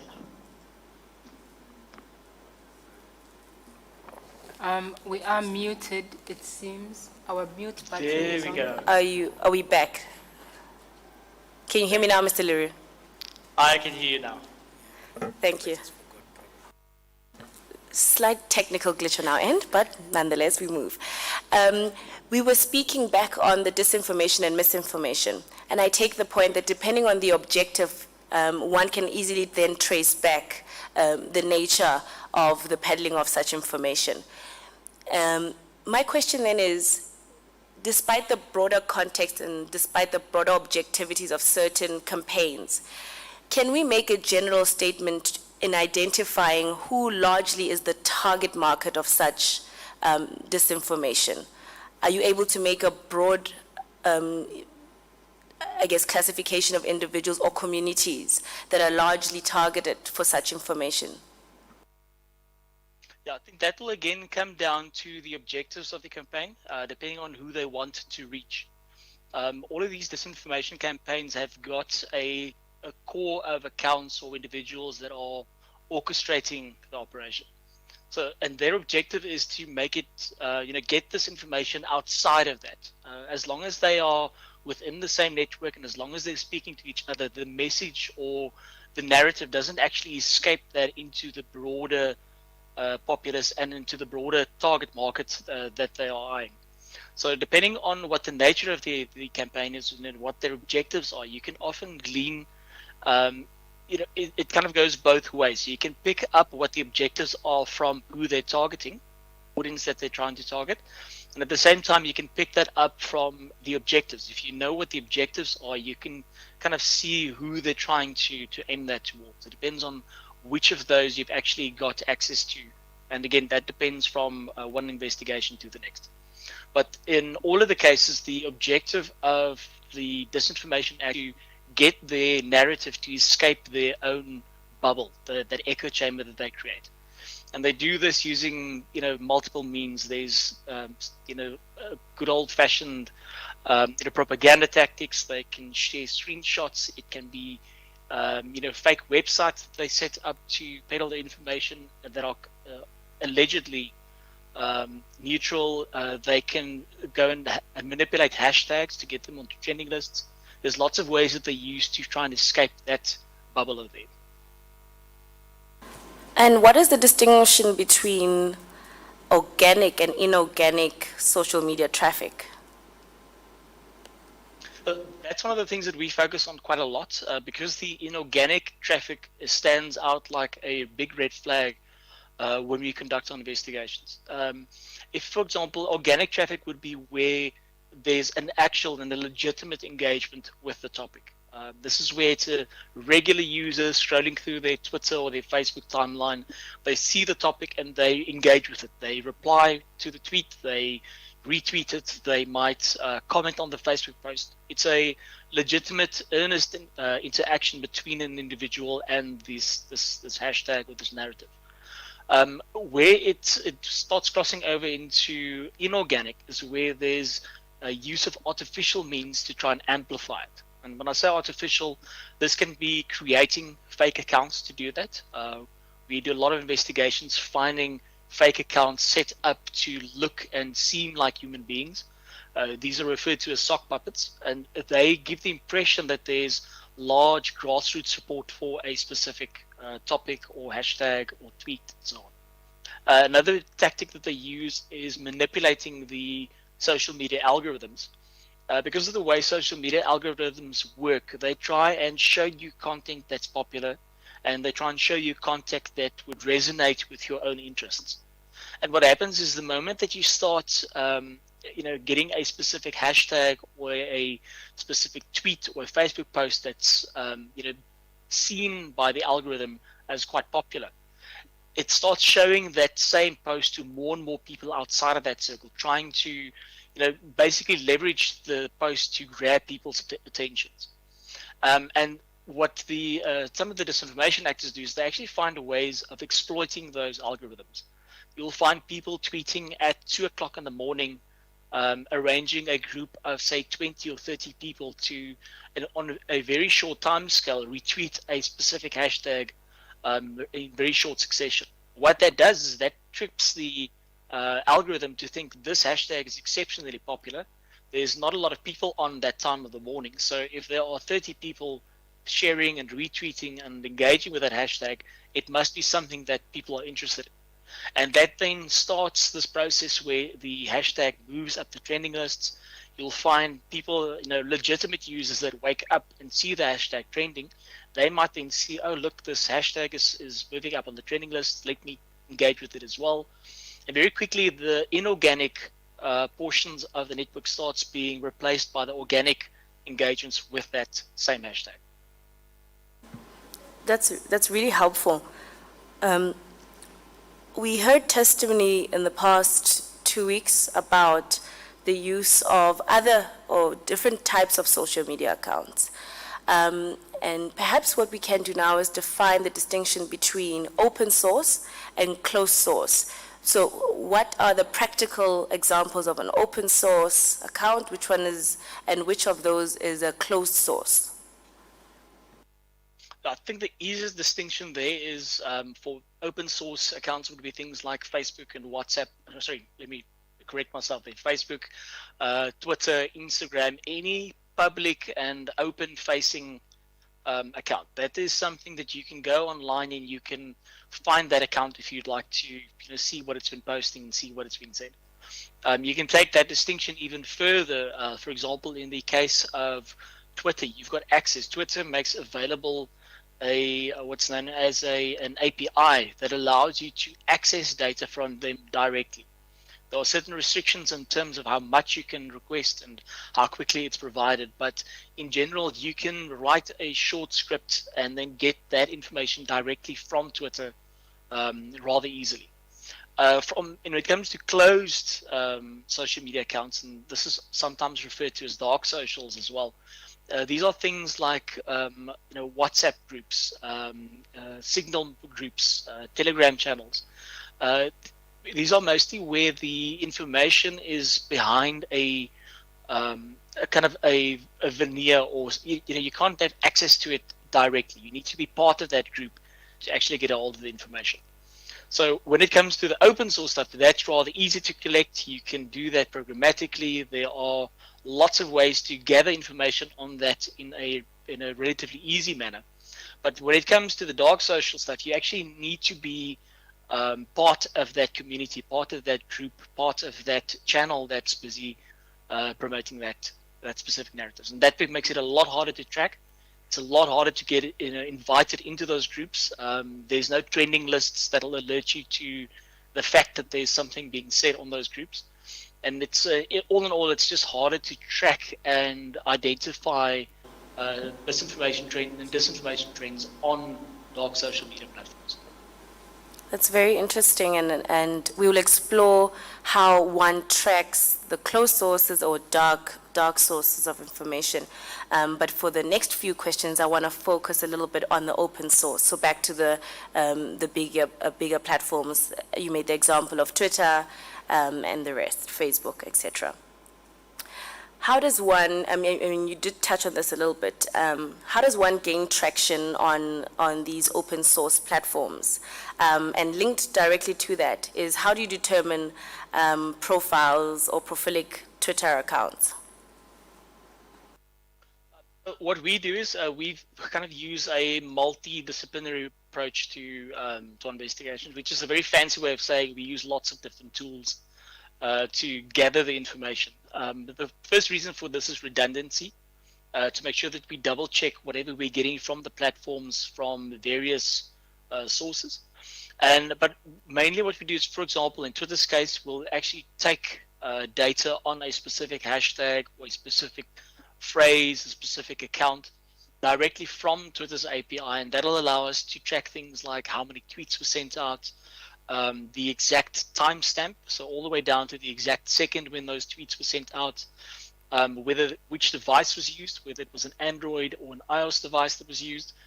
There's lots of information that we'll be able to gain from that. In addition, we'll look at social media listening platforms.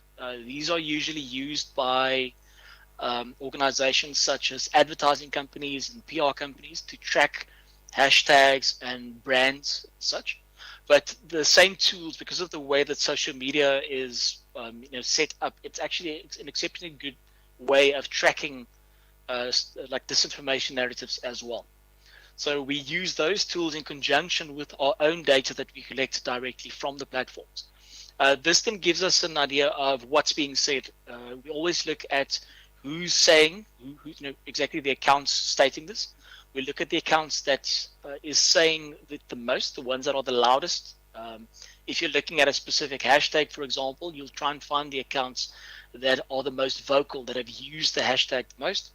And then we'll also look at the accounts that use it the earliest. So the accounts that kind of originated with that hashtag or that phrase or narrative, and then look at who they are and what their objectives are. What we'll quite often find is that hashtag will start off quite benign. It might be something that is relatively harmless. An example of this was one that I looked at, I think it was about 2 years ago, where the hashtag Ramaphosa resigned trended. this started off as a joke, in the early hours of the morning. But by the time that most users had woken up, some other clusters of accounts had started using that and sharing that as information that President Ramaphosa had actually resigned. So that's an example where something started off relatively benign, it was done as a joke, and throughout the course of it being used, it actually flipped over into something a bit more malicious. Now, looking at and getting all of the data, we could actually see the accounts that started that. They ended up deleting the tweets a couple of hours later, but the data was already there. And then as things progressed, we could see that narrative shift from the humorous / amusing side of it to something a bit more targeted and political.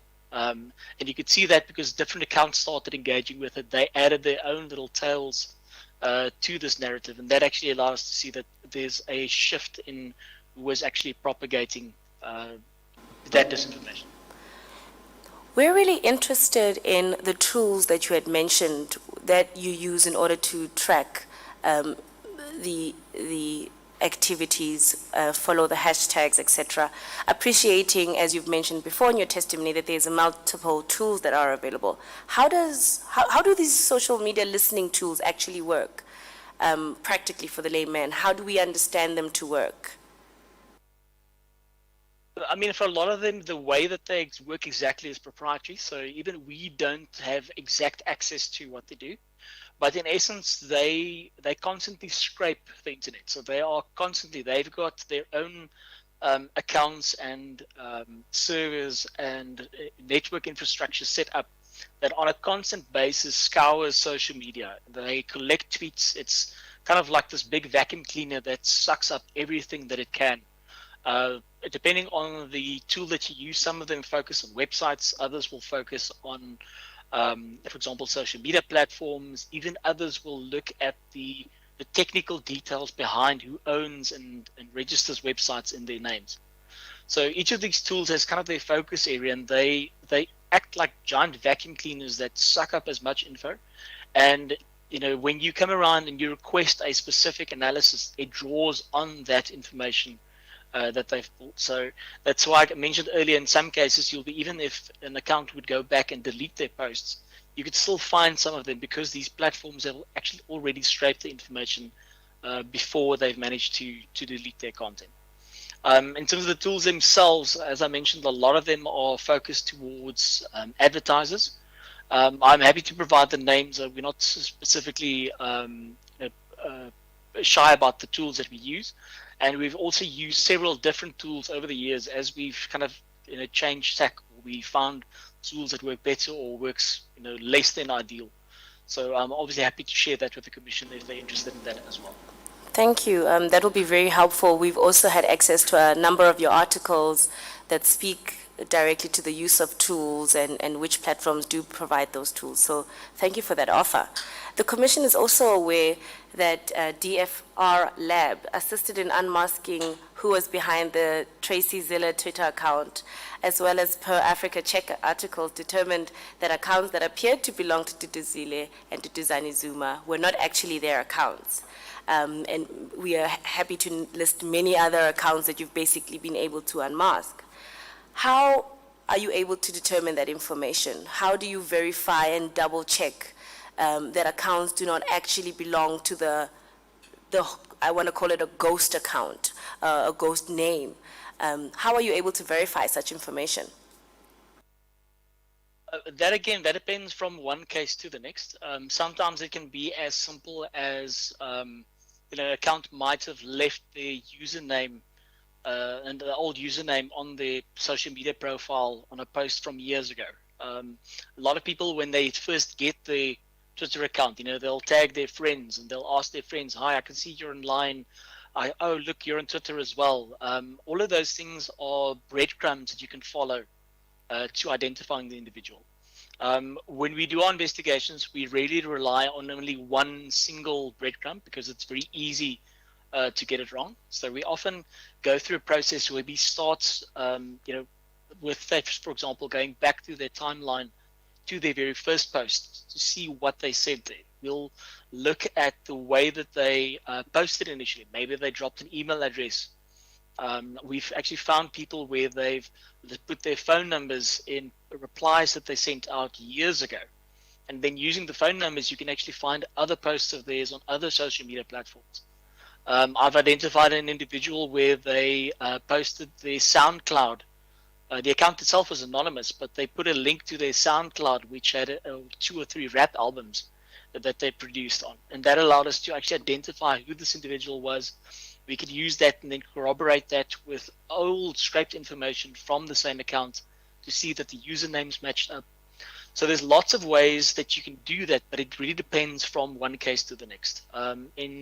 As an example, when we unmasked the Lerato Pele account, on that specific one, it was a process where we identified old posts from the account that was placing them in Durban. We had old posts from the account that showed that they had a good grasp of the military and the way that they operated. Using that and then old interactions from the account, which had since been deleted, we could identify a few names. And as it then turned out that the name that we identified was a former member of the SANDF who was staying in Durban. That'll give you a very strong net almost in which you can identify the specific individual. Again, this differs from case to case, and we've got lots of instances where we've tried to identify the individual, but you fall short of actually breaching that threshold where you're comfortable in directly identifying someone. The risk is always that you can identify somebody wrongly. You could have the wrong person in mind. And that's kind of first and foremost in your mind as you're doing an investigation like this. Before you publish anything, before you make those findings public, you are 100% sure that this is the individual that you're looking at. Again, this when you're looking at specific platforms, you might find the different information on Facebook than you'll find on a Twitter account. And what often helps is if you can cross-reference those. Users tend to be lazy, so they use the same username for their Twitter account, they use the same username for their Instagram account, and then using that you can pick up on information on the Instagram account that you might not have found on the Twitter account and vice versa. So in essence, it's basically building up this net of seemingly random or seemingly coincidental facts, but then you do it in a way that when you look at it as a whole, it's very clear that the individual that you've identified is the only person that could be responsible, and there isn't room for anyone else to kind of be an alternate suspect, if you want to use that terminology. That's really helpful, and it actually just shows the amount of work that actually goes in before you unmask the real user behind an account. In one of your articles, you write about fake accounts and how these are monetized. How is it possible that a Twitter account can attract to it money or monetary value in its work? How does the monetization of Twitter accounts and what you post in however many characters may attract some sort of income? I think Twitter recently actually added a direct option for you to have a tip option on your homepage. So, sorry, it's now actually possible to be directly monetized for the content that you post.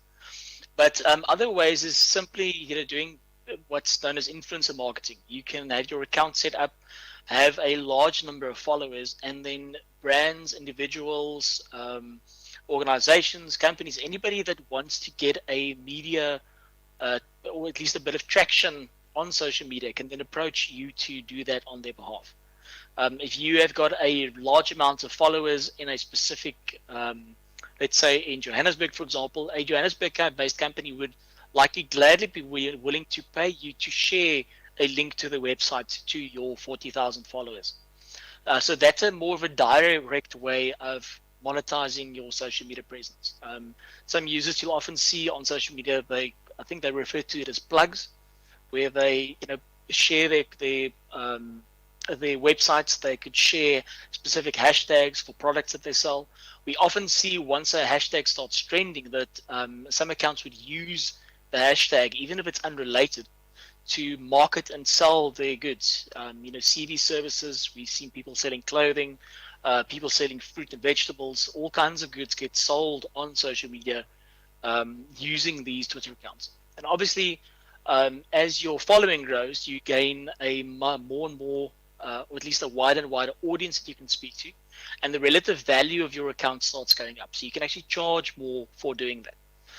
One of the examples that I've got is it's something that surfaced around I think towards the middle of last year, where the individual who was running the Lerato Pillay account ended up running quite a large influencer account as well. And he was conducting what's called micro-influencer advertising, where he got lots of these smaller accounts, individuals with 1,000 or 2,000 followers, to share a specific hashtag and to basically market a specific product.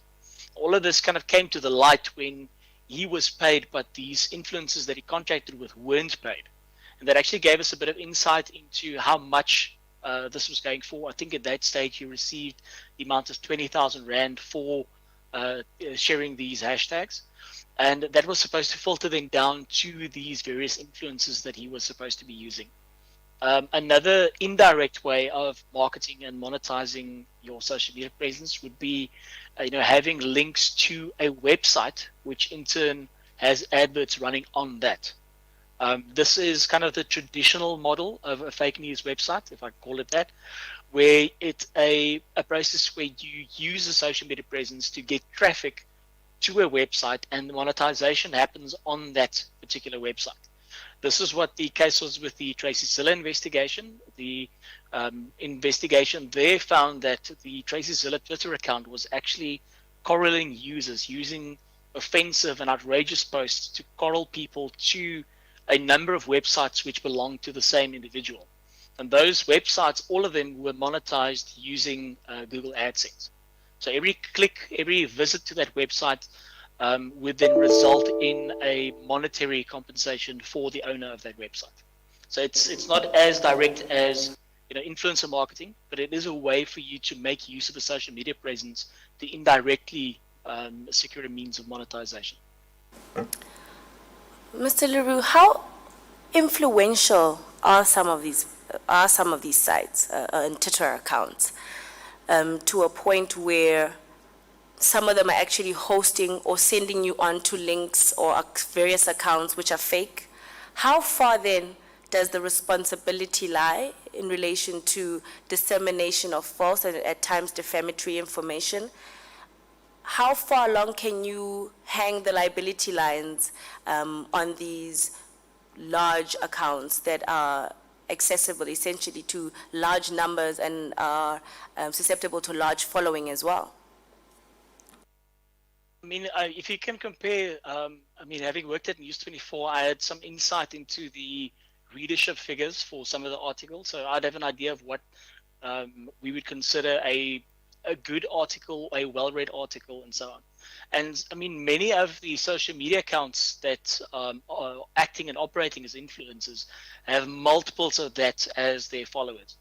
Now, that doesn't automatically mean that every time they send out a tweet, somebody will read that necessarily. Some of the people following that account might be doing so for maybe to monitor them. Others might follow them simply because they dislike the account and they want to keep tabs on what they're saying. The fact that you've got that many followers doesn't automatically translate into that many people reached at the end of the day. In addition to that, you might find people see that specific social media post and then regard it as a social media post and not as the gospel. So again, it's kind of a murky field, and not even the social media platforms actually give that kind of metrics out publicly to be able to understand what the exact reach of an account is. Even though they might have 100,000 followers, how many people are they actually reaching, and how many timelines is any posts that they make actually arriving on. To further complicate that, some of the social media platforms have gotten quite good at picking up on narratives that they might deem offensive or harassing. And what they do is they deboost those social media posts.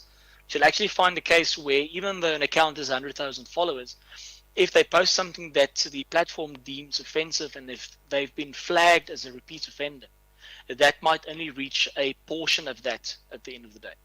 So it's a very difficult thing to quantify. It's something that's at the potential reach is quite a lot larger than most of the traditional media articles that you can find out there. But the question that becomes is how many people actually read that and how many people then take that to heart, that message. I want to then, lastly on this segment, engage on responsible community engagement at this level. An open source where, for example, you had made the hashtag where individuals were started off as a joke to say the president has resigned and then ended up to be very politically influenced in the end.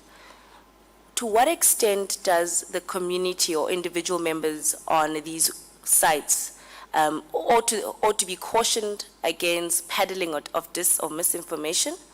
And what tools can they use in order for them to be responsible in how they generate or distribute further information? I think probably the easiest and the best tool to use is simply your own common sense and critical thinking. If you see a post on social media, it's what I always say is that if you're feeling upset or angry, if you come across a post that evokes that emotional response from you, on social media, stop and think what's being said and why they're saying it. There's obviously social media is great for highlighting the plights of minority communities, individuals, and sections of the community who don't have as large a voice. And the unfortunate thing is that that same opportunity that it provides can also be exploited in a way that tries and elicits an emotional response. The moment that you respond emotionally to something on social media, you stop thinking critically about it. I've done it myself before. You come across something and it's so shocking, you feel you just need to press retweet, you just need to share this and get this out there. And that's really the point where you need to stop and ask yourself, what am I sharing? Is it necessary for me to share this? What is the point of me sharing it, and what's the point of other people sharing it? Is it simply to drum up emotion? Is it something that's meant to incite specific emotions? There's quite a lot of research, in fact, on the way that when you receive a post like that triggers an emotional response, it actually overrides your critical thinking. Instead of engaging in a logical fashion with the post, you'll almost as a knee-jerk, try and spread the word as much as possible. There's some research from UCT with Professor Herman Wasserman, where he also found that in some cases, even that reaction can be good-natured. People are sharing the posts out of the sense that, this might be true, so let me warn other people. And in cases like that, it's important to take a step back, before you share the content that you receive, and ask yourself what's the motivations behind it, and also whether it is true, whether there is something in this that makes it feel a bit off. We always tell people to check your sources to make sure that the message that you're receiving, if it's coming from an anonymous account, why is this account anonymous? Is it to protect their identity because they're a whistleblower? Is it because they're anonymous because they are harassing and spreading information that could be considered defamatory? That's always the questions that you need to ask when you're looking. Is this a social media influencer account, or is this a journalist that is putting their reputation on the line every time they report on something? Those are some of the questions that, as a community member, when you come across social media posts, to ask yourself before you share the content. Obviously, this isn't meant to mean that you shouldn't believe anything and everything that you read. Social media has a very important part to play in highlighting marginalized voices. But at the same time, that responsibility is important to keep in mind as you're doing so. Mr. Leroux, do you think that type of problem solving would have assisted us during the time of the July unrest in relation to interaction with social media Lots posts? of it would. If you consider some of the posts that were like in the very early days of the unrest that were shared with things like, showing incidents of violence in different regions, but from years ago.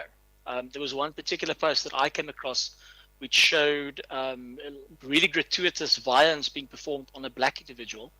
And that was labeled as incidents happening right now during the unrest in Phoenix.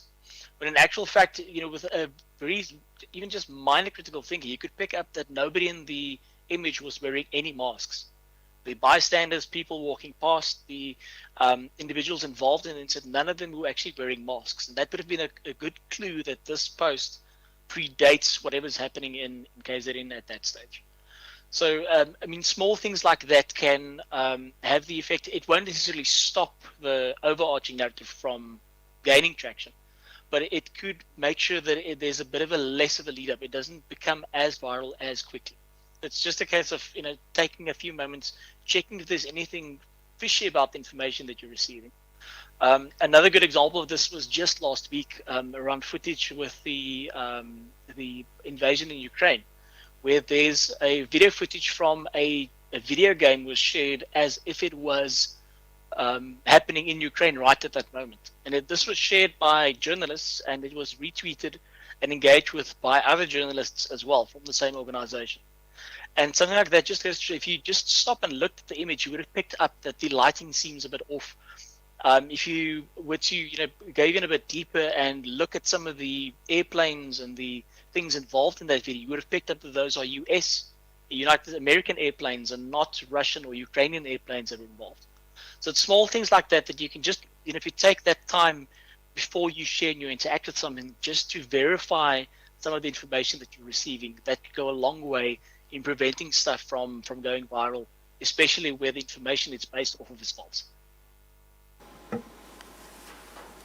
Perhaps now would be an opportune moment to go into the segment dealing with the July unrest. Mr. Leroux, what in your opinion was the role of social media during the unrest? We had a look at some of the narratives as they started unfolding. I mean, it was something that was kind of a build-up. It started with the unrests, and eventually it kind of bled over into the Phoenix Massacre hashtag that was also quite prevalent at the time. We looked at the accounts that were sharing stuff. We specifically looked at whether there were concrete examples of incitement. When we were looking at the examples of incitement, we were looking for, was there a call specifically to go to this place and conduct arson or to loot a building. And what we found is that from most of the posts around the July unrests were almost reactive. These were people who were using the unrests for their own political objectives. There were lots of, the usage of, the ubiquitous "we see you" posts that were doing the round. They were used as a way of celebrating what was happening in KZN. In some cases, even old and misleading footage was used, from totally unrelated protests from years ago, to further those same kind of narratives. And a lot of this was celebratory. It was used in a way that celebrated, the unrest and celebrated the violence that accompanied it. There was a call even weeks prior to that from some organizations as well. It's something that we were tracking at that stage, where the entire legal process was, there was an attempt to delegitimize that by using specific phrases such as the jailed without trial. All of that was things that kind of built up. It wasn't like a one single match that started off the bonfire, but it was lots of these little sparks that were added up to a environment in which there was a discontentment with what was happening in the legal system. There were people celebrating ongoing protests. People would go online and see there were protests happening and people were celebrating that. So that was kind of the main takeaway that we had, that there was a lot of celebratory things, but all of this was after the fact. There wasn't a lot of direct incitement urging people to go to specific areas and conduct specific crimes at that stage. Mr. Leroux, we heard testimony that social media was effectively the platform on which a lot of the later activities effectively started. Some testimonies for community members effectively said that you could trace a post and literally 3 minutes later you would actually see what the poster said actually executed in a mall. For example, you'd have a post or a WhatsApp message that on a closed source or an open source that said, we're about to go into a particular area, a mall, and 3 minutes later the conduct would happen but the main source or the main way in which the information was disseminated was through social media. Is this something that is consistent with your research in your investigation of the unrest? Yeah, I think maybe just to clarify, we were focusing on the open source platforms. So we're specifically looking at Facebook and Twitter as such to see whether there was any coordination there. I mean, my thoughts at the time as well was that any kind of coordination of incitement, any kind of targeted operations would be conducted on closed social media platforms. I mean, it would be particularly stupid, to use the word, to try and orchestrate something like that using social media where everyone can see and everyone can, archive and collect evidence in that way. So when we say that we didn't find any evidence of direct incitement, that's what I mean. We couldn't find anything on the open social media platforms indicating to people to organize and go to this specific place, loot this warehouse, focus on this area, or commit arson on that particular building, and so on. I've got no doubt that it would have been organized and orchestrated on darker social media platforms, things like WhatsApp, Telegram, single groups, Zello even, which is kind of like a voice note program. All of those apps could be used to orchestrate this in a much more effective way than you actually could on an open social media platform. When you do something in a group like that, you've already got the community, and it's a much smaller, more tightly knit community. You've got people that are already on the same page, so to speak. Whereas as you push a call for action out onto social media, I mean, there's 100,000 people that'll read that, and you don't know how many of them will actually pitch up, how many people will, heed that call that you make at the end of the day. So just in terms of effectiveness, using an open social media platform to call for something like that is not exceptionally effective. One thing that I should maybe mention is there is a phenomenon called stochastic terrorism, which is where the actual effect is you can't directly link what's being said and the calls of incitement to a specific event. But on a statistically basis, you can actually pick up that it has that effect. The example that's often used for this was the January 6th incursion in the US, with the US state capitol, where there was lots of calls made, about the legitimacy of the elections and the way that voting proceeded and so on. But there was no actual calls of storming the Capitol building. That kind of developed from that. That's a term that we always keep in mind when we look at narratives, is that even though there might not be a direct call for it on social media, there is the possibility that an environment can be created within which what would otherwise be seemingly random attacks or random incidents could actually fall underneath that umbrella. Thank you, Mr. Leroux.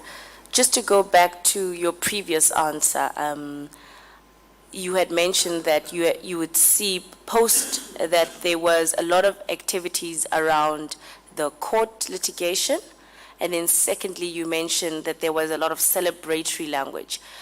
Which court proceedings are you referring to, and which celebratory language is this that you're referring to?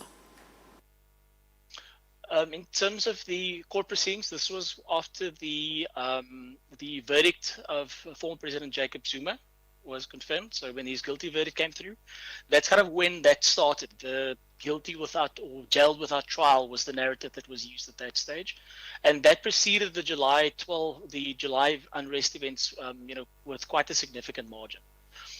Once the actual unrest started happening, once there was violence, once buildings started being burnt, as soon as the footage of that began to circulate on social media, different accounts would then use that, and then the celebratory language would be things like, Amandla, this is in support of President Jacob Zuma. Others would indicate or give the impression that the protests you're looking at are against the jailing of former President Jacob Zuma. So that was often what was used when I say celebratory, is that they were using the existing footage and saying these are people who are protesting in support of former President Jacob Zuma, and as a result of that, we support you, we see you. This is something that they were condoning to their own social media followers. And Were you able in any of your research to identify which was the consistent hashtag, one that created enough traction throughout the entire period of the unrest? There were a few hashtags that we were looking at. I can't recall off the top of my head. This was quite some time ago. I recall the Wenzenu Zuma hashtag was quite prolific initially. There was, after the unrests actually started, obviously the July unrest hashtag was something that circulated a lot. There was also a hashtag specific around the Phoenix massacre, as it was called at that stage, but that was more towards the end of the July unrests. But in terms of the specific hashtags, I'll need to go back and compare my notes, but we did track a handful of hashtags at that time. And how were you able to determine some of these findings? For example, how were you able to trace back the hashtag? How were you able to track back any activity post the court hearings? How does one know what to use, which time to look at? How were you able to determine this information? What we generally do is if there's a specific incident, we try and look at, say, about a week before to try and gather, any of the data preceding the events, if there should be anything. And then as you kind of do the investigation, you iterate from that information that you gather. So you'll, for example, you'll see that a specific hashtag is trending. And the moment you start looking at the hashtag, you'll pick up that there is, an additional hashtag that's being used. And then you can follow up on that hashtag and then find out who was engaging with that and so on and so forth. So you iterate your investigation as you go along, as you come across new information on it. For example, as I said, you might start off with a week prior to a specific incident. But the moment that you start looking at it, you realize, by the time you're looking at it, that hashtag's already taken root. There's already a large following. People are already engaging with it. So you'd move your time frame a bit back. With things like court appearances and court dates, it's generally we focus on the time period around it. So you can actually look and say, well, the court date was on the the 3rd of March. So we can say take a week before and a week after, and then focus on that specific area to see who was the most vocal accounts, who started with a specific hashtag the earliest, and then who propagated that the most. Are you able to share with us which of the accounts were the most active around those popular hashtags and or tractions and post? I'll be happy to. The first one, and again, I'll have to go back to my research, my notes, and I'll be happy to provide that to the Commission. One of the most vocal accounts was the account of President Zuma's daughter. She was one of the accounts that was most engaged in the celebratory part of the post. She would take posts of buildings burning, and then have a tweet below that saying Amandla, we see you. And she did this quite prolifically throughout the period of the unrest. In some cases, she was also the one that took truck protests from the year before and then attached that same statement to those tweets, giving the impression that these are protests that are happening in support of her father's and his incarceration. In terms of the jailed without trial narrative that preceded that, a lot of that was coming from the Twitter account of the Jacob Zuma Foundation. There was almost a drive from that specific account over a period of weeks to have that jailed without trial phrase, take root. It was even at some stage the phrase was capitalized in that way. At the time, I recall I had the impression that it reminded me quite a lot of the Stop the Steal narratives that was happening in the US around the elections and the legitimacy of it. Just in the way that it was used as a phrase to, in of its own, try and delegitimize that process in its entirety. So, besides former president's daughter's account, are there any other identifiable accounts that can be said to have furthered or peddled this information? Oh, I can't recall off the top of my head. As I said, I'll have to go back to my notes to check exactly who we identified and the volumes that were distributed at that stage. But those are the ones that stood out the starkest for us at that stage, the ones that we actually looked at. And what responsibility does a particular account holder have in relation to disseminating correct information? For example, if I am a host account and I'm disseminating information around a protest when there really is none, or violence when there really is none within my area, what responsibility is attractable to such an account? Well, I think in practice, there's not a whole lot of responsibility that attracts. I mean, people can do that quite easily, and the repercussions for doing something like that are nearly non-existent. At most, you'll get some censure from your followers the moment that they identify it as a fake posting. So in terms of direct repercussions, there isn't a lot. Most of the social media platforms are very loath to touch content when they do their moderation. Most of them focus on behavioral aspects and not on the content itself, because it's such a murky area, because that's when you start infringing on the free speech of individuals, when you start taking down their posts for the content that they put out. So it's it's one of those situations where it's very hard to draw a clear and a hard line between what is allowed and what isn't. People should be allowed to express their opinions. They should be able to do so without fearing repercussions for what they say and what they think. And at the same time, there is, I would say personally, from a account that has a large following that is politically vested in the community, there is a larger responsibility for them to make sure that when they put out information, it's truthful, it's verified, it's something that the community that they are in fact providing this information to can rely on. Mr. Leroux, you mentioned earlier on in your testimony that you would, in your research, you'd be able to track back about a week before the actual incident. From your research, are you able to find indicators that the unrest was imminent and we ought to have known about it from the use of open source social media? Or do you think that this might perhaps have been something that would have been reduced to closed source and the dark source platforms? I think a portion of it would have been visible on open source social media.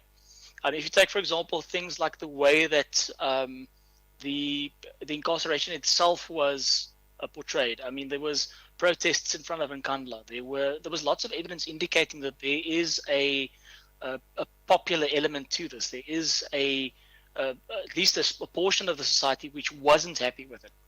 And that was very clear on social media. You wouldn't even need to use particular tools to see that. You would have just needed to follow, one or two accounts, and you'd be able to see those visuals coming from Nkandla, to see the support that was evident at the time. But the actual, organization and the orchestration, when it comes to the logistical aspects of that, that would have happened on closed source, on the Telegram groups, on the WhatsApp groups, on the Zilla chats, and so on. And that's simply because, if I had to phrase it differently, I'd say that the environment was created on the open source social media platforms. So Twitter and Facebook gave that environment. It created an environment where a narrative like this could take root quite easily. And then secondly, when it came to the actual organization, that would have happened on the dark social platforms, simply because it would have been impractical to try and do that using a open source platform. You raise a very important point.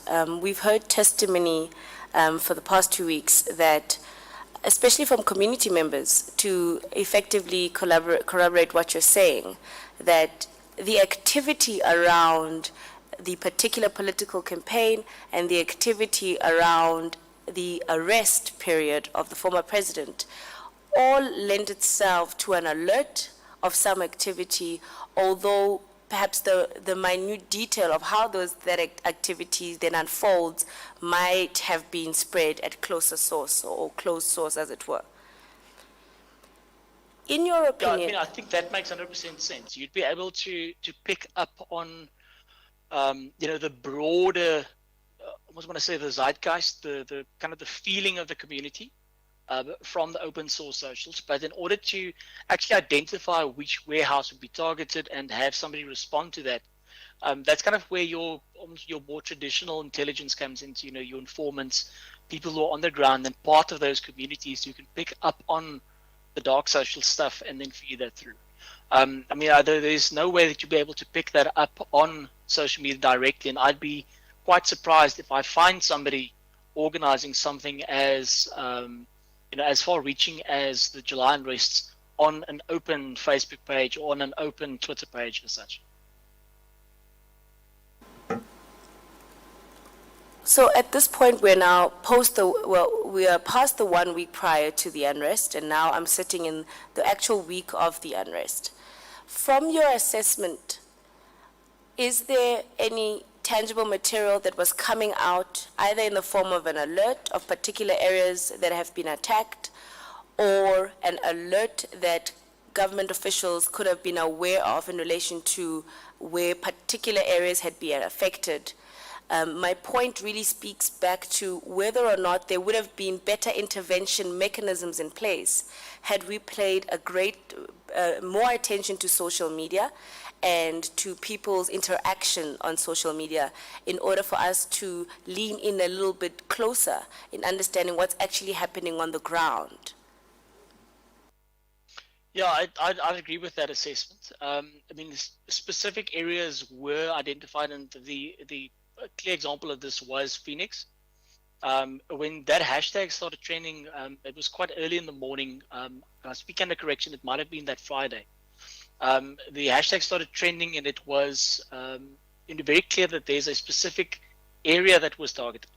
The use of the phrase Phoenix Massacre immediately implied the idea that this is a much wider and a much more emotive, set of events that's going on.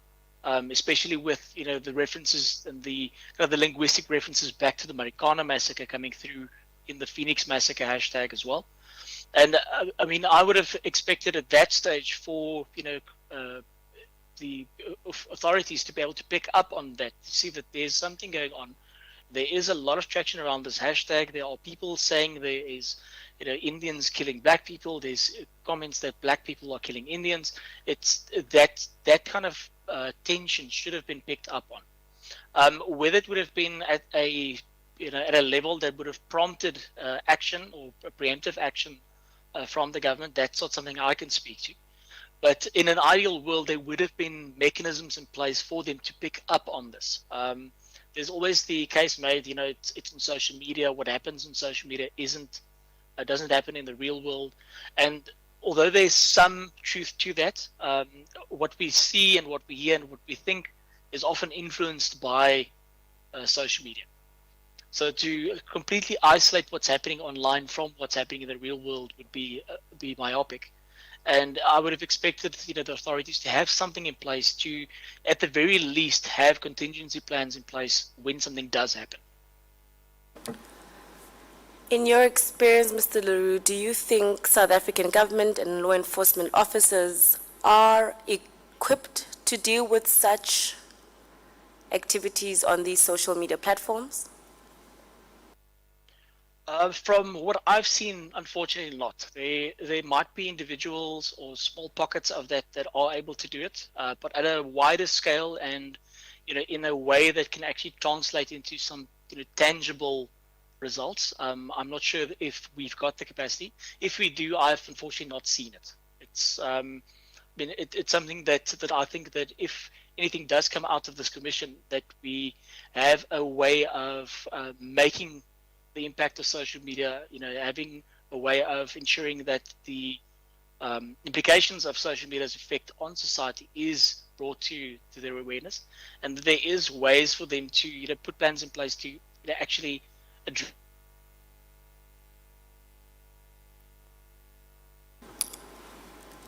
I think I've lost Mr. Leroux. I think I might be back. Okay, perfect. Found you. Sorry. So yeah, just to summarize that, I mean, if government can have a way of ensuring that they do have the capacity to firstly look at incidents like this when it crops up, and then secondly have a way of preempting anything that that might sprout from that. So in other words, looking at using social media as a way of almost like a canary in the coal mine, picking up on narratives, picking up on issues before it blows over into violence. And then secondly, once it does happen, it's to have individuals who can go back and then look at that and understand how the platforms work, how they're being manipulated, who's responsible for that, and also how to counteract that from happening in future. We're certainly a long way from that suggestion, although it is a welcomed one. We are told by ministers and various authorities at operational levels that the tools are in place. But however, we might face a different problem, and that is in relation to capacity, whether it means warm bodies to actually learn to capacitate themselves to use the social media. What do you think the role of the private sector in this type of intelligence is? We heard testimony from the former State Security Minister that said we need a collective effort and that members of the public need to all contribute towards assisting government. What, in your opinion, is the role of the private sector, individuals like yourself who have the clear capacity and know how to do the work? Do you think that there's room for people in the public sector and the private sector to assist government and form some sort of collaboration for future interventions? Yeah, I definitely, if there exists capacity in the private sector, I mean, it would make 100% sense for government to rely on that and use that, either to build internal capacity or, as you mentioned now, if there's not enough warm bodies, to use the private sector to get some of those warm bodies on board. At the same time, I would caution and maybe urge that if that were to be the case, if the private sector was involved in this, that the measures and kind of the policies surrounding that interaction is very tightly controlled. Simply because giving a private sector company or a private sector individual access to the information that an entire government has, there's obviously some security concerns around that. But if those can be addressed, and if you're focusing purely on capacity building and the knowledge transfer and getting these techniques and the way that social media is or can be investigated, I think that would be a great partnership.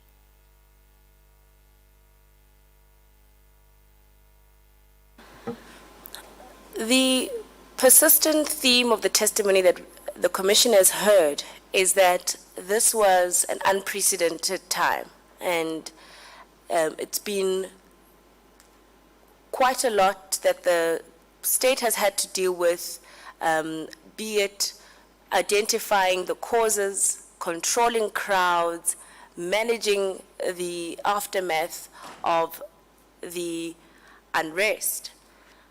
What do you think, in your opinion, is the way forward, practically, at a very simplistic and practical level now for state, firstly?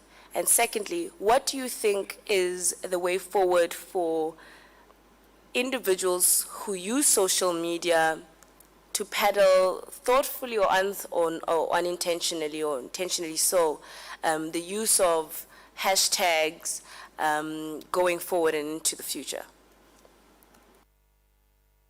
In terms of the current steps, I would say I think this commission and the commission from earlier last month, both of those is kind of what I would suggest. The first step is go back and look what went wrong. Find out where those vacuums lie, where where it slipped through the cracks, as it were.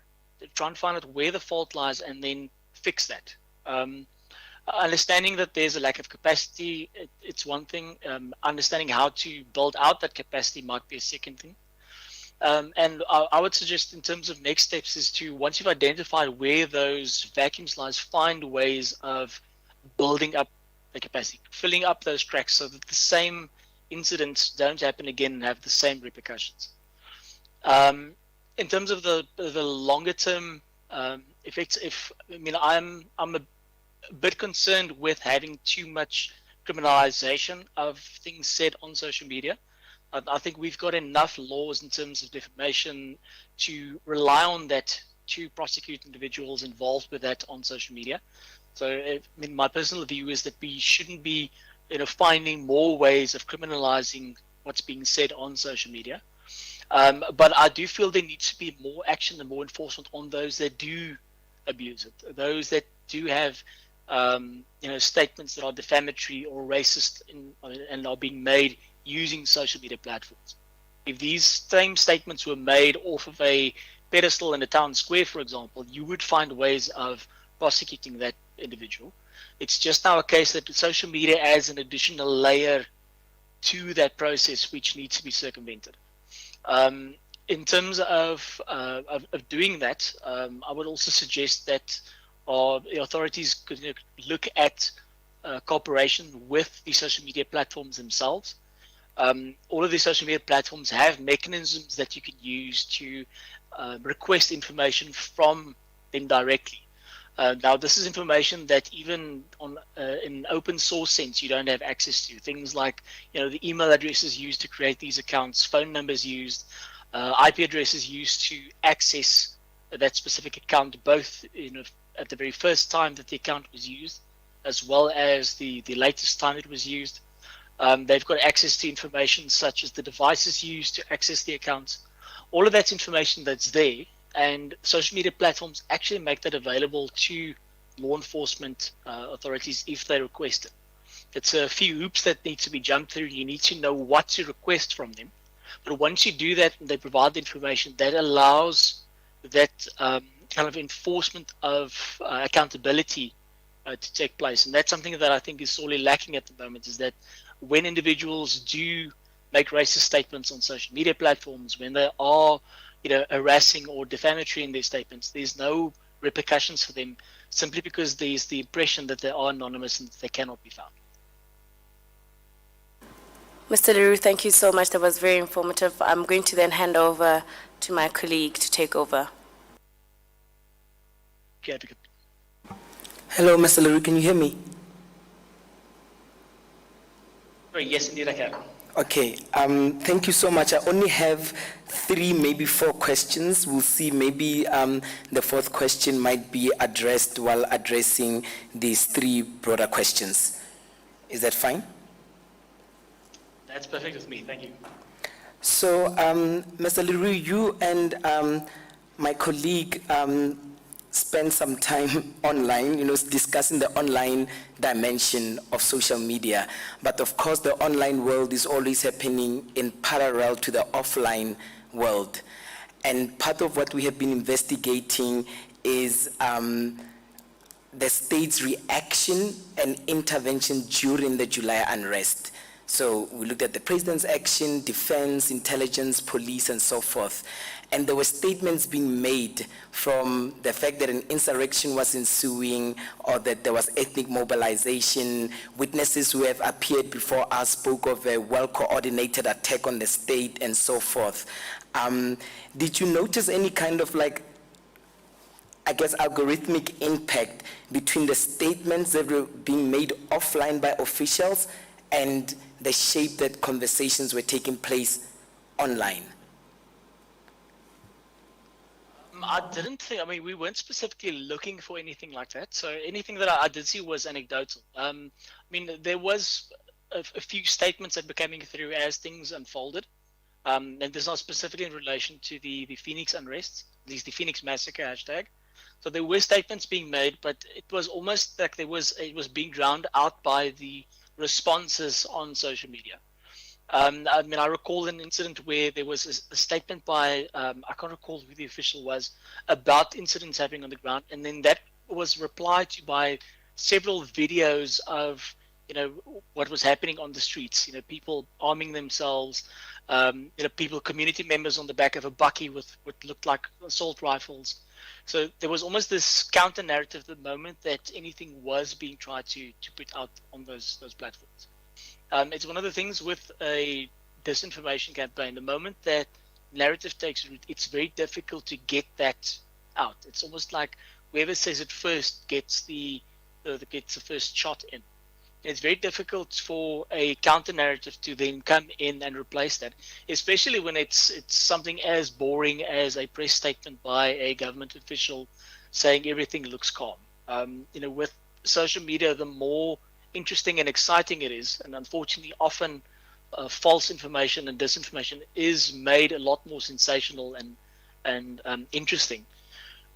It almost leaves no space for that to come in. So it's very important that when there is narrative, if there is a kind of a counter narrative that needs to be introduced, it has to be done early. So people need to have access to the correct and the truthful information before they even fall for the false info, if that makes sense. All right, I think then it connects well with the question I was going to ask as the fourth question, so I'll ask it now.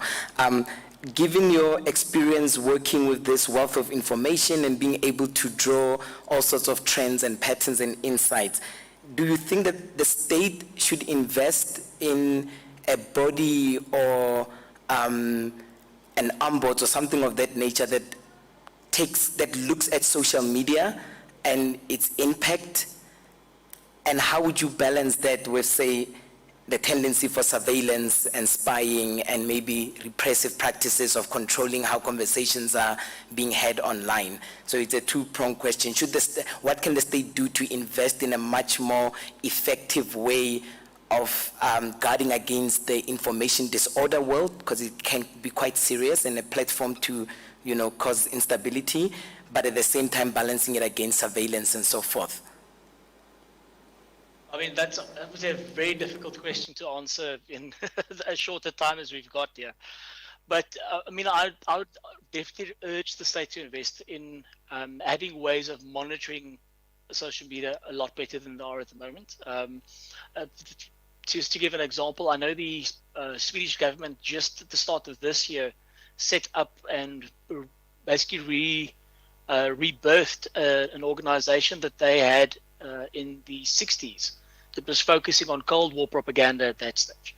So they've actually rebirthed the Civil Contingencies Agency in Sweden. It's a government organization that's set up specifically to look at social media, how it's being manipulated, is it targeting local individuals and so forth. You quite rightly point out that it needs to be balanced in a way that it doesn't amount to surveillance or infringe on the privacy of individuals.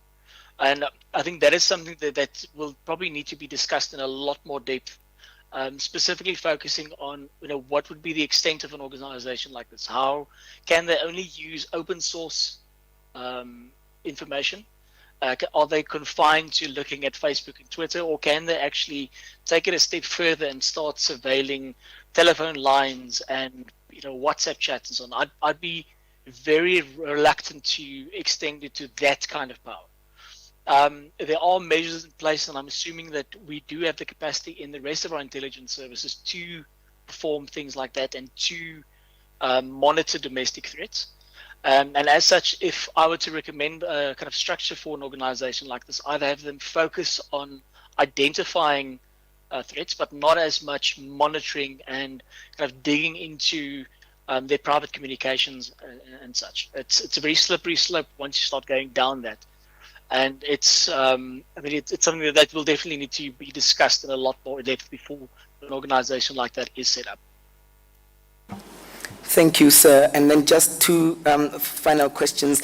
The first one, another one that may very well be a victim of unfairness, and I appreciate the fact that you are studying role players and behaviors and trends online, but we've been hard-pressed to get a witness to give us even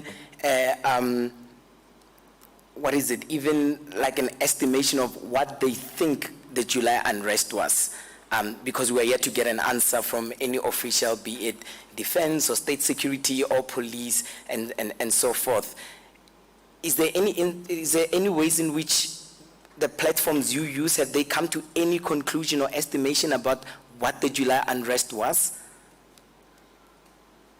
I mean, unfortunately not. The Yeah. moment that a hashtag starts taking root on Twitter, the sentiment's already there, it's already been set in. My personal take on what happened in July was that there was communications from political players that the incarceration of Jacob Zuma was, fraught. There was contention around it, and that created an environment where it was very easy for people to say, well, let's protest, let's have let's make our voices known. If you couple that with the socio-economic reality in which we was, I mean, at that stage we were, more than I think about 18 months into the COVID-19 lockdowns. You're sitting with people who are desperate, people who are in precarious financial and economic positions. And the moment that you get an opportunity like this where things like that meet and merge, it becomes very difficult to maintain control of that. Even if this, let's say hypothetically, was being orchestrated very finely by an organization in the background, I think it would have very quickly ran away from whatever they could have organized and orchestrated. So, I think it's a very difficult thing to define. The unrest, a lot of the narratives and a lot of the disinformation draws on, the reality. They draw on the truth, and they use that as a way to almost legitimize itself. If something is partially true, then maybe the rest of it is true as well. And in the same way, if you're sitting in a situation where people are desperate, people are in a position where they might not think twice about looting a store because they're not sure what they're going to eat that evening, and then couple that with a political protest and things get out of hand, it becomes very difficult to actually control something like that. And that's often the risk with a lot of the narratives we look at, is that it's one thing organizing and orchestrating something, focused on, xenophobia, for example, and have something as wide-ranging, as sensitive as xenophobia raised it. But the moment that thing kind of gets or bolts and gets away from the organizers, that's a lot of times where the big issues step in. I'm not sure if I've actually answered your question. No, I think we are still as investigators in the same predicament, but it is, as you say, it's difficult, but that is the heavy task we are facing. Maybe the last question.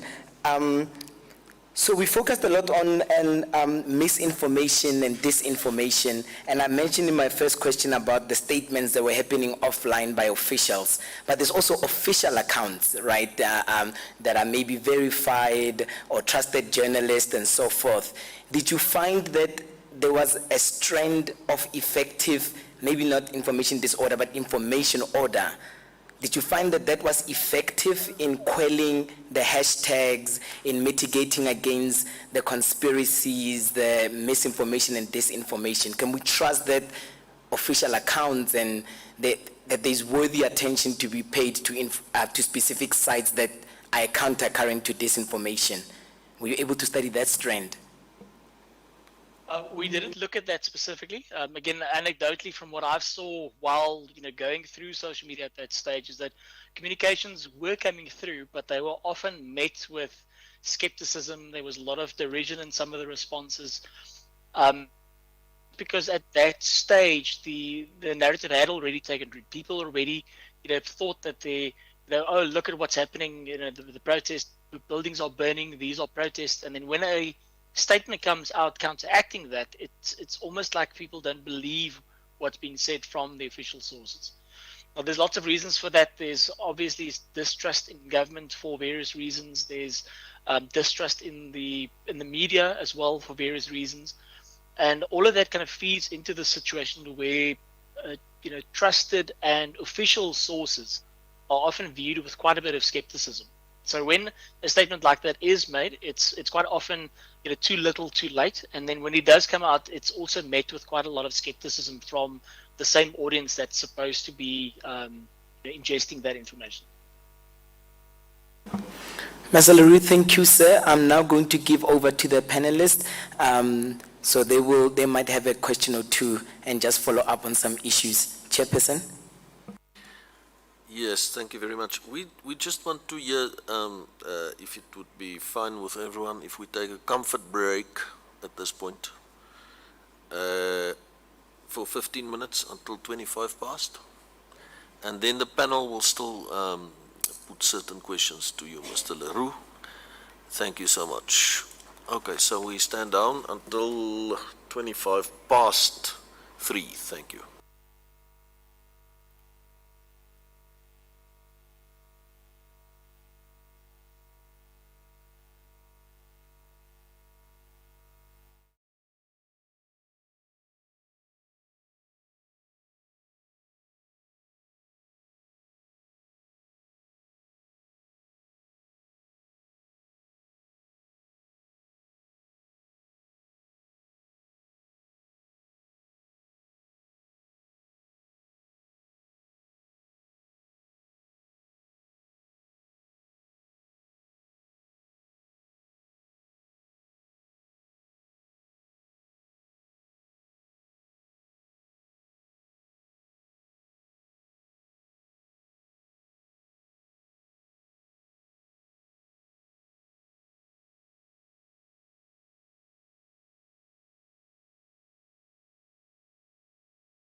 There he is.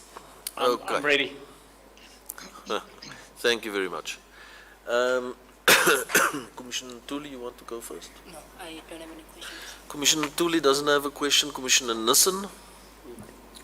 Thank you, Chairperson. Mr. LaRue, it's probably not, it's part of the earlier discussion about information, disinformation, real time. And one of the things that I really battle with is the morality of a social media platform. And one of the things is that, like last year at the beginning, I was called out to a place in Guguletu where 7 people were gunned down. And before the family knew about it, it was circulating on the social media platform. And so people came to know about their people being killed without them being notified. So they just see it on. So there's a morality on that. And then secondly, with regard to the July unrest, is there in any way that, for example, on the social platform, even if it's through coded languages and so on, that people could find out or get some early warning that this is extraordinary and, you know, and maybe, I don't know, maybe the intelligence will do that once they look at those things to decipher, uncrypt, and make sure that maybe there's something more than just a friendly invite to a party, but this is something definitely very dangerous. And just lastly, your issue about cyberbullying. And yeah, thanks. Yes, Commissioner, if I can just respond to that. I mean, in terms of the morality, it's unfortunately that social media has a way of bringing out both the best and the worst out of individuals making use of it. We've seen lots of cases where people, you know, find lost loved ones. You can find lots of examples where people find prospective employers on social media. There's lots of examples of where social media has been used for good. But at the same time, it has a way of bringing out some of the worst in individuals. The example that you gave now of people finding out loved ones had passed away on social media is an example of that. We've seen, you know, personally, I've looked at examples of some really ridiculous heinous comments being made towards women. I've seen examples where foreign nationals have been targeted for, you know, and being said to the most horrendous things. So I mean, I think a part of that has to do with the perception of unaccountability while you're using social media. When people are typing the messages, when they are spreading stuff like that, it's because they are doing it through a screen. They kind of lose contact with the person on the other side, the person that message is being directed to. It's kind of actually quite ironic that something such as social media as a way of making us so antisocial towards each other. So, I mean, in terms of the moral aspects of it, I think in part the accountability factor of that is a big issue, and that kind of ties into your mention about cyberbullying. There's, and I've been contacted even in the last few months, even so many times by, especially women journalists who've been targeted on social media. You know, individuals with faceless accounts saying the most absolutely abhorrent things to them on social media simply for doing their work at the end of the day. So I think a lot of that, as I said, comes back and circles back to being accountable on social media, having ways of identifying individuals who do things like that. I wouldn't necessarily say that you know, each and every incident needs to be criminalized, but I'm sure that, you know, as a broader society, we can find ways of engaging with each other on social media in a way that doesn't end up dehumanizing us at the same time. On your second question about having ways of listening out for these things, and I'd be fully supportive of having a early warning mechanism like that in place. Whether this then occurs using coded language or not, I think that then dovetails again with the, you know, more traditional intelligence services, either domestic or foreign intelligence services and things they're picking up.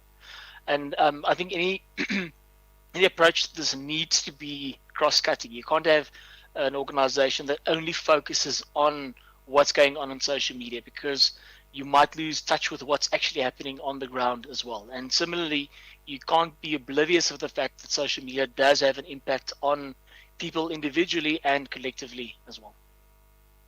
Thank you, Mr. Luru. Just one last one from me. Some time back ago, I think a member of parliament retweeted a offensive tweet, and she was, I think, disciplined by a party. But it's a criminal offense to retweet any offensive, racist, or any other dehumanizing tweet. To retweet it, even if you receive it and you retweet it. And do you think there is a need for us, both in terms of my previous questions and this question, is there a need for maybe a advocacy program or educational program around the use of social media? Are there such programs, and who will be responsible for taking that responsibility? Thanks. I mean, I'd definitely suggest something like that. Having people understand, what are their rights in terms of social, but also the responsibilities that accompanies that.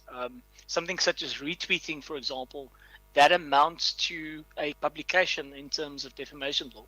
And there are court cases where individuals have been found liable in terms of defamation law simply for liking a Facebook post, for example.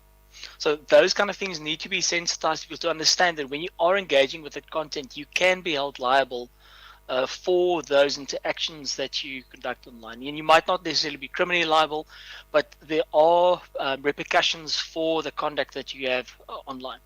I'd even take it a step further and say that we need to start introducing, even in schools already, making sure that school kids understand the social environment in which they are growing up in. That they understand that if they're seeing a TikTok video, the fact that it's the most watched doesn't necessarily mean that it's the most trustworthy video that they're seeing. I mean, there will be, in another 3 or 4 years' time, there'll be different social media platforms with different issues and threats that they'll need to be sensitized to. So I'd even suggest that taking it a step further, even before we look at us as adults and the way that we use it, but to make sure that the next generation also understands what is expected of them on social media, what is the risks associated with social media, and making sure that when they are eventually participating in society as a whole, that they have those rights and responsibilities already at heart.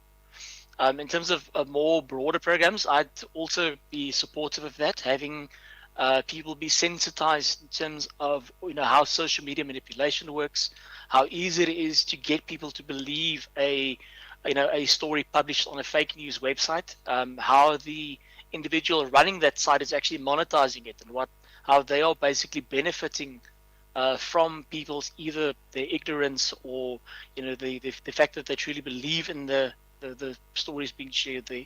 And I think a drive like that, partly education and partly practical, would be massively useful. Thank you, Mr. Leroux. Chairperson. Thank you very much, Commissioner Nissen. Mr. Leroux, there seems to potentially have been 3 dimensions to social media in relation to the July unrest after listening to you. The one is what you described, and that is that there seems to have been an atmosphere being created on open source social media. But now I want to ask you about the other 2 dimensions.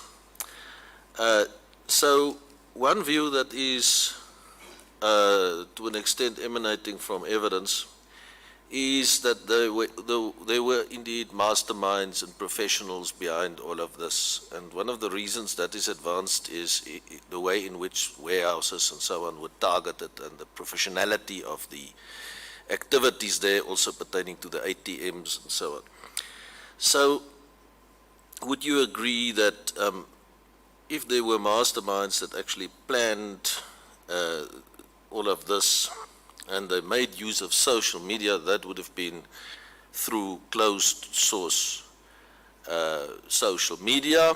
Otherwise, they might have not used social media, telephones, cell phones, or simply meetings, which in all those kinds of instances, it would have been more traditional intelligence, as you put it, that would have brought forward who these masterminds are, if any.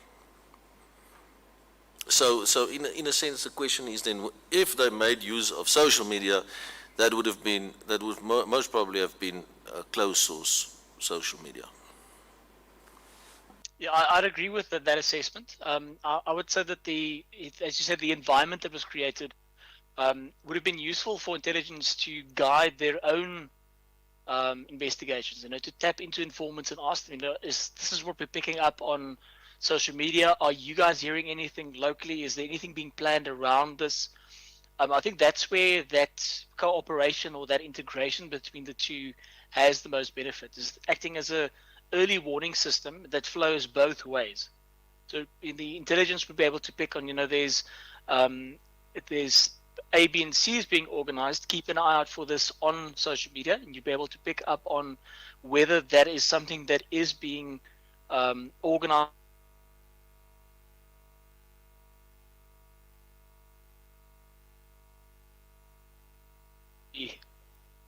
Glitching out again. There we go. Seems like I'm back. And then secondly is, to have a way of, for crime intelligence to, take intelligence from social media and say, listen, we're picking up that there's an environment being created. The judiciary is being delegitimized. This particular decision in a higher court is being targeted, or this prosecutor is getting a lot of negative attention on social media. This might be something to tap into your traditional informants into. So I think that kind of dovetailed approach to it is something that I could see as the most value from something like this. And that's not to say that you might eventually even find instances where social media is used more directly to organize this. When I mentioned earlier the closed sources, that would also include DMs and private messages on the open source platforms. That's something that would actually also qualify under closed source platforms. But again, that is something that can actually be retrieved from Twitter if law enforcement would approach them and request, even something as DMs could actually be requested from Twitter and Facebook if law enforcement lodges a request like that. Thank you very much. So, it is possible to access closed source social media. For example, in the case of, let's say, in the Tracy Ziller case and so on, through Twitter, I think it was in that instance. So how do you access, in other words, how do you access closed source social media? That'll again depend on the platform that you use. So if it's an encrypted platform, things like WhatsApp, Signal, and Telegram encrypt the communications. And that's what's known as a peer-to-peer encryption. So there's, from my device to the receiving device, the connection is secure. Any messages intercepted in that communication will reflect as garbage to whoever's listening in on it. Now, when you're dealing with a closed source platform like that, you will actually need to have one of the two devices to access that communication. For example, if you're looking at a suspect, you've managed to do a search and seizure and you managed to obtain their cell phone in the process, you would have access to the WhatsApps on that. If you were to try and intercept the WhatsApps between the two devices, you would not be able to get that. Now, when it comes to the social media platforms like Facebook and Twitter, the communication there between accounts is not encrypted. So you can approach Twitter and ask them for the direct messages, for example, of a specific account, and they would be able to provide that if there's sufficient reason for them to disclose it. Obviously, they've got their own privacy concerns that there's a few hoops that need to be jumped through. But if there's a case to be made, law enforcement can request Twitter to provide them with all of the DMs that a specific account has sent out and received. So again, it depends on the platform. If it's encrypted, it becomes a lot more difficult to do. You would actually need to have access to the device being used. But if it's a unencrypted messaging service that's being used, then the platforms can provide that information directly. Thank you very much. And then it seems that there's a third dimension, and that was the mobilization of people who participated in the so-called looting, because it appears that these people arrived simultaneously at inter alia malls in their hundreds and thousands, so it appears that there's been some form of mobilization. And if social media was used in this regard, and there is some evidence before us that WhatsApp and Facebook, more so WhatsApp was used, then would you agree that that then would most likely have been once again closed source social media, for example, WhatsApp groups and so on? Yeah, I mean, I definitely agree with that. It's, as I mentioned earlier, it's very difficult to, ask people to attend a specific event on open source social media simply because you're not sure who is coming. But if you organize it in smaller events, you're able to, give people times and dates when they need to arrive. They can post questions about transport and who gets there and who doesn't and so on. So, I mean, just logistically, it makes sense for the acts themselves to be organized on closed source, because logistically it's easier. And then secondly, in terms of accountability, you're not putting your social media profile out there making these kind of arrangements. I mean, it would be a really easy case to make if you can see a social media account say, be at this warehouse at this time, and the following morning people are there, they loot, they burn the building and so forth. It would be really easy, open and shut case then to link that account with that particular case of incitement. Thank you very much. And to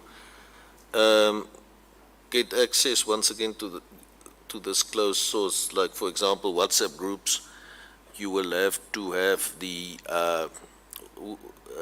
I'm not sure, WhatsApp is now part of, it belongs to Facebook or something, I think. You would have to get the permission of Facebook, it appears, because that's not encrypted, I suppose.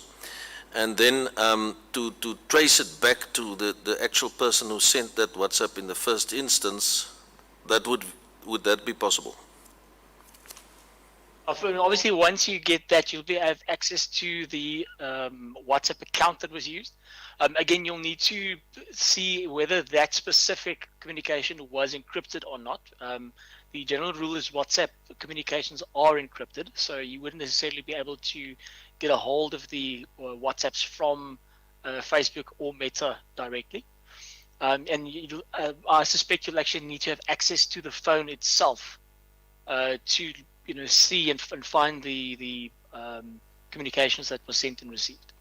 And once you've got that, once you've hypothetically, whether it comes now from Facebook or Twitter or wherever, if you've got the messages linking that account and making those statements, you'll then have to basically stake your regular law enforcement investigation steps and to link that number or that account, that email address, whatever the evidence is that you've received, to the individual. Whether that's done through RICA, whether that's done through further open source investigations, whether that's done through calling in witnesses and questioning them, that'll be different from one case to the next. Without having access to one of the two relevant devices and a message being encrypted, is there any equipment that would still be able to actually track that down, or not? Or would you need one of the encryption process can be broken, but whether it'll be feasible and depending on the strength of the encryption, it can take decades to crack some of those encryption algorithms. So it's not necessarily feasible to do that. Even some of the most sophisticated spyware, the Pegasus software, for example, relied on the fact that the phone itself unencrypts the WhatsApp messages as they come in. They never actually went to the trouble of trying to crack the encryption itself. They basically listened after the encryption was done by the phone itself. And without that, unfortunately, it's near impossible to, unencrypt that using traditional means. I can't see any situation where that would actually be feasible to do. Thank you very much. Those are my questions. I think we have come at the end of it, this evidence. Thank you very much, Mr. Leroux. It was indeed very informing, and I think helping the Commission a lot in terms of understanding the social media dimension of what have occurred, or the potential social media dimension. We really thank you very much. Appreciate it. Thank you very much, Commissioner, and thank you for the Commission. Thank you so much. Commissioner Tuli indicated that she does not have a question to ask. So you are excused, and we are going to adjourn now. All the best, and have a good afternoon and evening. Mr. Leroux, all best. Thank you very much. Thank you very much. We are going to adjourn for the day. Tomorrow we will listen to the evidence of the Minister of Justice, Mr. Harold Lamola.